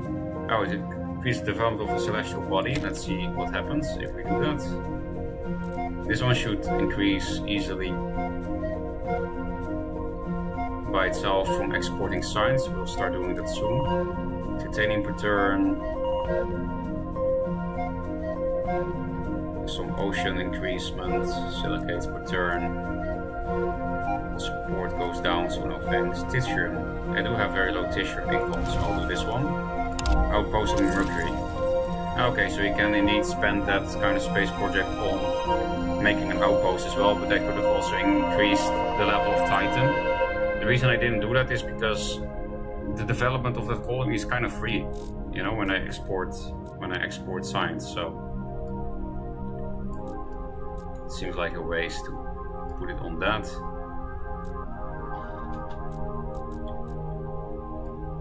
Dan gaan we even kijken.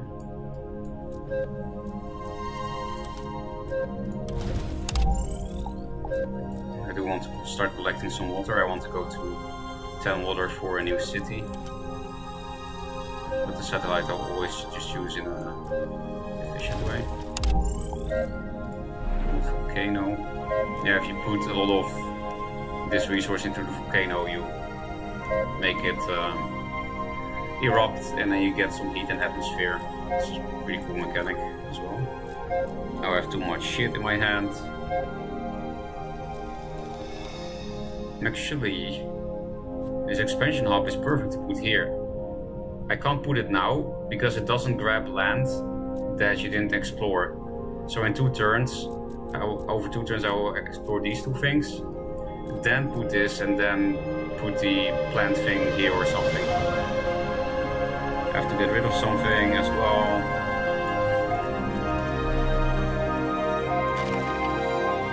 Since we're gonna put the plant thing here, let's put this here, so that the plant gets spread faster. Gene Vault. Could have also put this to see more cards per turn. Concentration return on the side. Session development level celestial to an outpost is possible. Now let's start working on the ocean levels.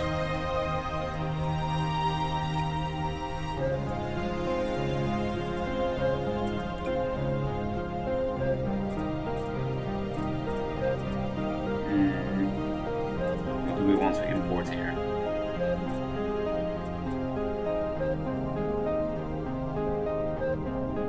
So let's do this for this 1 turn. Oh fuck, everything got damaged. Repair cost 11 nitrate. So when buildings get damaged due to natural disasters, they still keep working. The only thing they do is negative support per turn until you fix them. And they also get fixed over time if you don't do anything. But then, you know, they will keep your people angry. But for me that's worth it. I don't want to pay this shit. People will just be angry for a while until this gets repaired by itself.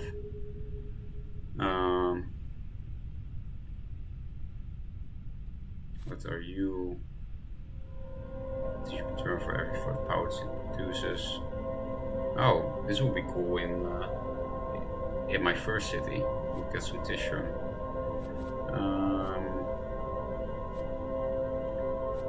Yeah, let's keep raising the sea levels.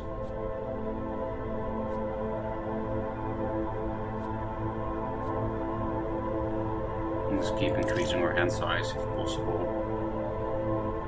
I definitely want to explore this turn because I want to expand here as soon as possible. Are you a good city? Average. So it's fine to override that with the plant seeds thing. And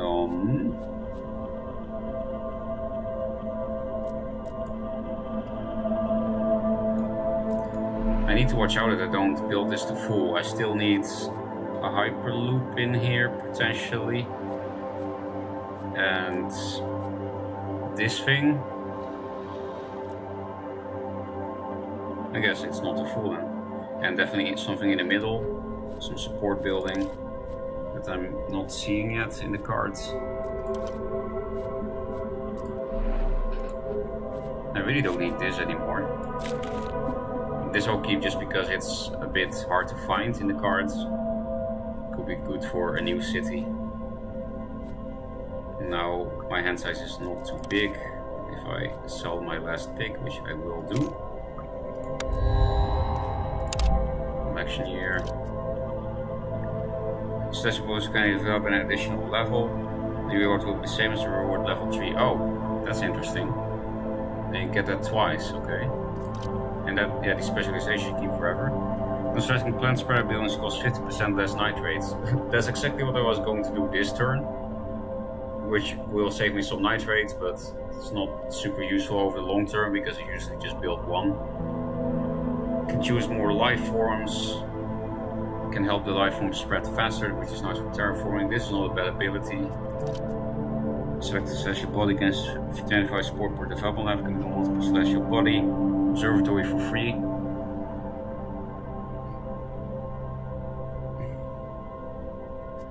I just want to start terraforming more, so I'm using her because she helps a bit with speeding up terraforming, which means speed helps a bit with speeding up winning. Kind of want to choose her because, you know, she's a new leader, so I want to try, but no, I'm just going for the win now. We're starting to speed up the terraforming process, so starting city building and space projects require, that could be useful.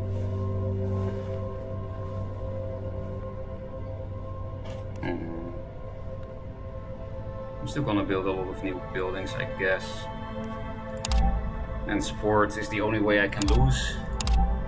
Oh, another sandstorm damaging my city. People are getting angry. Don't need this anymore.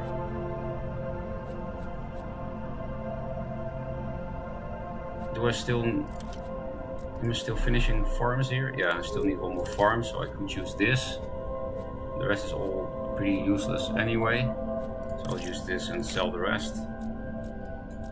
And now we can explore Crystal Cave, Silicate. Now we can put this expansion up here, and then look, it just grabs all the shit around it without anger. And that means we can now put this now cheap plant seeder because of her passive ability here. And oh, you see, this is how it works. This plant requires 1 rainfall, this one requires 1 rainfall and 1 temperature. Because this plant is pickier, because it also needs temperature, it has more prestige. And that's also why I'm gonna choose this plant, because more prestige means more happiness. And thanks to the gene vault, this plant is also gonna spread very fast. It's not only the gene vault, it's also because we already have bacteria here. If you already have life forms, it also speeds up other life forms spreading. Spaceport, why didn't I build you earlier? Why didn't I build you yet? Just this city doesn't have a spaceport yet. So I think it's time to say goodbye to the observatory. Because the spaceport is more useful. Well, no, I will use this for the new city. I don't know yet what the new city is. Also, I totally forgot about chat. Let's chat. I like how you skipped the Venus point. Did I do that? Guided tours is the shittest upgrade in the history of upgrades. Yeah, it's only 4 support per turn, right? And they should have to do to increase the cost of colonies and then wonder why colony be discounted. I didn't notice. You're playing a space scenario, Terraform does not win the game. Oh, I'm doing the DLC scenario, you're right, fuck. Oh, I'm supposed to colonize everything. Holy fuck. Do it? Yeah, okay, I have been spreading false information. This is not... You don't win the game by terraforming everything to level 3. You win the game by doing the objective. And the objective is...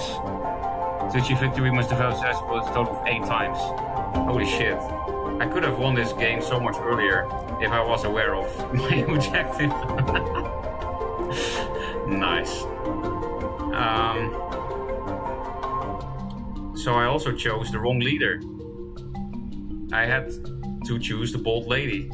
And I also had a leader previously that could speed up colonial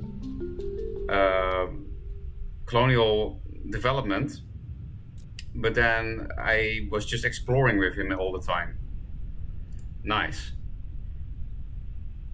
Yeah, thanks for letting me know. Happy I read chat. Classic.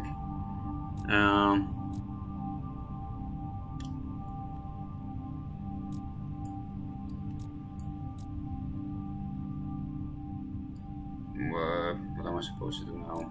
I think I will just... this is the small silicates mine, this is a bigger one, so... You know what, I'm just gonna put this trade thing here, even though it's not helping any city. I just want the trade routes now. Because I need to expand these colonies.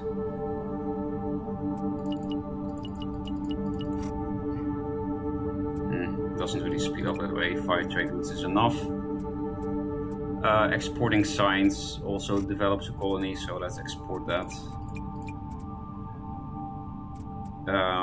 I want 10 water at some point anyway for my new city.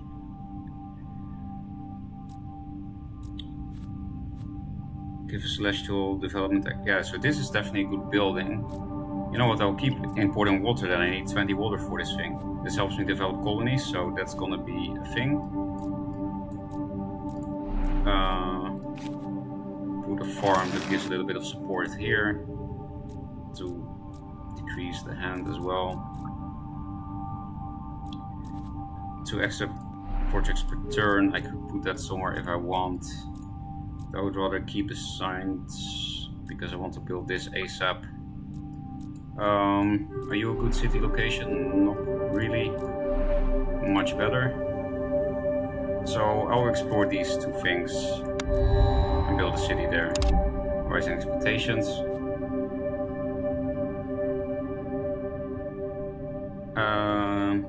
Produce 2 services. No. Plastic trade routes could be useful, but it's a bit late for that since I only need to develop the colonies. I don't think I want anything of this really. Now that I know what my objective is.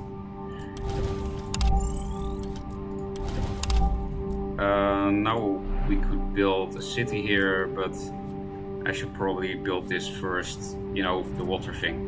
So I'll definitely keep importing water. Is that everything this turn then?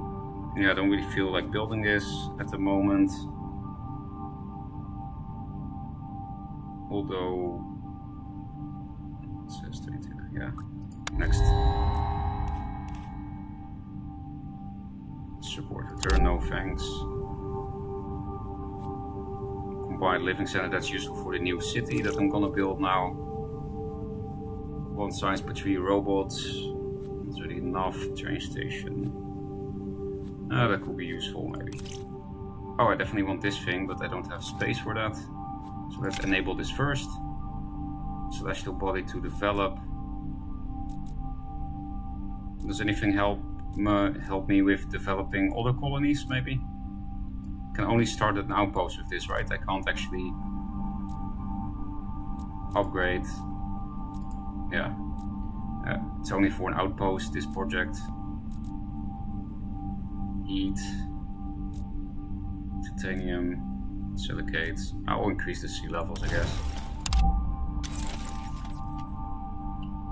Now I should have checked what resource develops them, because yeah, I'm not gonna export tritium, so it was a mistake, but it's fine. We're gonna win anyway. Nice.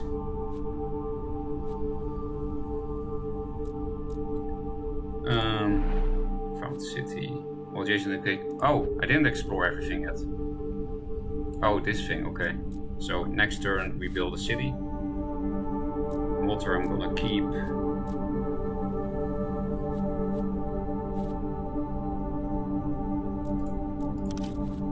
Nothing else was useful, right? Well, this could be useful, but yeah, I guess we get rid of this anyway.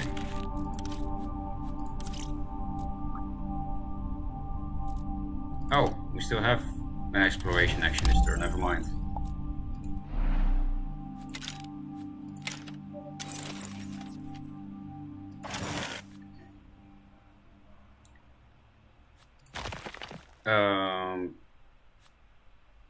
Do I have enough science next turn?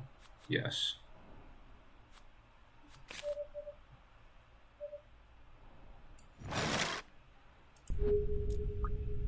Some of your trade routes are not assigned. Don't need the ocean shit so much. Yeah, let's get rid of one of them actually. I need colony projects. Oh, I skipped one accidentally. Yeah, that would have been good for my objective. Yeah, I was not very aware of my objective this game, as was obvious.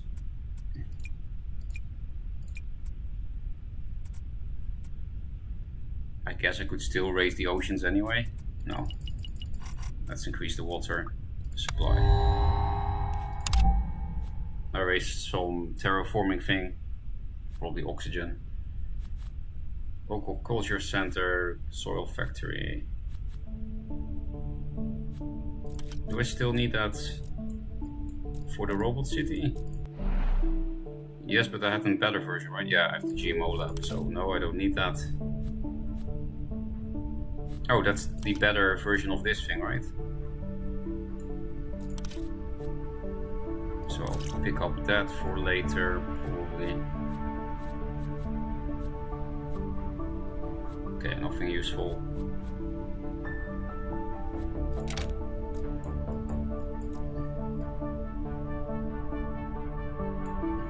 What, did I really forget to build a silicate mine here? Not that I really need the silicates, but...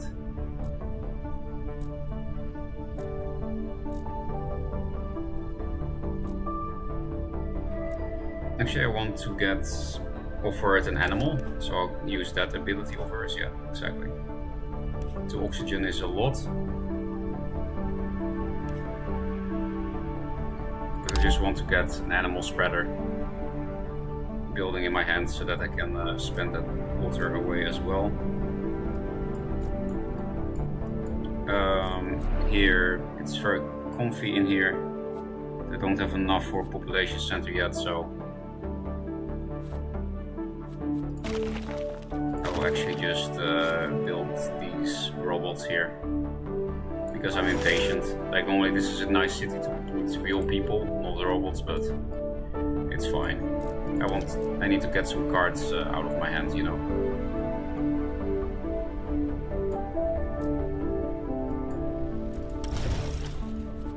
Oh, I don't have enough electricity for that now. I do need a lot of water still. But for this one turn, since my electricity is so low, I'll put it on there for one turn. So that I can still explore if I want to. Coast location. C2 factory. Yeah, I don't really need to focus on this is useful for that shit, right? Habitat with heating unit.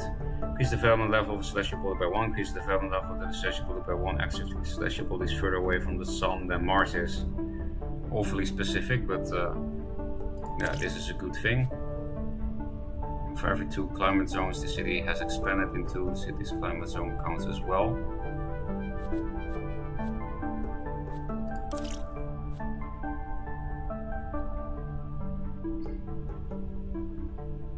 Whatever. Now that I know what I need to do, I don't really care about most of these buildings anymore. But yeah, here I can put this weird science center because it's actually pretty good. I guess 2 science per... Oh wait, that's not good. How many climate zones? 1 science for every 2 climate zones. It is in 2 climate zones. Wait, it doesn't have a base thing? No, it does have a base +1. +1 science for every 2 climate zones the city has expanded. But it has expanded into 2 climate zones. So I'm a bit confused. Because this is supposed to give me 3 science, because it's also next to the university.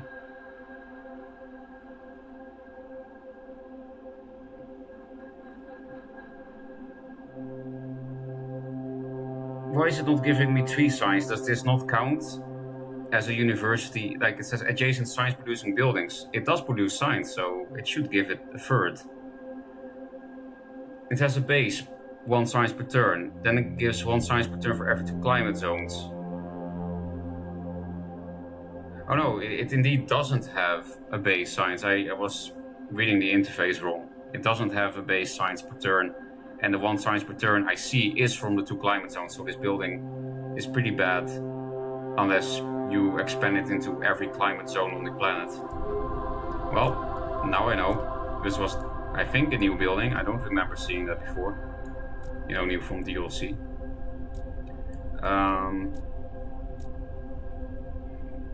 Yeah, I could put this thing here for 3 power per turn, but then I do override this silicate mine. That's a bit sad, especially when it's next to a spaceport. I have a bit of a electricity problem at the moment. Actually, let's try this new building, right?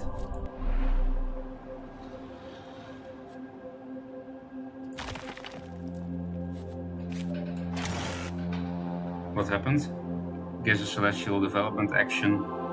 The research duration is 15 turns. -1 for every 2 population in the city. Yeah, that's why I want to put it in this city, because this city actually has a lot of population. No, I don't want to relocate. I want to activate its ability. How do you do that? I guess you don't. Bacteria. Keep expanding the heat.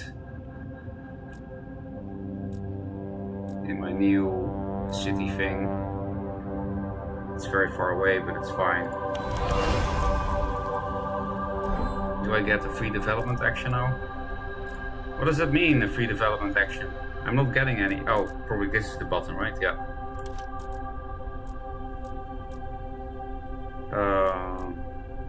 Silicates per turn. Ceres. Sure, Ceres.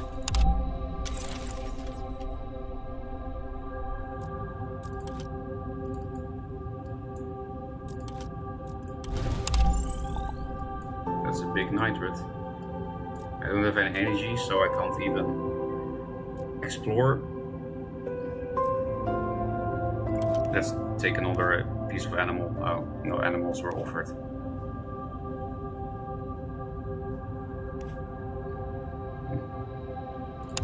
I guess this plant. Yeah, I don't have electricity for this spaceport. Or building any mines. But I still want to rush the water for spreading animals, because I like spreading animals, it's fun. I should probably do this thing instead though.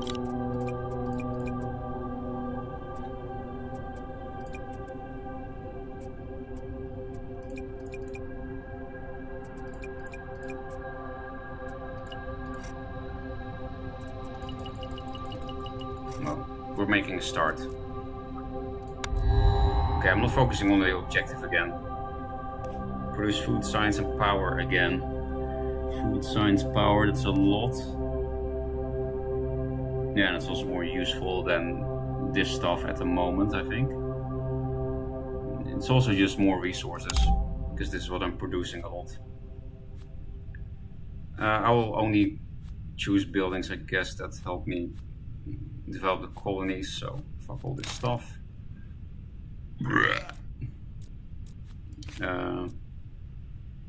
This kind of helps me develop the colonies, because it can help me rush this with the extra trade routes. And then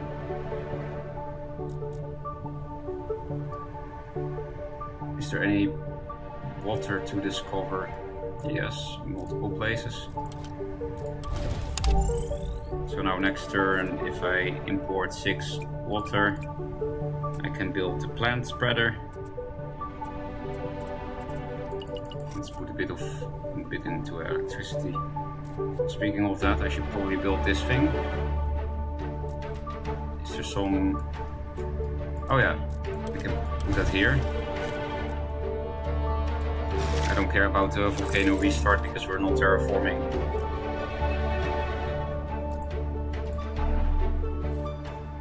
I can finish the population here as well.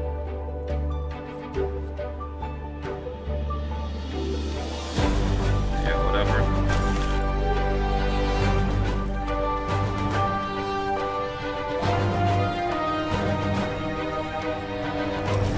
I could put a big water mine there if I had electricity to build the mine, which I don't.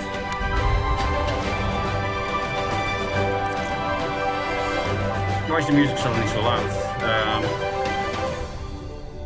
Outdoor duck farm? That sounds like a complete meme. No, the rest is garbo. Yay, animals. I just like spreading animals.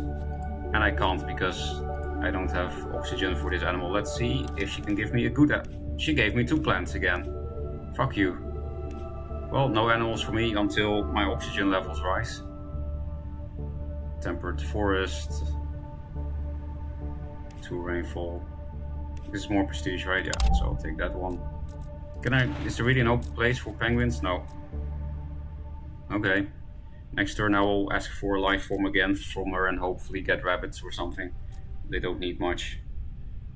I should probably focus on this stuff. We could build a water mine now.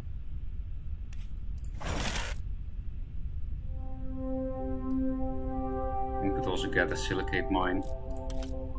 It's a large one, so why not? And now we're out of electricity again.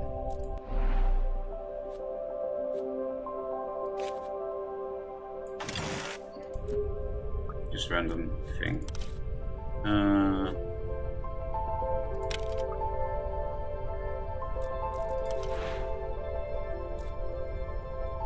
No suitable, no suitable. This one is 6 prestige, so let's spread that one instead.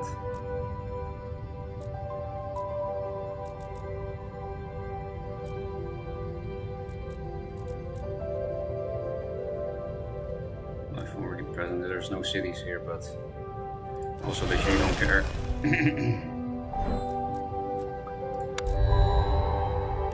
Whales, they need even more oxygen. Coral reef, that should count as an animal. I mean, it's not a plant, so. Coral is animal. The polyps. So can we... Are you a fucking plant? Okay, coral counts as a plant in this game. That's just not correct. Why is coral reef considered a fucking plant? It's an animal. Polyps are animals, right? Or well, at least they're not plants. I'm gonna look this up after finishing this scenario. Because maybe they're not really in the kingdom of animals, polyps. Like, you know, fungi are not either in that kind of way, but I'm sure it's not a plant. They're... yeah. Anyway, give me a real animal. And they give me another thing which needs million oxygens. Whatever, give me sharks.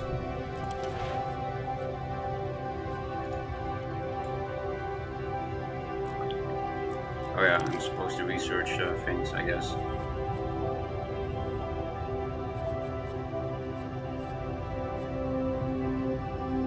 Whatever. I'm gonna reset this because I lost track of what I was doing.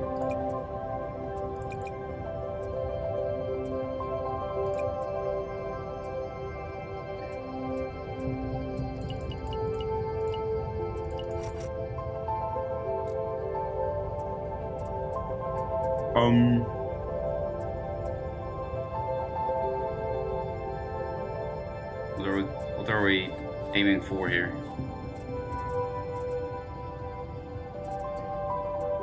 Why can't I export more shit? I just don't have that many trade routes. Well, then I'll import this to build the next trade route building.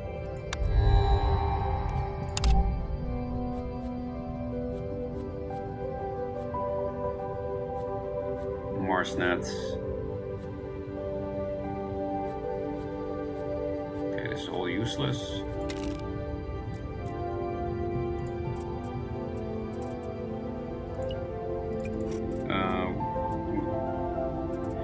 I'll fall asleep here. I woke up very early.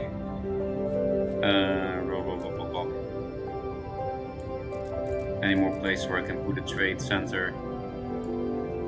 Oh, actually, I'm missing even more resources for no reason. I could have built a trade center there, but too late. I guess I'll just override this one electricity per turn. Now I also have an extra titanium export, so that's pretty nice.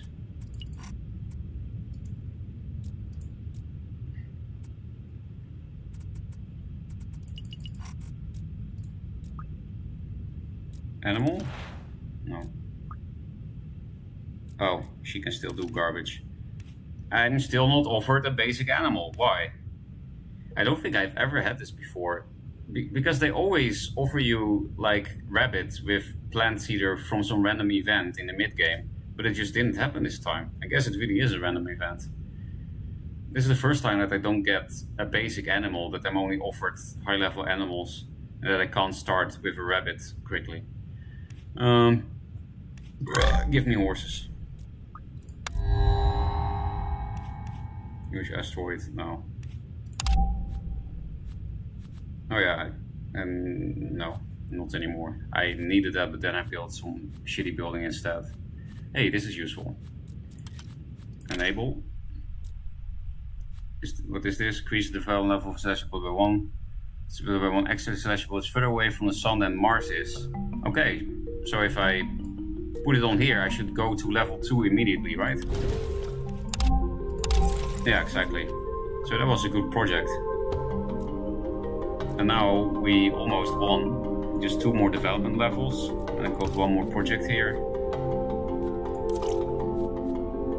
And the rest is useless, right? Actually, this is not useless. It's very strange to call that building ever useless.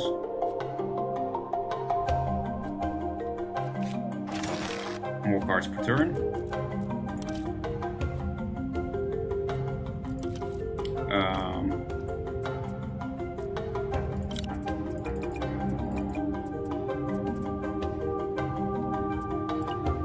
Basically, we just, in 2 turns, we win this way.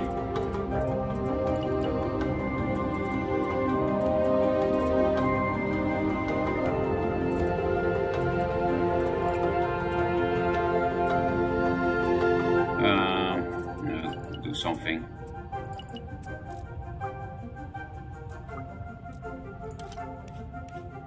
Still no basic animal. How is this possible? I have never gotten even remotely close to being this unlucky with animals, because normally I don't even need this leader to get rabbits. I just get them from the random event. It doesn't really matter who I choose now, because I win next turn, so whatever. I'm not even gonna read. Actually, I also don't care about this, because again, I'm winning in 2 turns. Do something.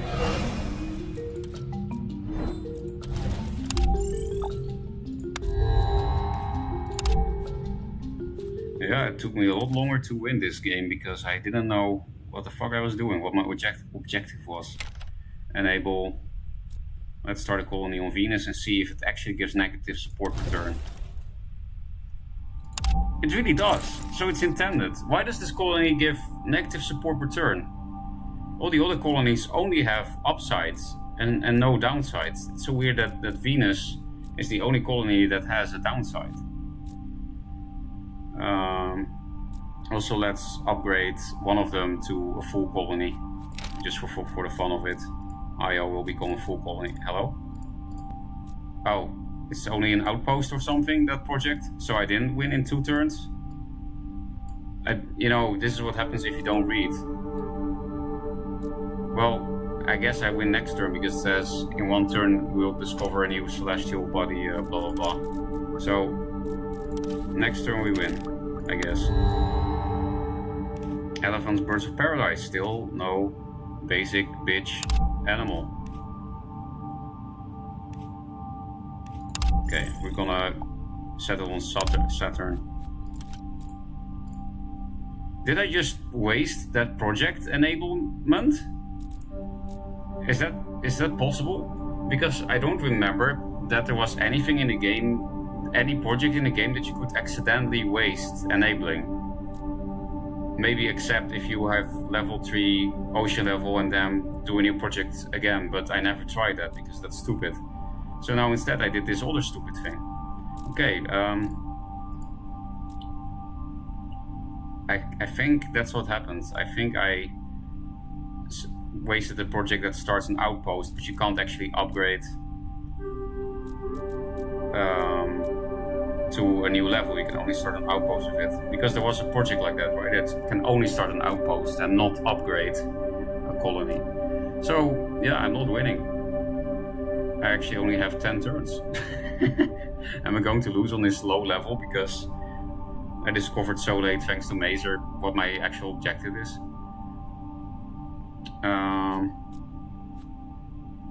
Oh, GMO lab. I will build that just for fun. Ta-da! What do you do? Oh yeah, you're becoming my titanium base.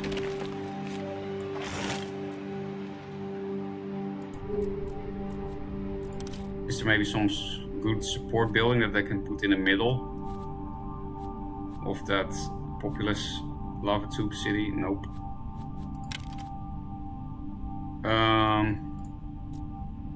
So I can export a shit ton of signs and then we win? How about that? How about we just do that?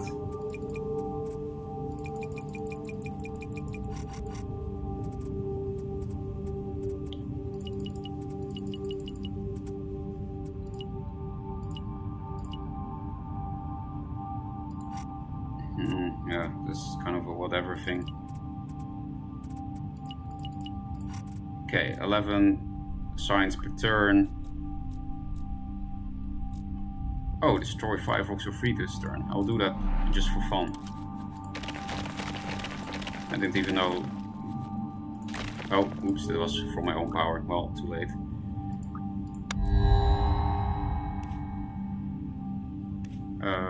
Yeah, let's ignore that stupid Facebook asshole. Gives a little bit of support, but it's actually a pretty bad building at this point. Also, again, this shit doesn't matter. I just win in 2 turns, exactly. So let's just skip this turn entirely. Get spaceport, sure. Increased the terraforming levels. Very nice. And next turn I win. What? Where to Venus? The Venus colonists are thinking of terraforming the planet to make it more conditional monetisation, but they're not quite sure at the start. Once they really gain some practical experience of the matter, you're looking for your guidance. Be sure knowledge with Venus or keep it to ourselves. +2 Venus selection development levels when you raise your... okay, this doesn't matter anymore. Smoke only on Titan. Mission success. Congratulations, thanks to your efforts, mankind managed to span across the solar system. Bring the sun touches roving feet over integrated explorers touch 2. Planets, moons, asteroids, or planets set on anything that can be made to support human life. Mars is the first step to man's descent on the stars, and from there we step further. Humanity is thankful to your Martian leadership, which we should never have reached this far. You know, it makes more sense, I think, if you have a game mode where you first have to terraform Mars, and after terraforming Mars entirely, then you start colonizing other shit as an extra objective for longer missions or something. But you know, that's nitpicking. It doesn't actually make the gameplay better, it just makes it more logical from a storytelling inside my head thing, but I actually don't really care about it, I care more about gameplay. Yeah, I have some feeling now of how the colonies work. And we didn't lose, even though I didn't check the objective. So I probably have a pretty bad score, right? Yeah, probably. Oh, I'm very hungry, so I think I'm gonna eat dinner after reading chat. But yeah, this was level 1 of setting Soul.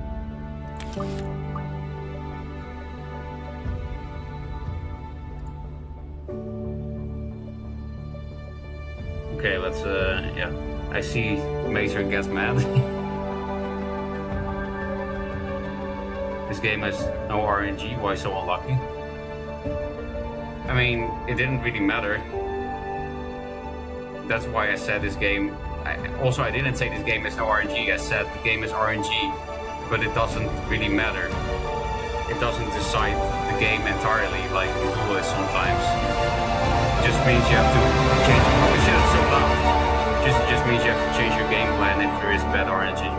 And again, you can influence the RNG quite a lot with. I mean, yeah, there's RNG, but I just don't think it matters much. It doesn't make me mad, you know?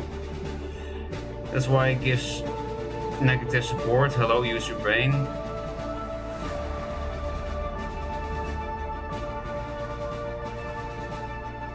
Yeah, but Mesa, the other planets are not giving negative support.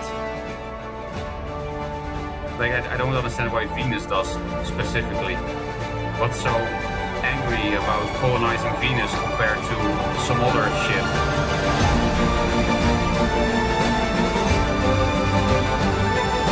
It is so loud. I have to quit the game just so that I don't get fucked in the ears.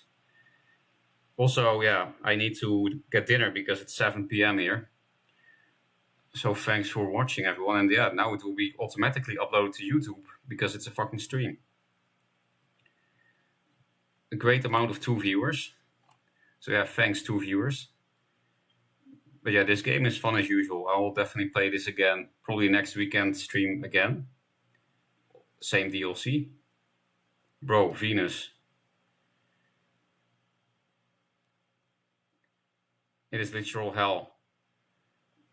I mean, I think Jupiter was also on the list of things to colonize. That's also not a great place. They also have a storm that literally never stops there and shit. The most inhospitable planet in the solar fucking system. I didn't know it was like the absolute worst, because every time I read about colonizing planets, they all sound fucking horrible. Yeah, Jupiter was just an example I thought of because it's basically just gas and an eternal storm. Where was that again? Like, I don't know. It was like on the southern tip of Jupiter or something. There's a storm that never goes out, which is kind of philosophical. So yeah, I didn't know Venus is like extra bad. In general, I would not like to be a space colonist. None of it sounds appealing to me.